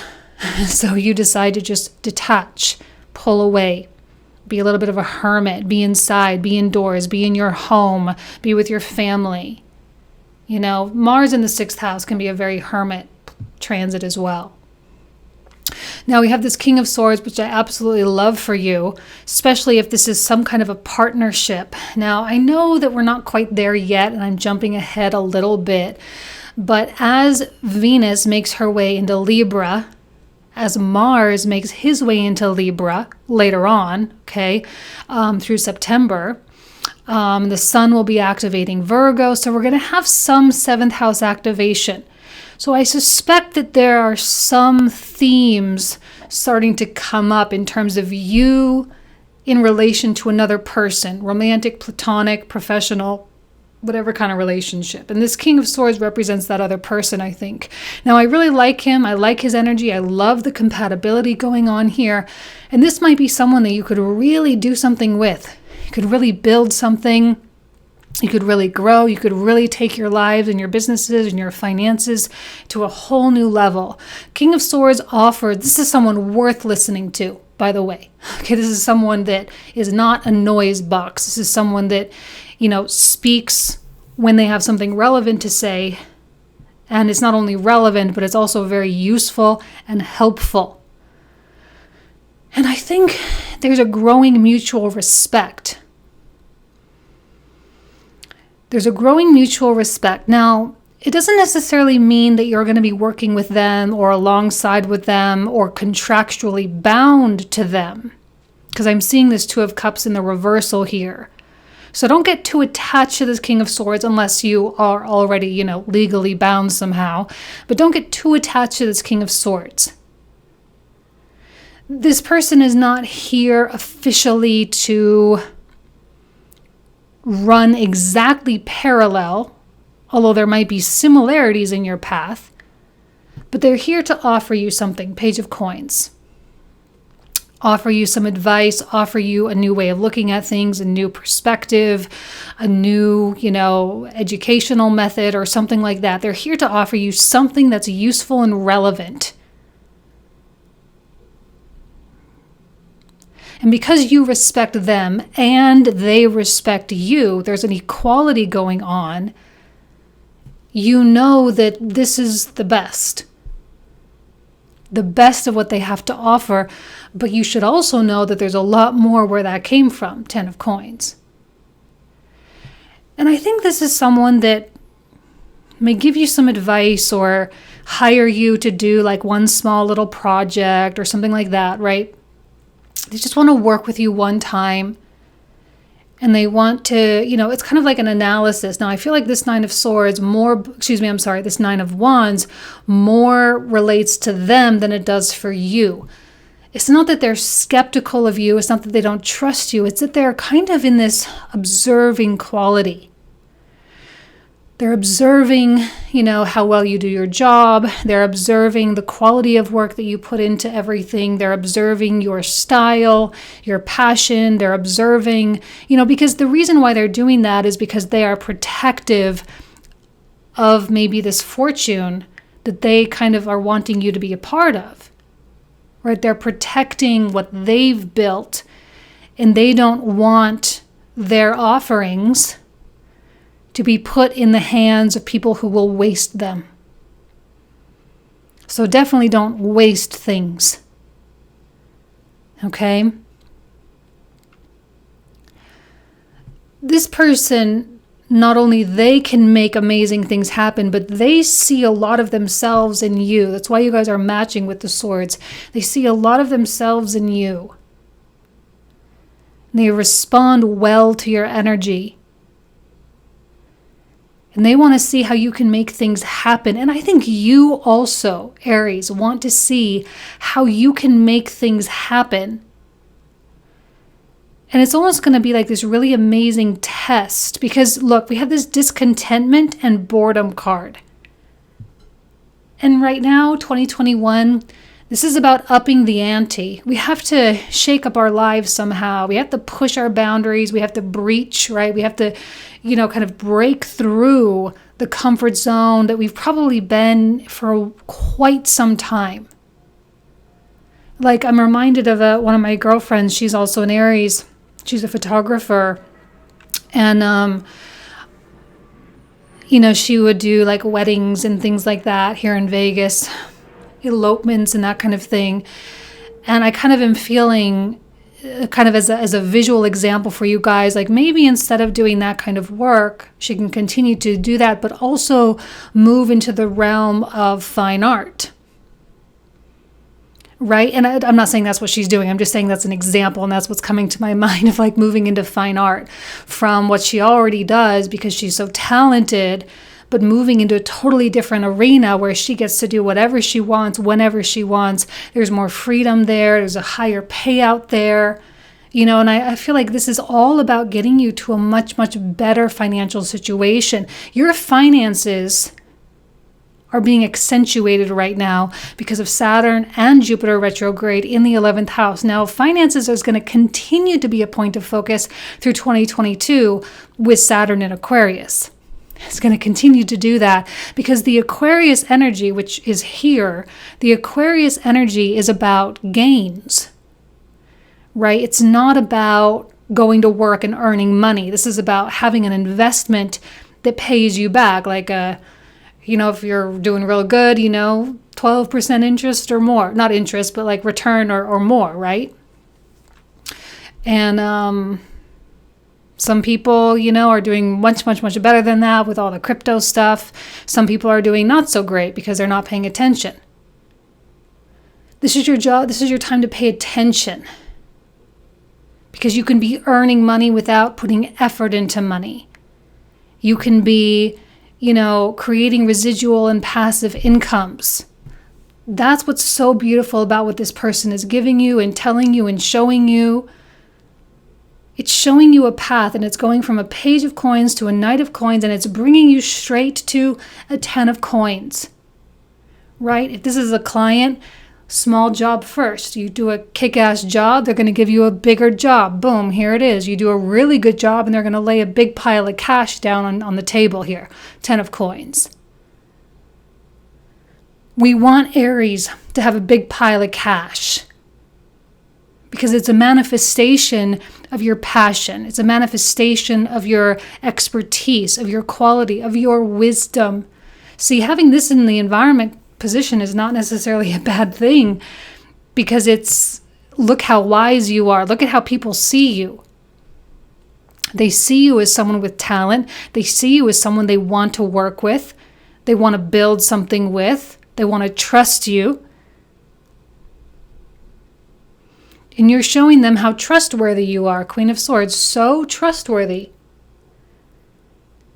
And I feel like this is going to open up massive doors for you. Massive doors. Your lives are about to change, over the next 3 years. Saturn through finishing out Aquarius, moving into Pisces for 2 years, and then in 2025 there's going to be some 2025 is going to be weird for you, because both Saturn and Neptune are at the first degrees of Aries, and then they're going to dip back into Pisces, both of them, and then they're going to move forward back into Aries, and they're very, very close together that whole year. And that could be a year where, if you know what you're doing and if you're on this track, you could be taken to heights beyond what you actually believe is possible, or what you let yourself believe is possible. If you're not on this track, that could be a painful year, because a lot of the things that you have built, if you don't believe, if you're not using your belief in a good way, could crumble apart. Now is the time to start believing. This person believes in you. They want to see how much you believe in you, because they need you to believe in you, because without that, you wouldn't be able to accommodate their needs. They need you to be your best. This person is not only opening up the door financially, but they are opening up the door socially. Now, with Saturn and Aquarius, there could be substantial detachment from groups of people, but it's a shift, a trade from one group of people to another. And I love this crowd. This is the crowd of people that are abundant. It's like when you hang out with a bunch of broke people. Well, obviously, you can only be as good as the people you surround yourself with. You know what I mean? So as you evolve and as you grow, you're going to start seeing that mirrored back to you by the quality of people that you start associating with.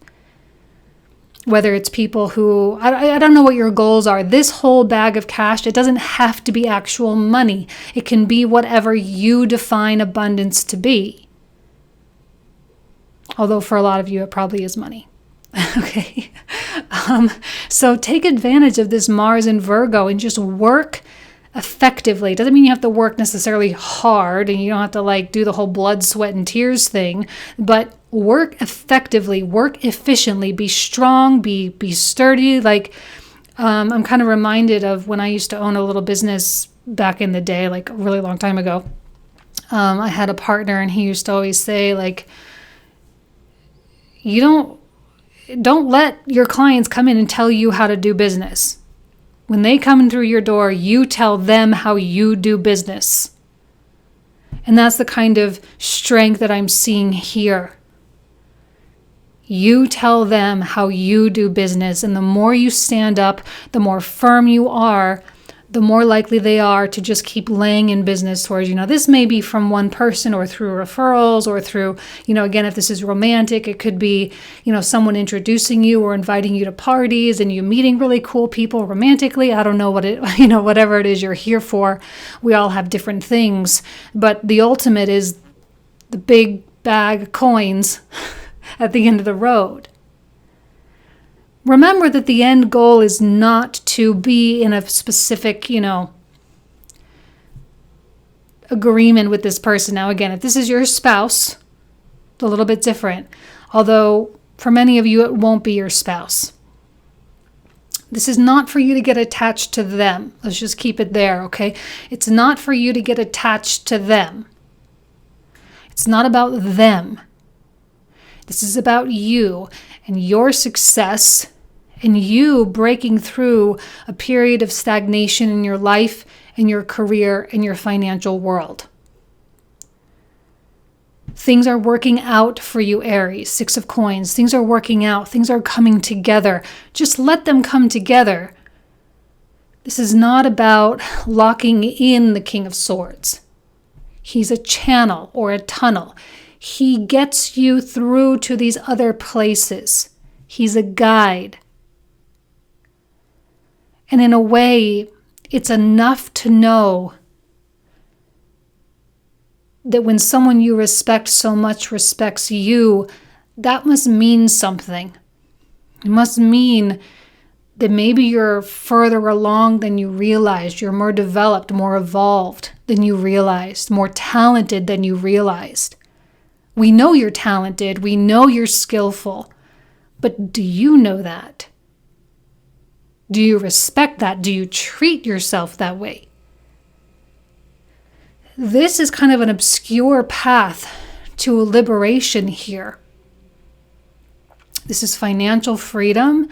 This is, time for you to travel, to move around, to enjoy your life. And especially like with this vacation card, being 5th house Leo. Did I say this already? 5th house Leo and Mercury. Like, we want you to enjoy, we want you to work effectively, high productivity, but we also want you to enjoy your life.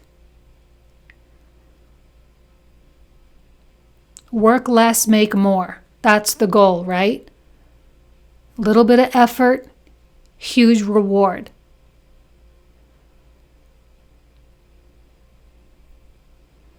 Can you imagine what happens when you find something you love?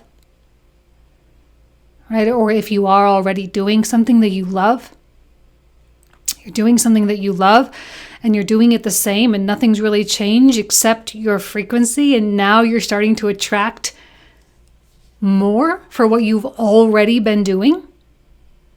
Well, you've been doing this whole time. High rewards with Aquarius. I cannot tell you. People with strong 11th house, I think any astrologer will tell you, people with strong 11th houses are usually some of, if not the wealthiest people. If they do it right, if they play their cards right, if they allow themselves to have it. I've personally never seen someone with like a strong, really strong 11th house who was not a multimillionaire. Or married one or something like that, or had access to it or was born into it. Okay? The frequency is there. It's there for you to grab. It's there for you to learn with Saturn. The frequency of infinite abundance, 10 of Coins, so that you can be free forever. Not everyone is going to learn the lesson. I'm just going to tell you that right now. Not everyone is going to learn the lesson. Not everyone is going to want to learn the lesson because they are going to be so hell-bent on their own insecurities and their own cautionary energy. I'm afraid, or I can't tell this person that, or I can't get mad at that person because they're so-and-so, or they're the son of so-and-so, or do you know who this person is? They're the owner of this company. I can't say that. No, don't do that. Okay, don't do that. This is about your own strength and you not caring if you lose an opportunity because someone is treating you like crap. Okay? Not everyone is going to treat you that way. And someone really sees you. Don't be afraid to turn away people just because of who they are, quote unquote. This path is very clear, a little bit jagged, a little kind of zigzaggy, but very clear. From the King of Swords to the Page to the Knight to the 10, for the sake of your ultimate freedom. All right, let's go ahead and get the clarifiers ready. This time I will not forget to turn on the camera so you guys can see me shuffling. All right, see you in just a sec.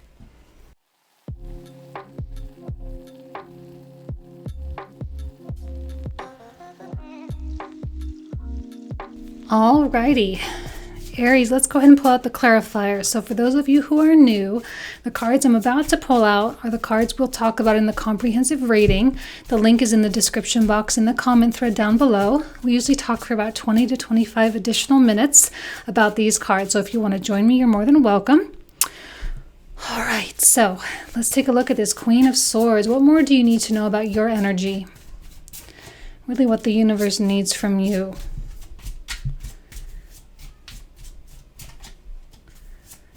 Oh, another Two of Cups reversed. That's interesting. See, because I think it really all comes back to you. It's not necessarily about like an official partnership per se, but it's definitely someone that's going to help you build your empire here, okay?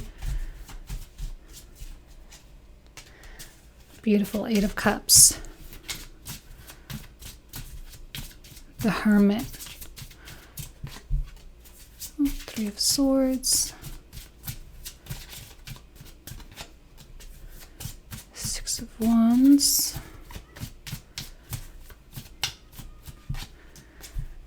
beautiful, Three of Cups. Okay, so now let's get started on the 12 card block, starting with the King of Swords.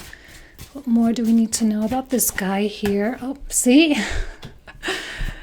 He just really wants to give you these coins, just really wants to work with you and hire you and give you work and give you opportunities, give you introductions. I mean, this person just really has a lot to offer.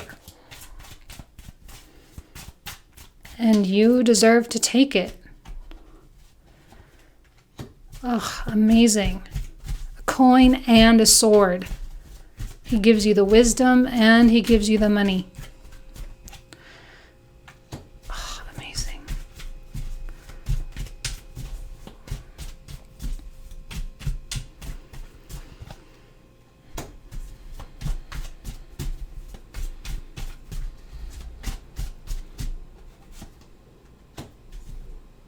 Beautiful. I love that. That's you guys for sure. That's actually the Aries card, so have the Nine of Swords. Oh my gosh. Every single time, every single deck, the Two of Cups came out reversed. I don't think that's ever happened before. Queen of Cups reversed.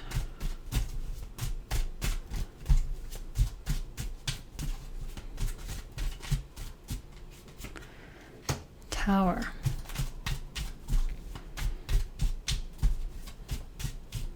It's an interesting balance for you guys between doing it yourself and letting someone help you. Please accept this person's stuff that they're trying to give you. Please accept it. But also, you have to do it on your own, too. Right? You have to put in the hours. You have to do the work.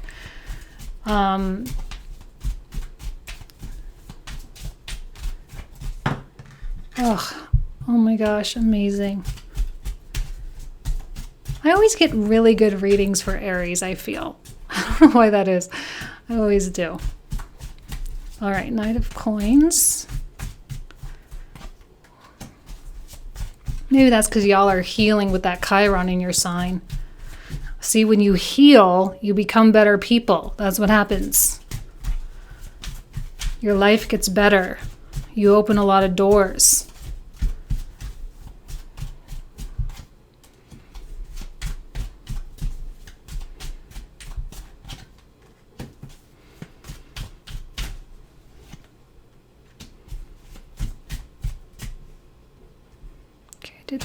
3.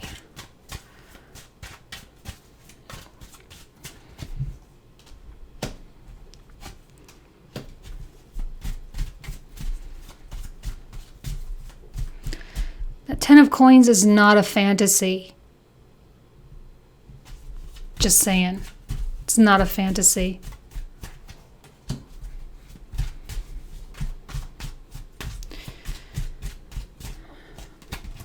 Some of you are going to be skeptical when things start working out well for you. Not all of you, but some of you, you're going to be skeptical that it's really for you. The universe is testing you right now to see if you truly want the things you say you want.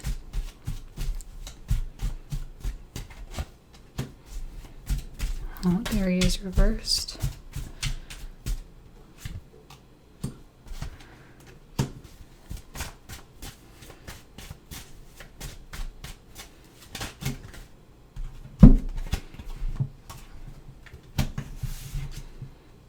Eight of Swords.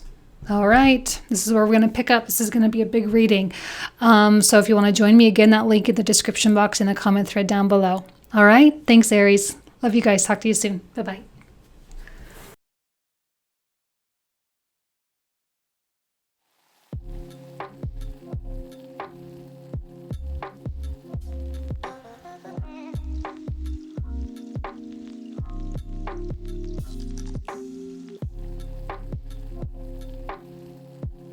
Hello, Taurus. Welcome to your August 2021 tarot card reading. So let's go ahead and get started with the card that signifies your energy specifically, which is the King of Swords. Now, this is actually like an Aquarian energy, right? Fixed air with the King of Swords. And there's this quality here of detachment. Uranus goes retrograde, right? I think this has a lot to do with elevating yourself or being aware enough of yourself to understand where a certain idea or a certain point of stubbornness is ultimately going to hold you back, and to be able to let go. To actually be able to change, which we always have an opportunity to change. Every single day we wake up and we have that opportunity. But sometimes when we want to change, sometimes we find ourselves still in those patterns. And then other times we're just ready or ripe. And then the change just happens. And I feel like that's what's really going on, is there's a ripeness to where you are in your life right now. And it's just a matter of letting it happen and being aware enough to let it happen. Because there are going to be some Taurus people out there, especially for you guys cross-watching, where this won't necessarily manifest as awareness or being elevated or transcending oneself. Okay, it will manifest as someone who thinks they know everything, a know-it-all. And dealing with that type of person right now, again, especially if you're cross-watching, is going to be exceptionally difficult, because when we look at the 9-card block, look at how many major arcana we had coming out in a row. 1, 2, 3, 4, 5, 6. This is a month of lessons. This is a month, right? I mean, these kind of major arcana, when they come out, it's like massive billboards on a freeway of like, whatever, exit 23A, exit here. This is the exit. 2 more miles to go. 1 more mile to go. And it's just like hitting you in the face that something is coming. In the environment, we have the sun, which also appears in the center of the reading. The sun, of course, is a brilliant energy. And for you, it's now transiting in Leo in your 4th house. Now, the 4th house, it does have a lot to do with home and family, but I tend to take the 4th house to a little bit of an extreme when I say, we say that this is our place with our roots, like where we came from. I like to extend that beyond our lifetime, where we came from galactically, straight from spirit, straight from the field, straight from creator, right? We came straight from there, and there's a connection there. And I think a lot of the things going on in your life right now really may seem, I don't know, maybe a little accidental, or like, wow, that came together a little bit too easy for me. But again, if it does feel like it's just happening and it's going well and you're getting what you want, that's because it's meant for you. I don't think that right now is a time where Taurus needs to work very hard for what it is they want, especially not with Mars and Venus in the 5th house, which is more of a pleasurable, fun, enjoy your life kind of time. Okay? And the Sun also tells me that you're attracting a lot of attention, right? You're attracting attention from employers, from potential romantic relationships, from even your own children. You know, there's just this magnetic quality about you right now. People want you on their team. They want to hear your advice. They want to know what you think. They want quality time with you. And instead of letting it, you know, stroke your ego here, this is you from a more analytical standpoint. This is very Saturn in the 10th house in Aquarius. Look at everything more logically and say, okay, well, where do I want to put my time? What is the most beneficial for me and my family and my loved ones? Because there's definitely a call, right? Don't let pride get in your way with this card, right? Don't let pride get in your way. When the universe is kind of pushing you along and it seems to be going well, at least in one area of your life, it seems to be going well. I actually really like retrograde season, like when we have so many retrogrades going on. I like that because for me anyway, like from what I've observed, it is more internal battle stuff rather than external stuff. Like if we have Saturn going retrograde, going direct, it's possible that Saturn transit may actually bring about, difficult people, right? Things that you don't have control over. But internally, you do have control over it. And that means that it doesn't need to be so problematic. You just got to kind of conquer your demons, and go through the healing process. But the things out in the world are good.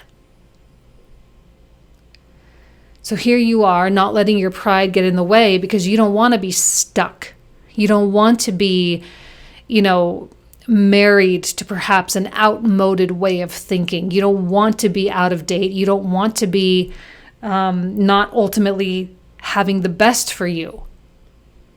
That means some things may need to be sacrificed. You may need to sacrifice something that you spent a lot of time on for the sake of something else. But that's the essence of Pluto. Sometimes we build something up only to have it be torn down as a reminder of the impermanence of this world, as a reminder of the impermanence of us and these identities that we hold. Pluto likes to destroy things, but he also likes to rebirth things as well. And we have a card of rebirth, the spring equinox. So it's kind of like the destruction and the rebuilding all in one. To let something go and get something else, which we're clearly seeing here with the Ace of Coins. The one thing that you always have in your arsenal is the fact that you are a King of Coins. This is a card of Taurus. This is a card of Aquarius, okay? So no matter what anyone says, that's your card. We even have the bull head on the throne there. So you're still you. You're still strong. You're still capable of manifesting so many wonderful things in your life. Letting go of this, whatever it is nothing. It should feel like nothing. Hopefully it feels like nothing. Hopefully it's not a difficult decision, because it really doesn't have to be. Because again, the elevated part of you that says, well, I'm changing as a person, I'm going to redirect my energy. There's no need to stubbornly keep something going or keep something alive when you're evolving past it. Now this card here, a card of deceit. It's very interesting this card came out because I think Capricorn got it. I think Aquarius got it, or Sagittarius, one of them too. They also got it. And it's weird to me that it's coming out because I don't know, is someone else trying to deceive you, or are you witnessing other people deceiving other people? Are you deceiving yourself? The only one I can really speak to is if you're deceiving yourself, or if you're choosing to deceive someone else, which is unlikely. But if you are deceiving yourself, if you're lying to yourself in some capacity, the likelihood of that lie being able to continue on is practically 0%, with Pluto right next to it. With the brilliance of the sun, the truth always resonates and the environment will adjust to accommodate the truth.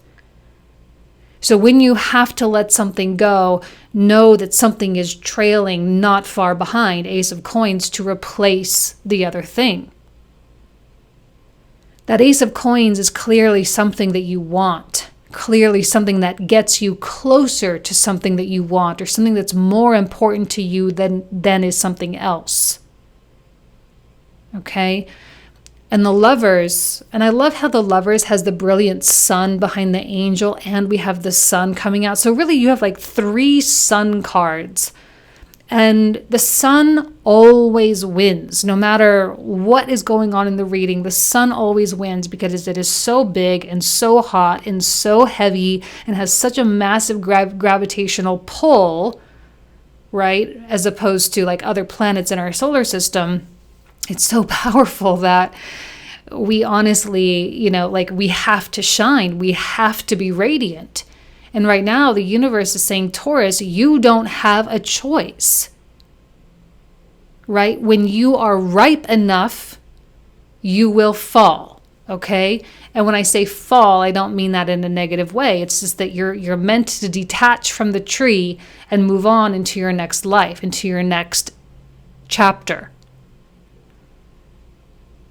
And the Lovers, now the Lovers can be interpreted in so many different ways. There can be an actual love situation.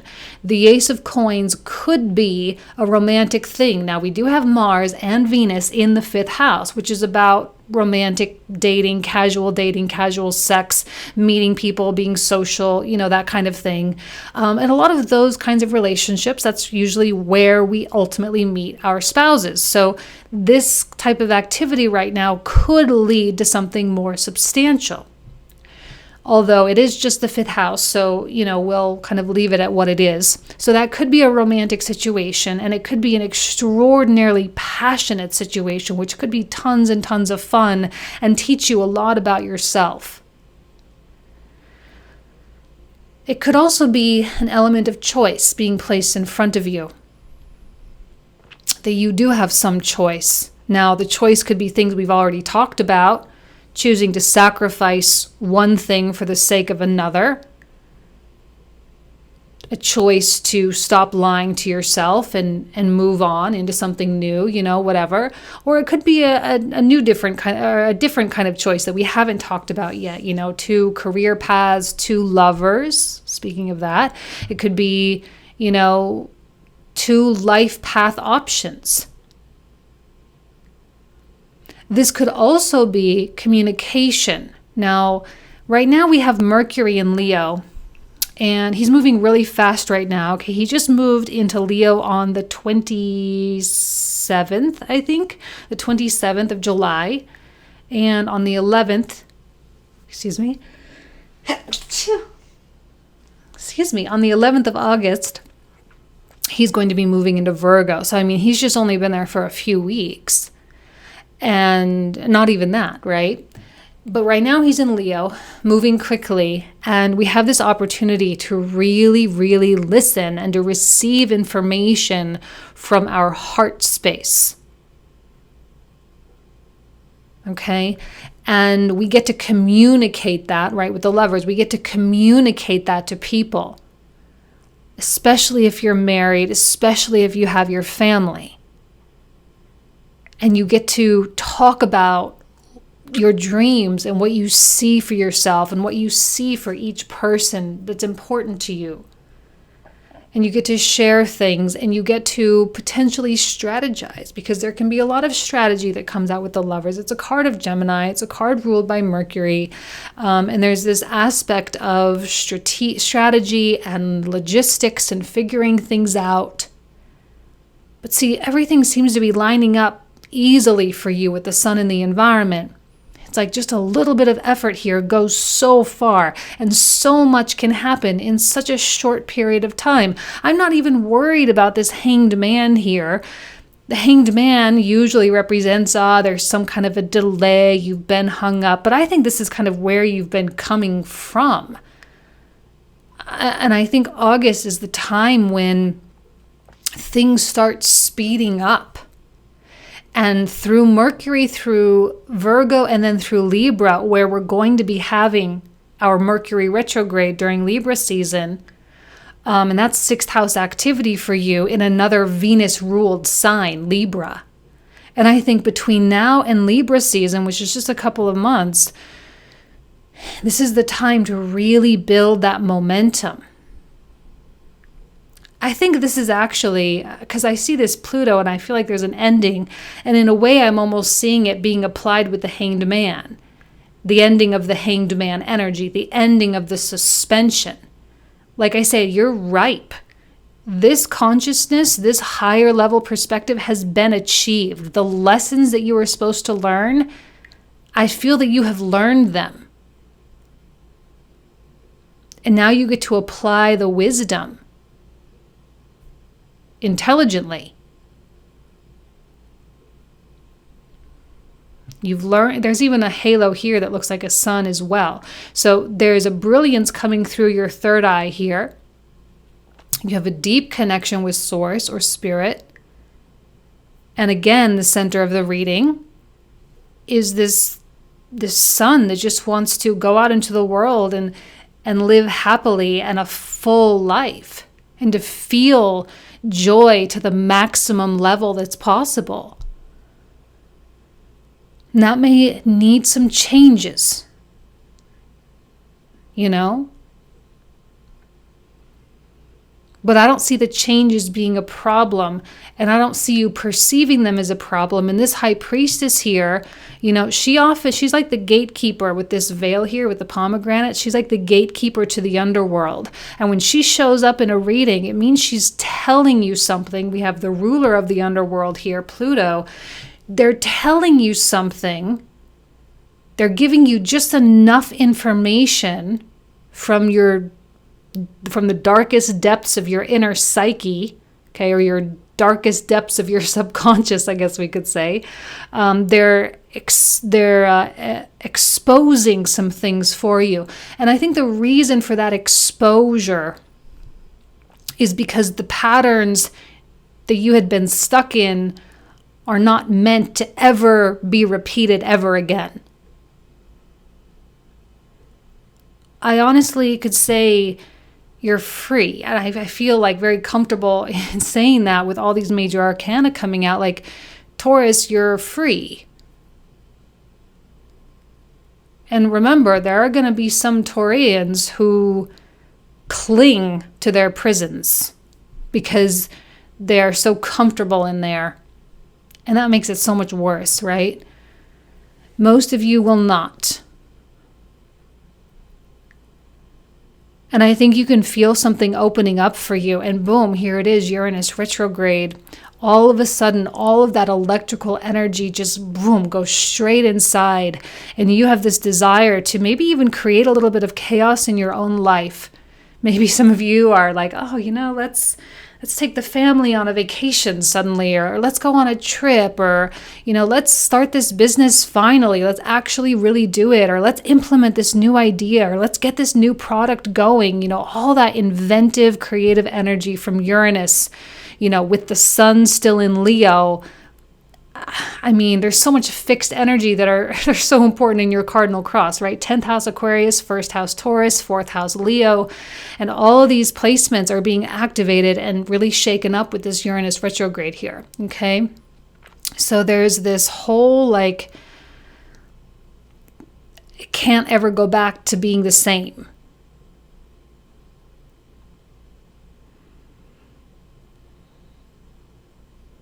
Now, the Fool, I don't feel is problematic in the reversal. I don't. Because I think this is the strategy part from the Lovers coming through and saying, you know what, we know that we're going to be doing this thing, right? We know that we're going to take this path because that's what my heart is calling me to do. That's what my soul feels the most comfortable with.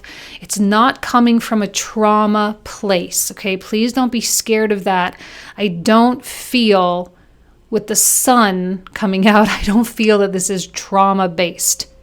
And especially when we have the Sun opposite Saturn, like we do right now, as I'm doing this reading on the 1st, we have the Sun opposite Saturn. Saturn cannot win. Okay? The Sun wins. And clearly it wins for you. Saturn represents patterns and karma and things that we have to learn. And, yes, he can be great for our ambitions and all of that. And that's good. But right now we have to really lead from the heart. We don't really have a choice. That's all we know right now is what our heart is telling us. And our feelings of excitement and our feelings of expansion and our feelings of, hope and faith and optimism, they're just coming from a real place. Our spirits are talking to us. So no, you're not going to foolishly jump off the cliff. You will be uprooting some things though. Sacrifice. Don't let pride get in your way. In fact, maybe your pride is even what's being sacrificed here. There is a humility coming out with these kings of okay, I know my power, so let's make sure I use my power in a way that is not, doing anything negative to myself, doing anything negative to my life. Let's bring in the money, let's bring in the love, let's buy the new home, let's find the new job. Let's do all these things that we've been talking about forever. Let's finally just do them. You make the decision and then you start doing it, but intelligently. And I love the balance here because sometimes it's just all about the heart and other times it's all about the mind. Sometimes we get readings where it really is both and we get to utilize both and we have an equal balance of both.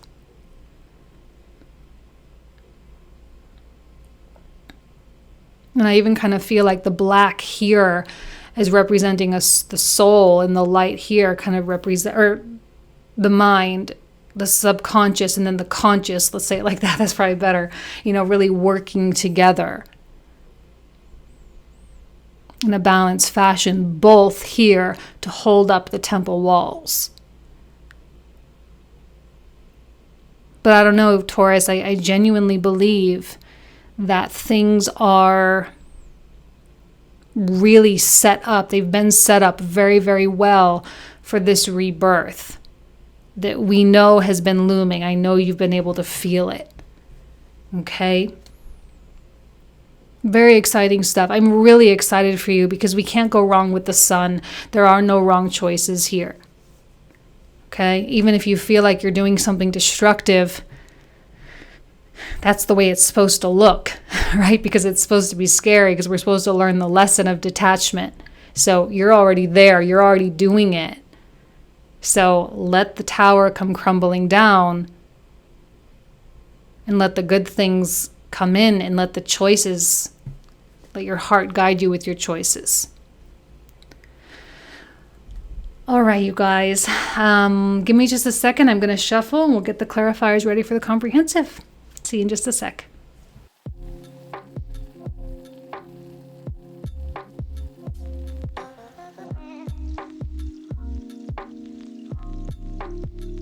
All right, Taurus. So let's go ahead and get the clarifiers out for you. So for those of you who are new, the cards I'm about to pull out are the cards I will cover in the comprehensive reading.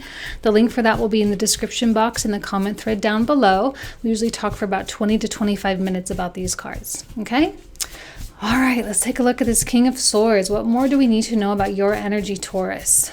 Okay, we got two, starting with the Seven of Coins and the Eight of Wands reversed.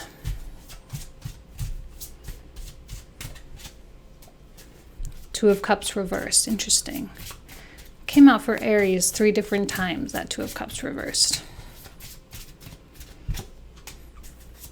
Ten of Coins. The reason why I say that, by the way, is because Aries rules your 12th house. So that's why it's relevant. Okay, and then we have the Ten of Coins. Beautiful. The environment is looking very abundant for you right now. Another Ace of Coins. And a Five of Swords. All right, King of Coins. Let's take a look here. That's definitely you guys. I love the earth and air connection because it is very practical, very logical. There's not a lot of emotion, which means your mind is even going to be on board with this heart-driven decision, which is great. Okay. Okay, well, we know that. We know you're moving towards something else. Oh, beautiful. Ace of Swords and another Ten of Coins. Just because you're leaving something behind does not mean you're not going to be able to do very, very well with your new options. It's very clear to me that you will do very well. King of Swords.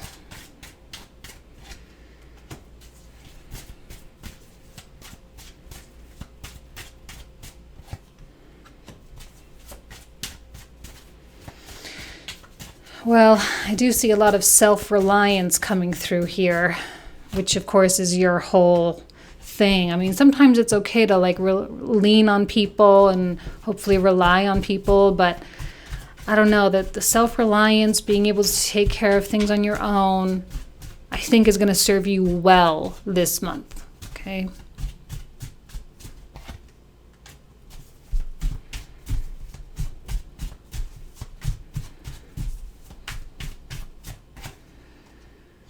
Five of Swords coming out again. Wait, what was this card again? Oh, Hanged Man.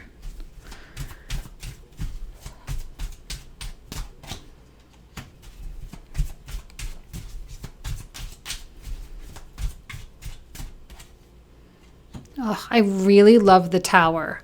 It's like an abrupt moment of coming out of that Hanged Man energy. It's just like you're there and then boom, all of a sudden you're not there anymore.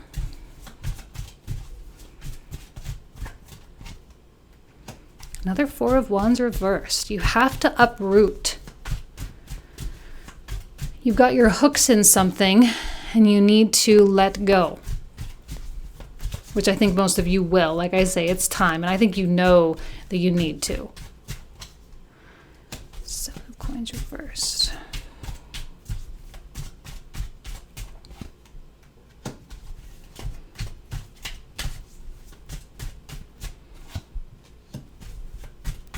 I don't even mind the reversal of the Sun. I told you it was the most important card, and it's even reinforcing that it is the most important card in the reading, is the Sun.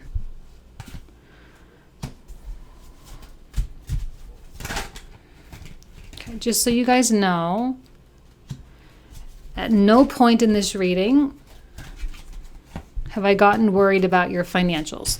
Just putting that out there.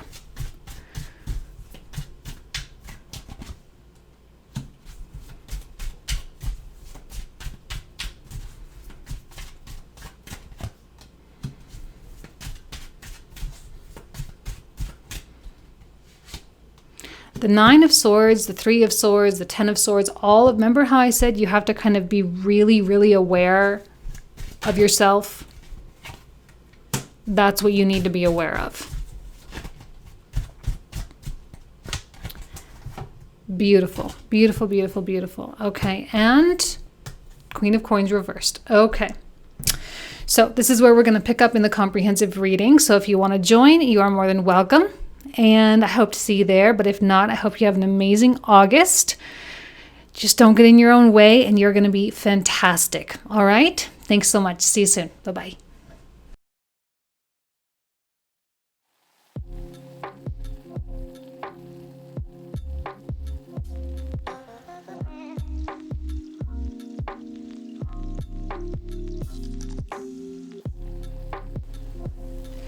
Hello, Gemini. Welcome to your August 2021 tarot card reading.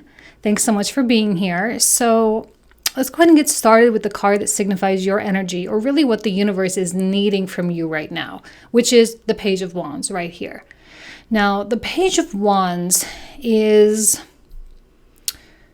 it's a beautiful energy. It's fun. It's playful. It's very third house Leo activation, which is what you have going on now. Now, this is an especially important season for you guys because the third house is your natural house. So here we are in your natural third house, sun activation. There's a lot of things that the universe needs you to be very open to. There's a lot of ideas that are likely to come your way through brainstorming sessions, through journaling sessions, through just kind of random things popping into your head. All these ideas you want to do, things you want to create, you want to build, you want to do, whatever. I know that your openness is very much appreciated by Spirit right now, because I have a feeling that you're going to get sort of hit by lightning a little bit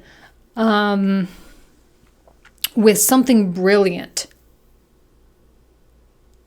And you need the openness here because it's not something that your conscious mind in its current state would be accepting of.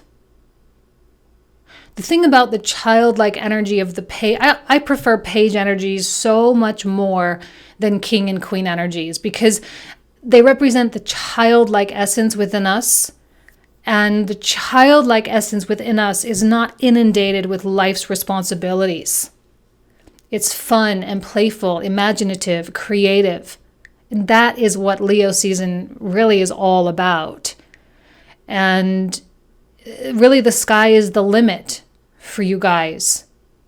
And as we approach, Libra season, Scorpio season, Sagittarius season, where you have 5th, 6th, and 7th house activation, there's going to be a lot of the things from this month that start to make more sense, especially in Libra season, as the sun traverses the 5th house, where we're actually going to be having a Mercury retrograde.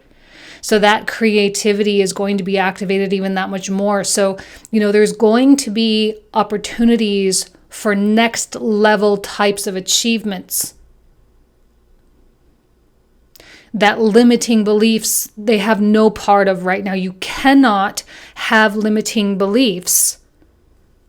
You can, but why would you want to?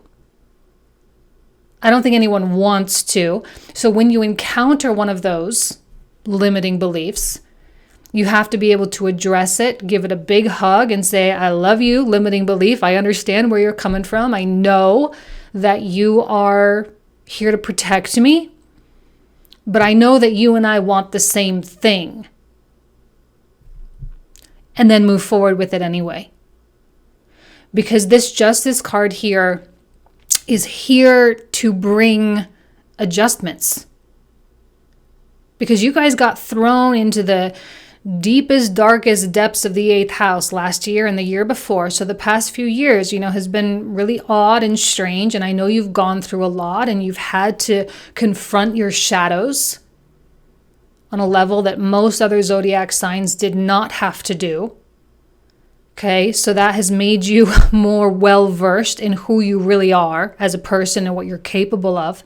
And she comes out and she says, it's time for us to swing the pendulum in the other direction. Now, that's not always an easy thing. Justice is not peaceful. When adjustments are being made, it's not always the best. But there are tons and tons and tons of blessings that come from this. It's just that sometimes it's kind of what is that? Inertia? All of a sudden you're here driving in this direction and then all of a sudden the car changes directions and you slam your head into the window, right? Because there's such a sudden jolt, but your body is still moving in that direction. So, I feel like you're kind of getting your head slammed in the window a little bit here because life has decided to suddenly change course and you haven't fully caught up yet, but it's moving quickly. Now, this oracle card over here says nothing is yet set in stone, which means there's still a lot of room for your own injection, right? Your own ideas, your own desires to be put at the forefront of your mind and focused on. Third house is not a house of focus. Let's just say that. We can focus much better and much more in the fifth house and the sixth house. We focus much more on actually narrowing things down. During Virgo season, we're going to have fourth house activation for you. So this is going to be happening alongside of Mars with Mercury. And where's Venus? Yeah, Venus is going to be, it'll be before Libra season, or excuse me, before Virgo season. So she's going to be in Libra, on the 16th. So she won't be in there during Virgo season. But the fourth house activation is going to enable you to feel through it. So right now you're thinking about things. The fourth house, we feel through things. And of course, right now, we also have the ninth house activation, Jupiter and Saturn, which of course provides access to the expansiveness of the universal consciousness from which you can extract ideas, okay? So don't expect a ton of clarity this month or next month. Wait until October. That is when the clarity will be solidified. Now, we have the Ace of Swords coming out. Now, the actual feel of this, more so than the traditional interpretation of clarity, and even more so than the interpretation of truth, it's giving me the feeling of a backbone. I'm not quite sure why, but this month it's a backbone. I just saw this card as soon as it came out and just bang, like that's a spine. You know how we have that phrase, like grow a backbone, meaning, right? Stand up straight, have courage, don't be afraid, don't hunch over, acknowledge your power, show up to life's events. And with the Death card here, now we still do have Pluto in the 8th house, so that's still a thing. It's not officially done until 2024, so there are still going to be continued transformations occurring in your inner psyche. So we still have that going on. It's not a surprise. We know that.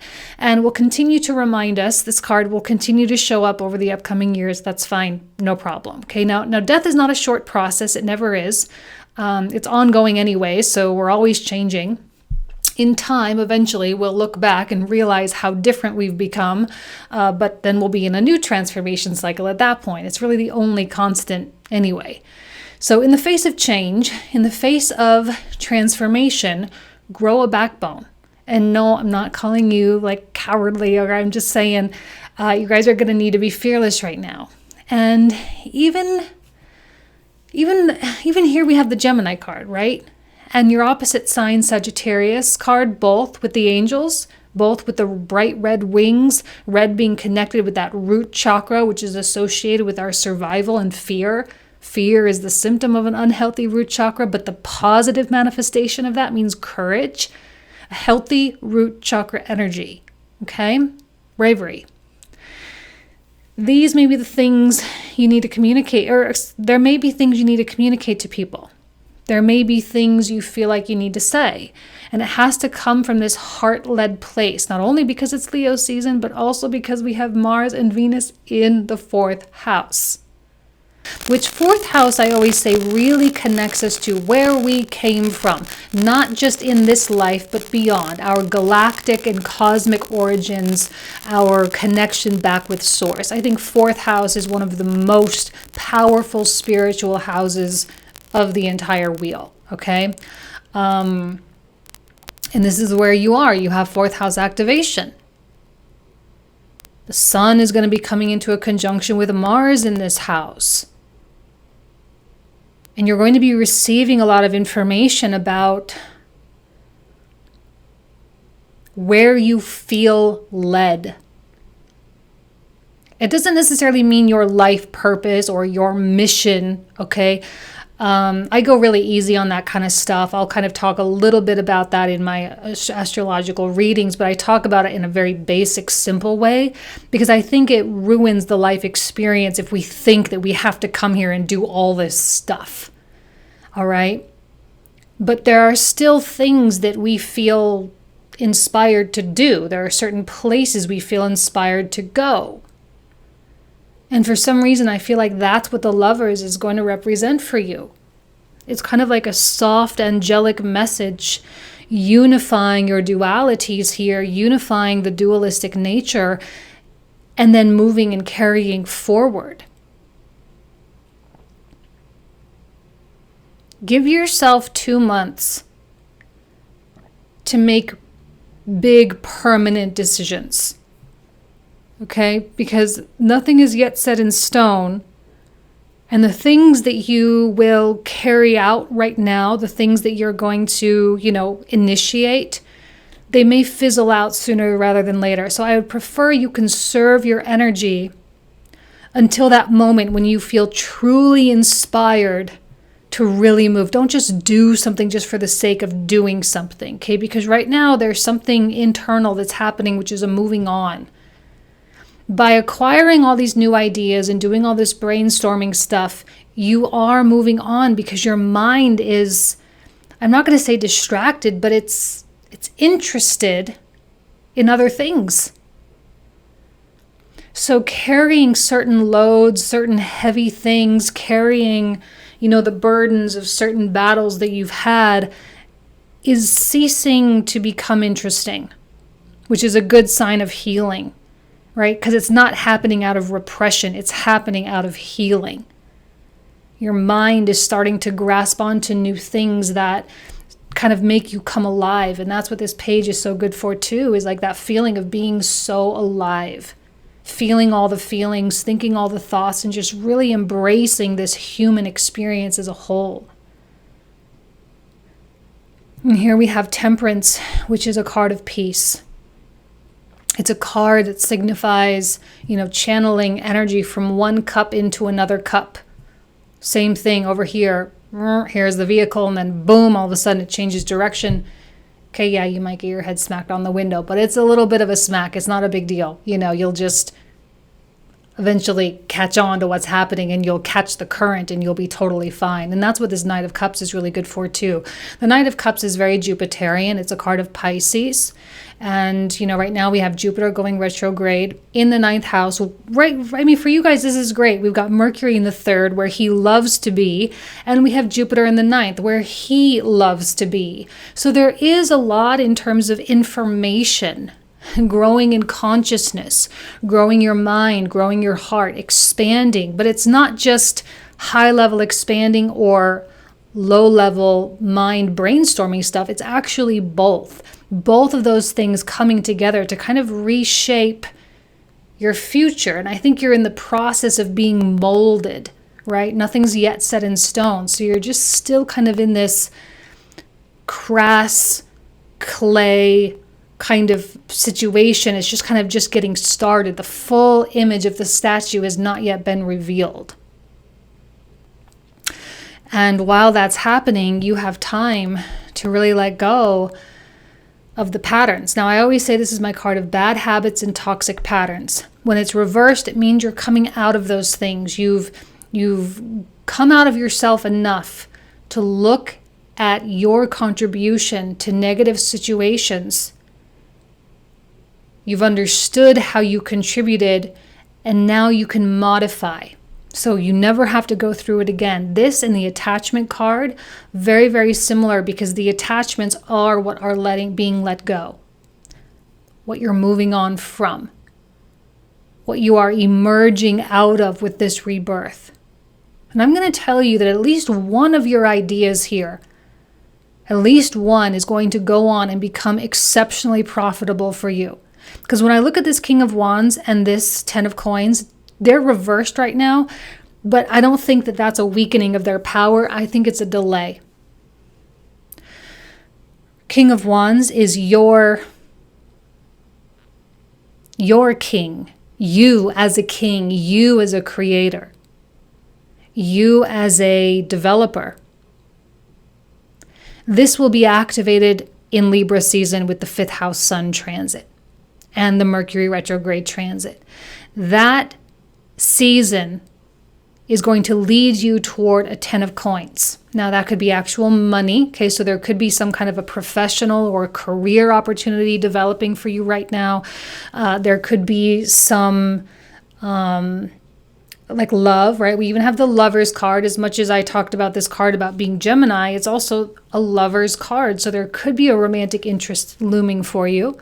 There could be a new home environment or something else that you view to be abundance. Abundance is kind of a label that we slap on things, but it could be anything, and it means different things to different people. This card is a symbol of that, so you get to define it. What does the 10 of coins mean for you?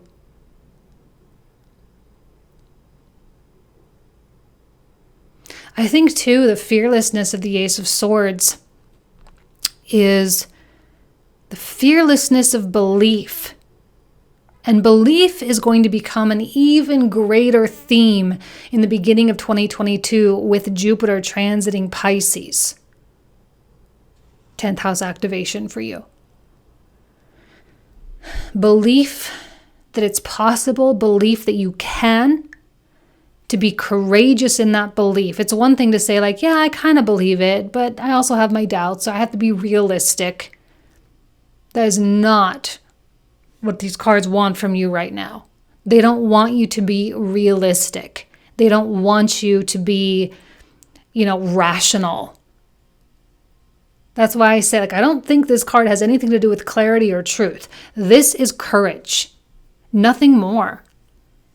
Courage to embrace this adjustment that is happening in your life. And as an air sign, and not only an air sign, a mutable air sign, you more than anybody, the most adaptable, because you can move fast and you can take the shape of any container that you are given. The universe knows that about you. It knows what you're really good at. It knows what you're capable of doing. And the Six of Wands is an indication that don't worry, you will be successful.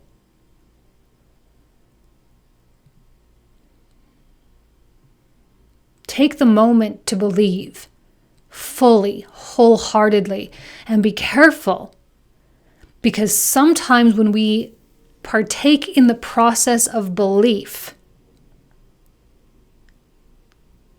in creeps desperation. And I have to say this month, and I don't know why it's been such an important message.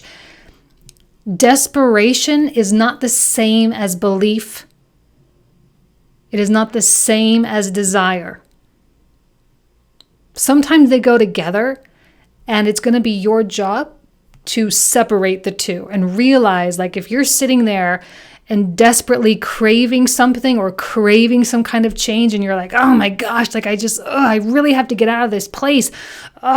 That's desperation, and that is a very thin line toward destruction, okay? We don't want that.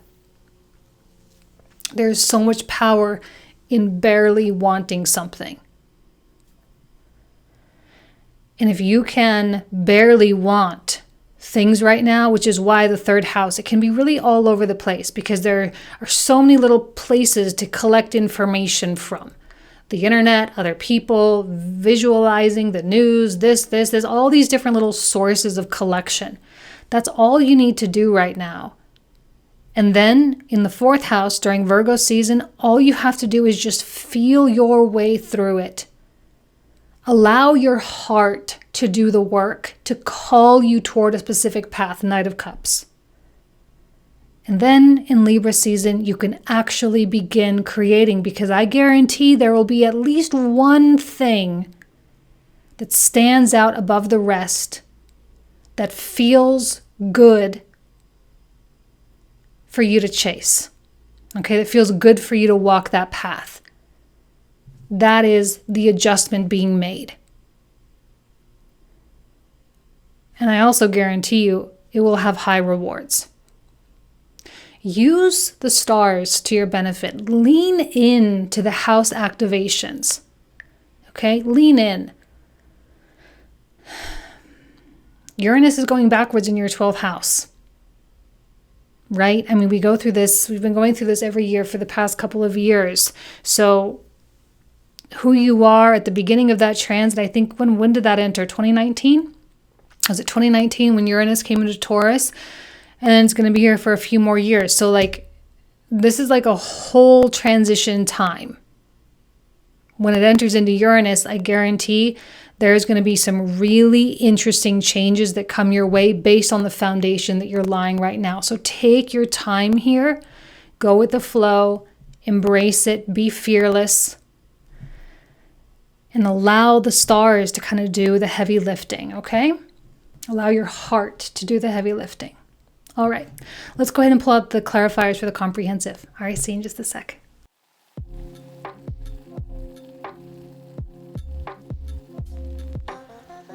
Okay, Gemini, let's pull out the clarifiers. For those of you who are new to my channel, the cards I'm about to pull out are the cards we'll talk about in the comprehensive reading. Link for that will be in the description box in the comment thread down below.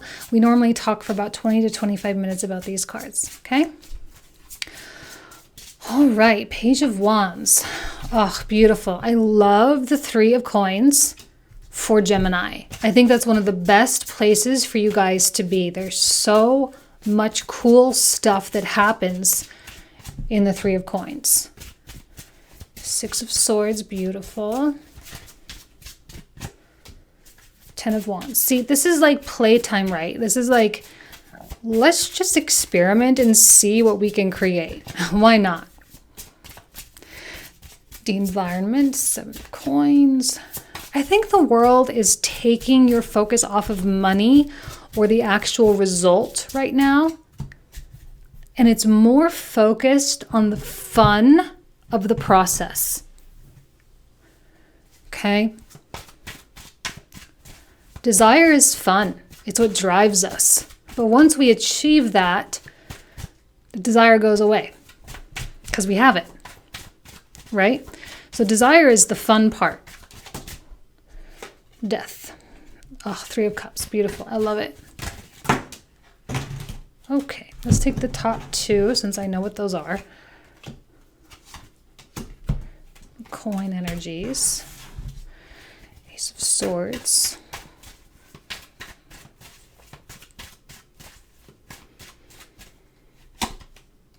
Oh, amazing. I love it. So, oh my God, I love it even more. Look how amazing that sword is. See, that sword is so much more meaningful than you realize. Like, that might actually be, and I know that's kind of a silly recommendation, but if you have a printer at home, go online, Google the Ace of Swords, print out an image of that, and just stick it on like your bathroom mirror or your vanity mirror or something. And just like keep that as a reminder to be true and courageous and fearless this month, and to not worry about what anyone thinks, what anyone cares, and just allow yourself to be in the beauty of the third house, which is about creativity, okay? Communicating, talking, getting ideas, brainstorming, opening yourself up, and learning. Three of Wands, Six of Coins, lovely. We love a Three of Wands. A lot of wealth and prosperity comes through the Three of Wands. Priestess. Magician. Belief is usually the first step to magic because we have to first believe that it is possible. Seven of Cups. I don't even really worry about that one too much. Beautiful. There is something a little romantic coming through. So if you guys do have some romantic interests, there could be some nice developments coming through for that. Actually, I just happened to see that one on the bottom of the deck as well.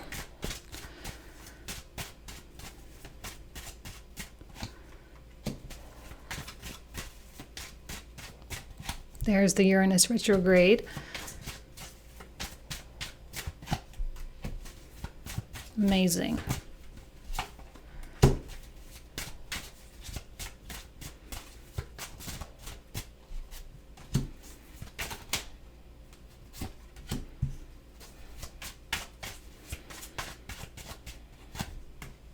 See what I mean? Wheel of Fortune even coming on top of that.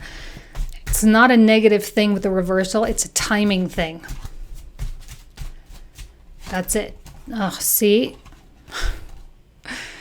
Oh, so pretty. So pretty. And last but not least, the Ten of Coins. I'm not worried about that. Nine of Swords. And then Eight of Swords at the bottom of the deck. Okay, so this is where we're going to pick up in the comprehensive. So if you want to join, you are more than welcome. If not, then I wish you an amazing August. You guys know I love you. I wish you nothing but the best. Take care. Bye-bye.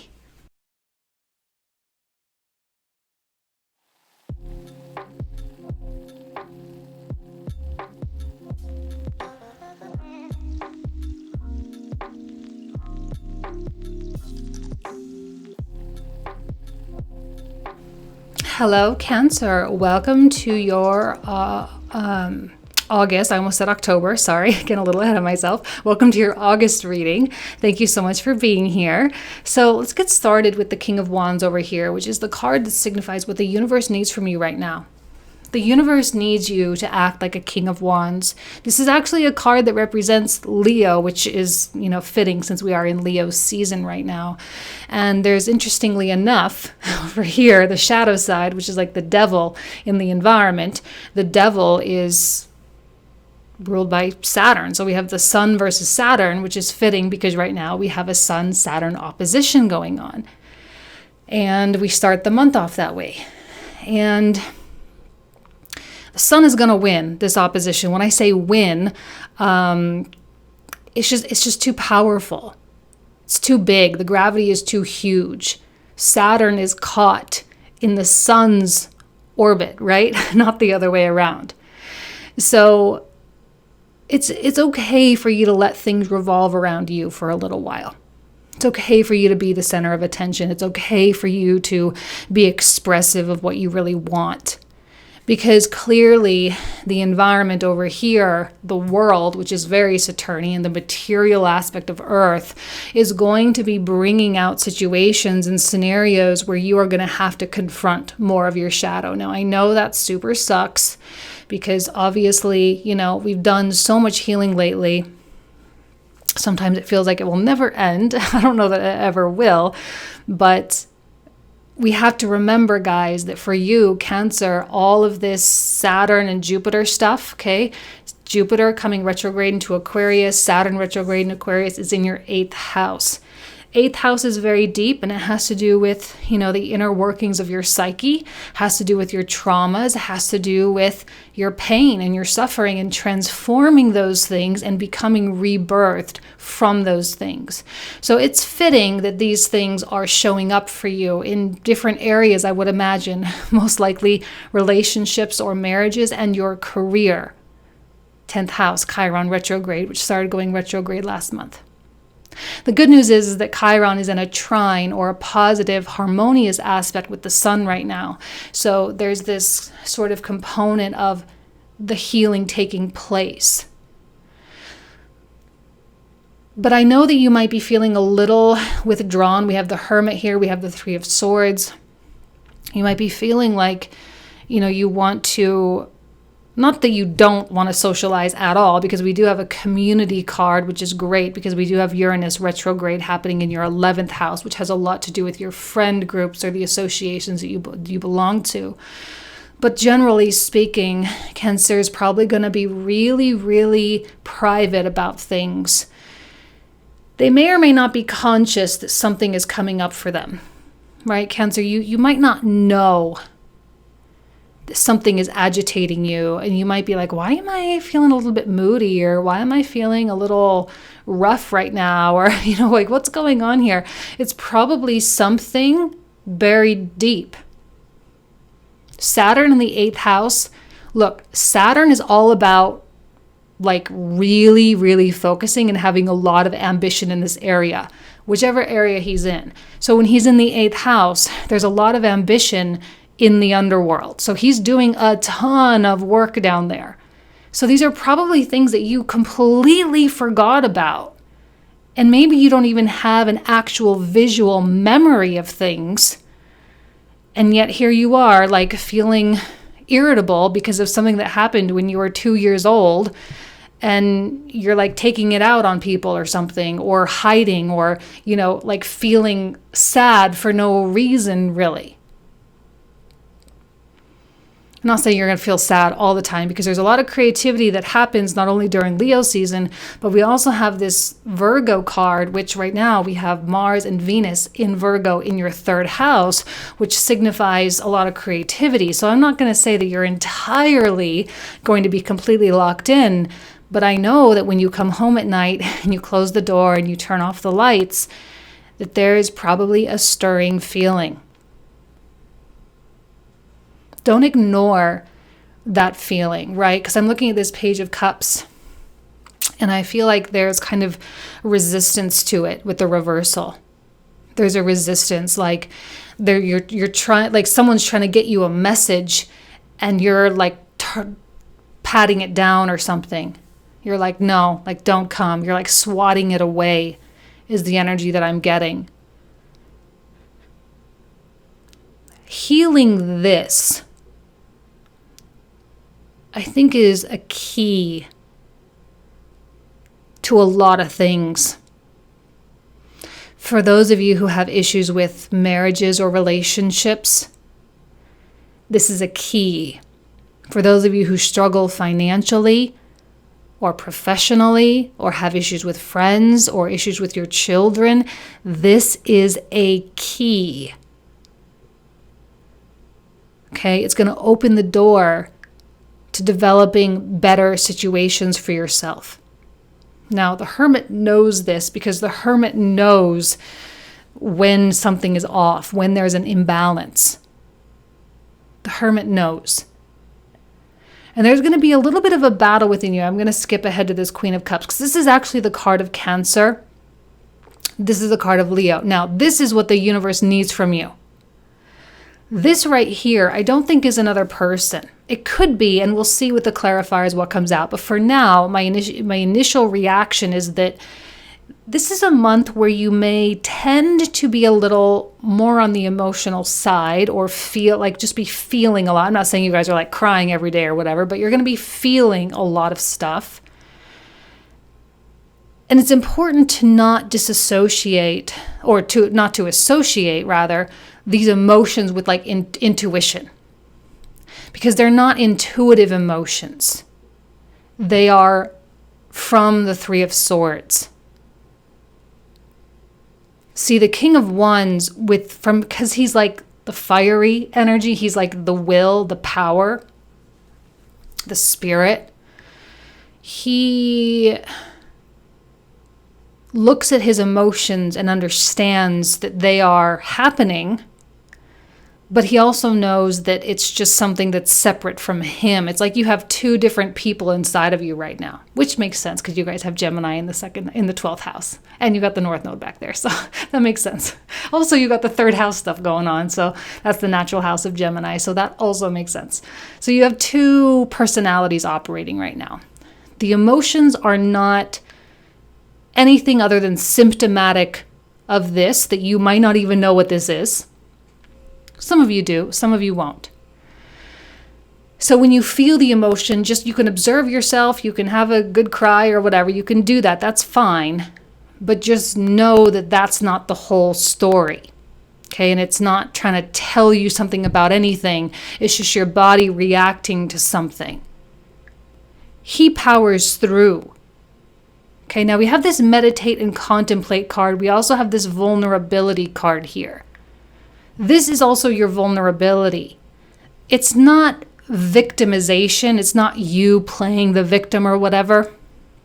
Although some Cancerians might, because they find themselves again in the same situation. They're like, oh my God, why does this always happen to me? Why am I always the one that da-da-da-da-da? And you may be cross-watching for a Cancer who might be playing that role a little bit. But for the most part, I think the people who are on channels like this are people who really are doing the work and working very hard on their growth and healing. So this is not a victimization. This is a healthy vulnerability that must be recognized and understood for what it is. And if you are in a relationship or a partnership, communicating that is going to be a really good idea. However, the problem with that is do you even know what to communicate? Right? Two of Cups reversed. Do you even know what to communicate?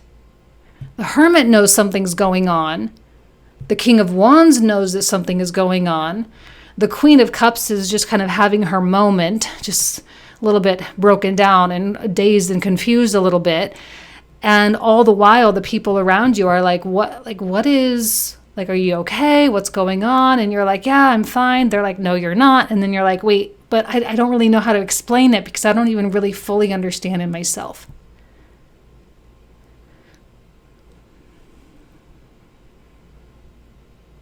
See, the King of Wands is determined, as is the Hermit, by the way. Actually, these two energies are very similar in a weird kind of way.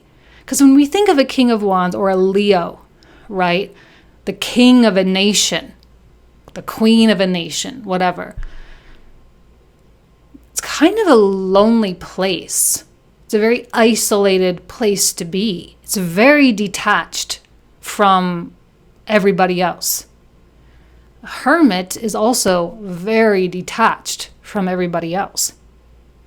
So there's this part of you that is very detached and feels very detached from everybody else, even though you have a beautiful community. And even if you are changing friend groups right now, because maybe you're sort of outgrowing a certain group of people and moving into a new group of people, even then, there's still this like hyper awareness that a lot of people are still very lost. They might be wonderful people, so kind, the best intentions, and they really love you. But do they really know who they are? And this is surfacing, and I think it's making you question a lot of stuff. It's making you question how much you really know. Like, this is the definition of breaking through the matrix, right? Or shattering the Maya, the illusion. This is it right here. And we go through many of these in a lifetime. We continually shatter the illusion over and over and over again. And we realize how many layers of this there actually is. And sometimes when something is trying to break through, it can be frustrating because you don't know what it is. You don't know what it is, you don't know why it's happening now, and you don't know what to do about it. And there's really not a lot to do about it. See, the Hermit has the patience, as does the King of Wands. It understands the cycles of life. It understands that we as human beings are like these infinite blossoming roses. And when a new layer of petals is meant to kind of pop out, the old layers must fall off. This is like an inner layer of petals struggling to like officially pop open. And you can feel it. But see, the Hierophant, I look at how many of these, like I actually really love the Devil in this context. I love the Hermit, I love the Hierophant, and I love the King of Wands. All together, these are incredibly powerful archetypes of self-knowledge. Knowing who you are. And knowing what's like quote unquote real and what is not real. Some of you may have been convincing yourself that a certain thing made you happy. You were, so happy in this identity.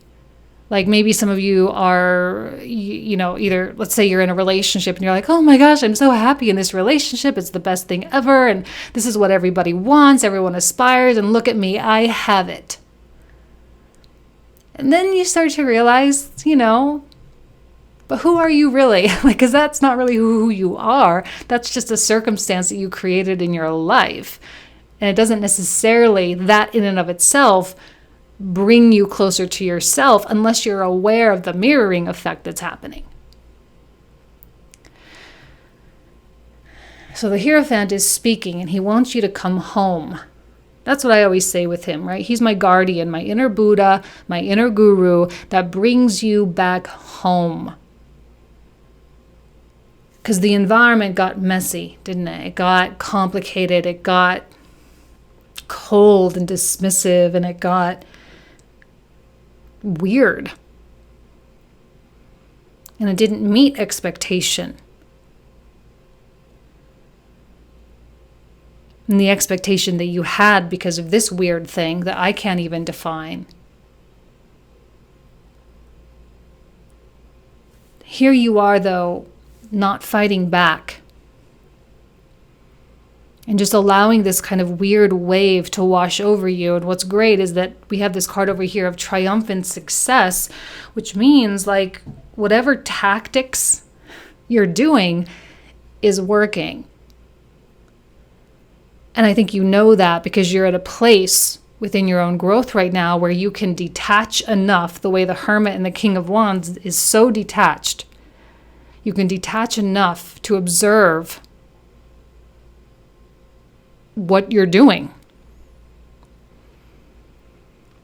Even though you might not be able to communicate what this is, you can still communicate and say, I don't know what it is. It's not you, but it's something.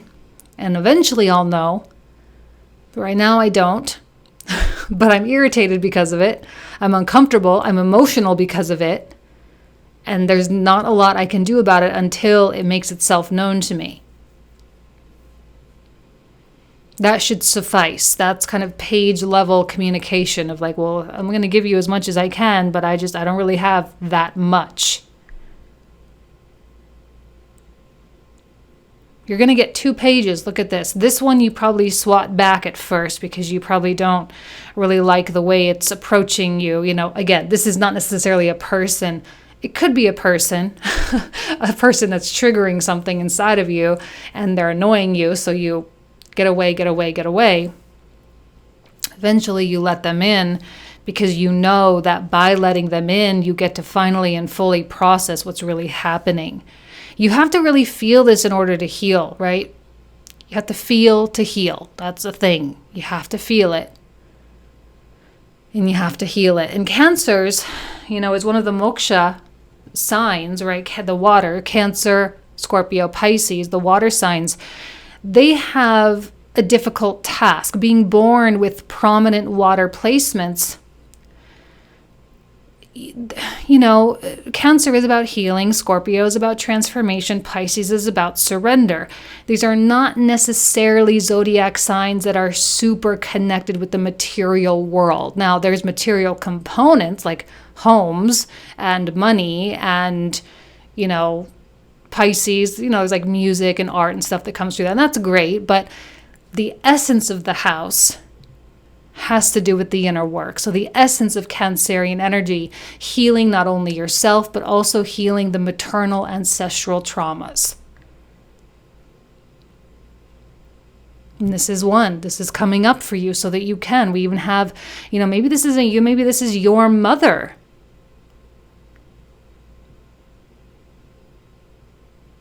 That's a weird thing. I don't normally see that in readings.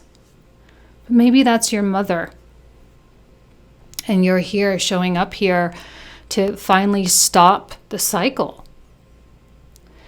There's argumentative energy all over the place. This is why I said you might be getting irritated.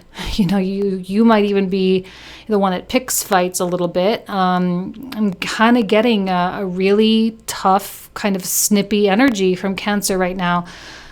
With the exception of like the people that obviously you're close to, but there are going to be people that you're just like, I don't know why this person is bugging me so much right now. They just are.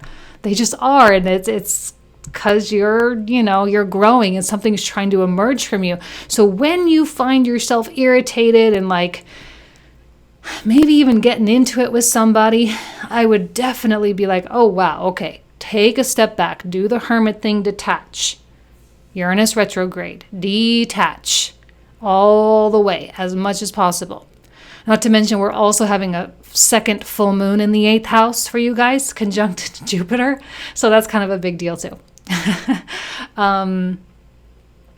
So there is like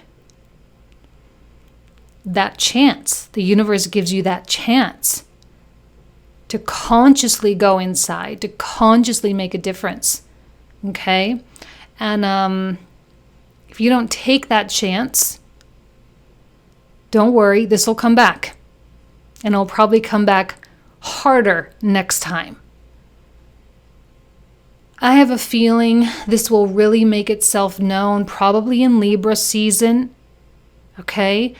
It might through Virgo season, but I think with the 4th house activation with Libra, with the opposition with Chiron there, that's really when this is going to probably like fully be like, okay, here's what the 3 of Swords is. Here's the thing that's been rearing its ugly head. This is the reason why you've been irritable or uncomfortable or feeling frustrated or feeling stuck in certain ways. And then it becomes illuminated. you see it, you feel it, you heal it. Okay? All right, let's go ahead and pull out the clarifiers. All right, give me just a second to shuffle and I'll see you in a minute.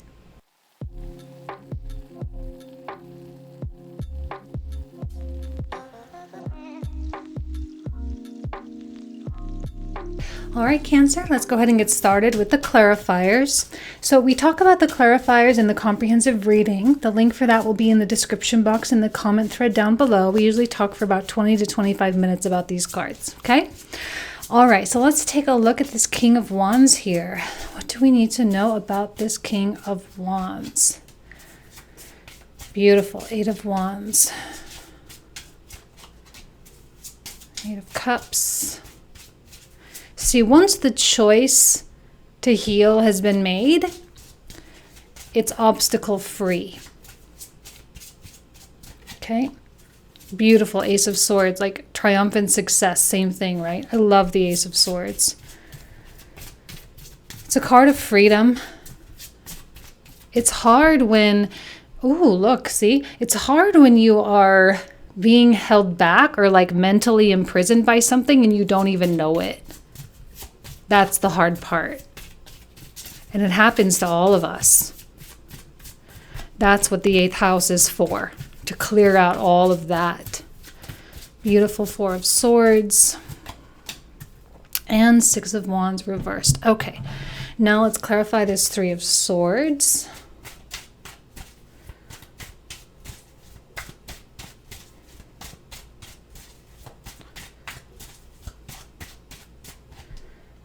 Beautiful. See, there's the freedom.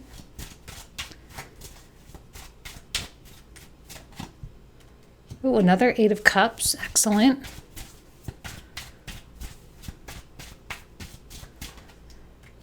King of Swords.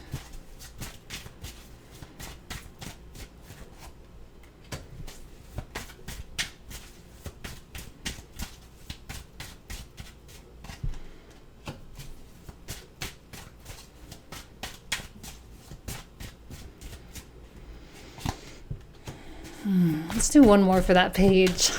I feel like that's a very significant card here. I knew it. It definitely is a significant card. Okay. The Hermit, Eight of Coins reversed.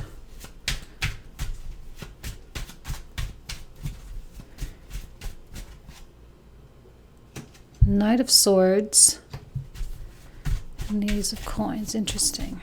I haven't seen the Knight of Swords this month. I think that's the first time he came out, if I remember correctly. Actually, maybe that's not true. I just don't remember him. There's the Devil again.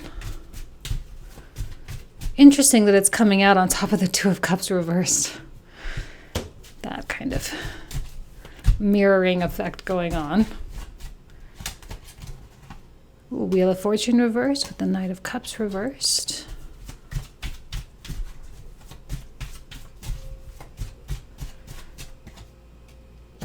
Another Five of Wands.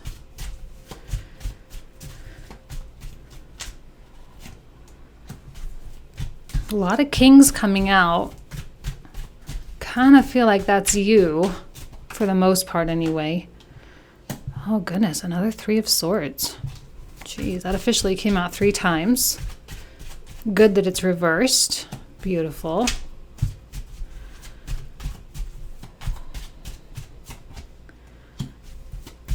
A lot is going to coincide with Uranus retrograde on the 19th. Okay? It's going to happen right before Virgo season. Ooh, look at that. Star reversed, Lovers reversed. There's a big change in direction happening with that.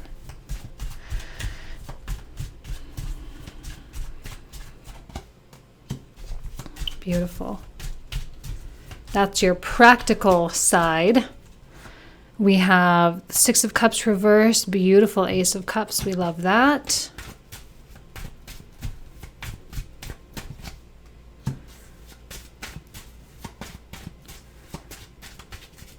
The phrase of the month for you guys. What would Buddha do? right? Or if you're a Christian, what would Jesus do, right? Whoever your kind of spiritual idol is, write it down on a piece of paper. Put one in your office, in your bathroom mirror, in your refrigerator, in your car. Like, just put it everywhere. Refer back. Like, what would Buddha do in this situation when he feels this way? What would he do? Okay? Because I'm not going to tell you to like meditate 20 times every single day, but I feel like at least once a day would be really, really beneficial if you don't already have a meditative practice.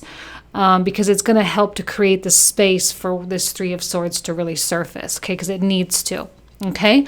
All right, so let's go ahead here and we'll end it there. You guys know I love you. I wish you nothing but the best. I hope you have an amazing August, and I'll talk to you soon. Take care.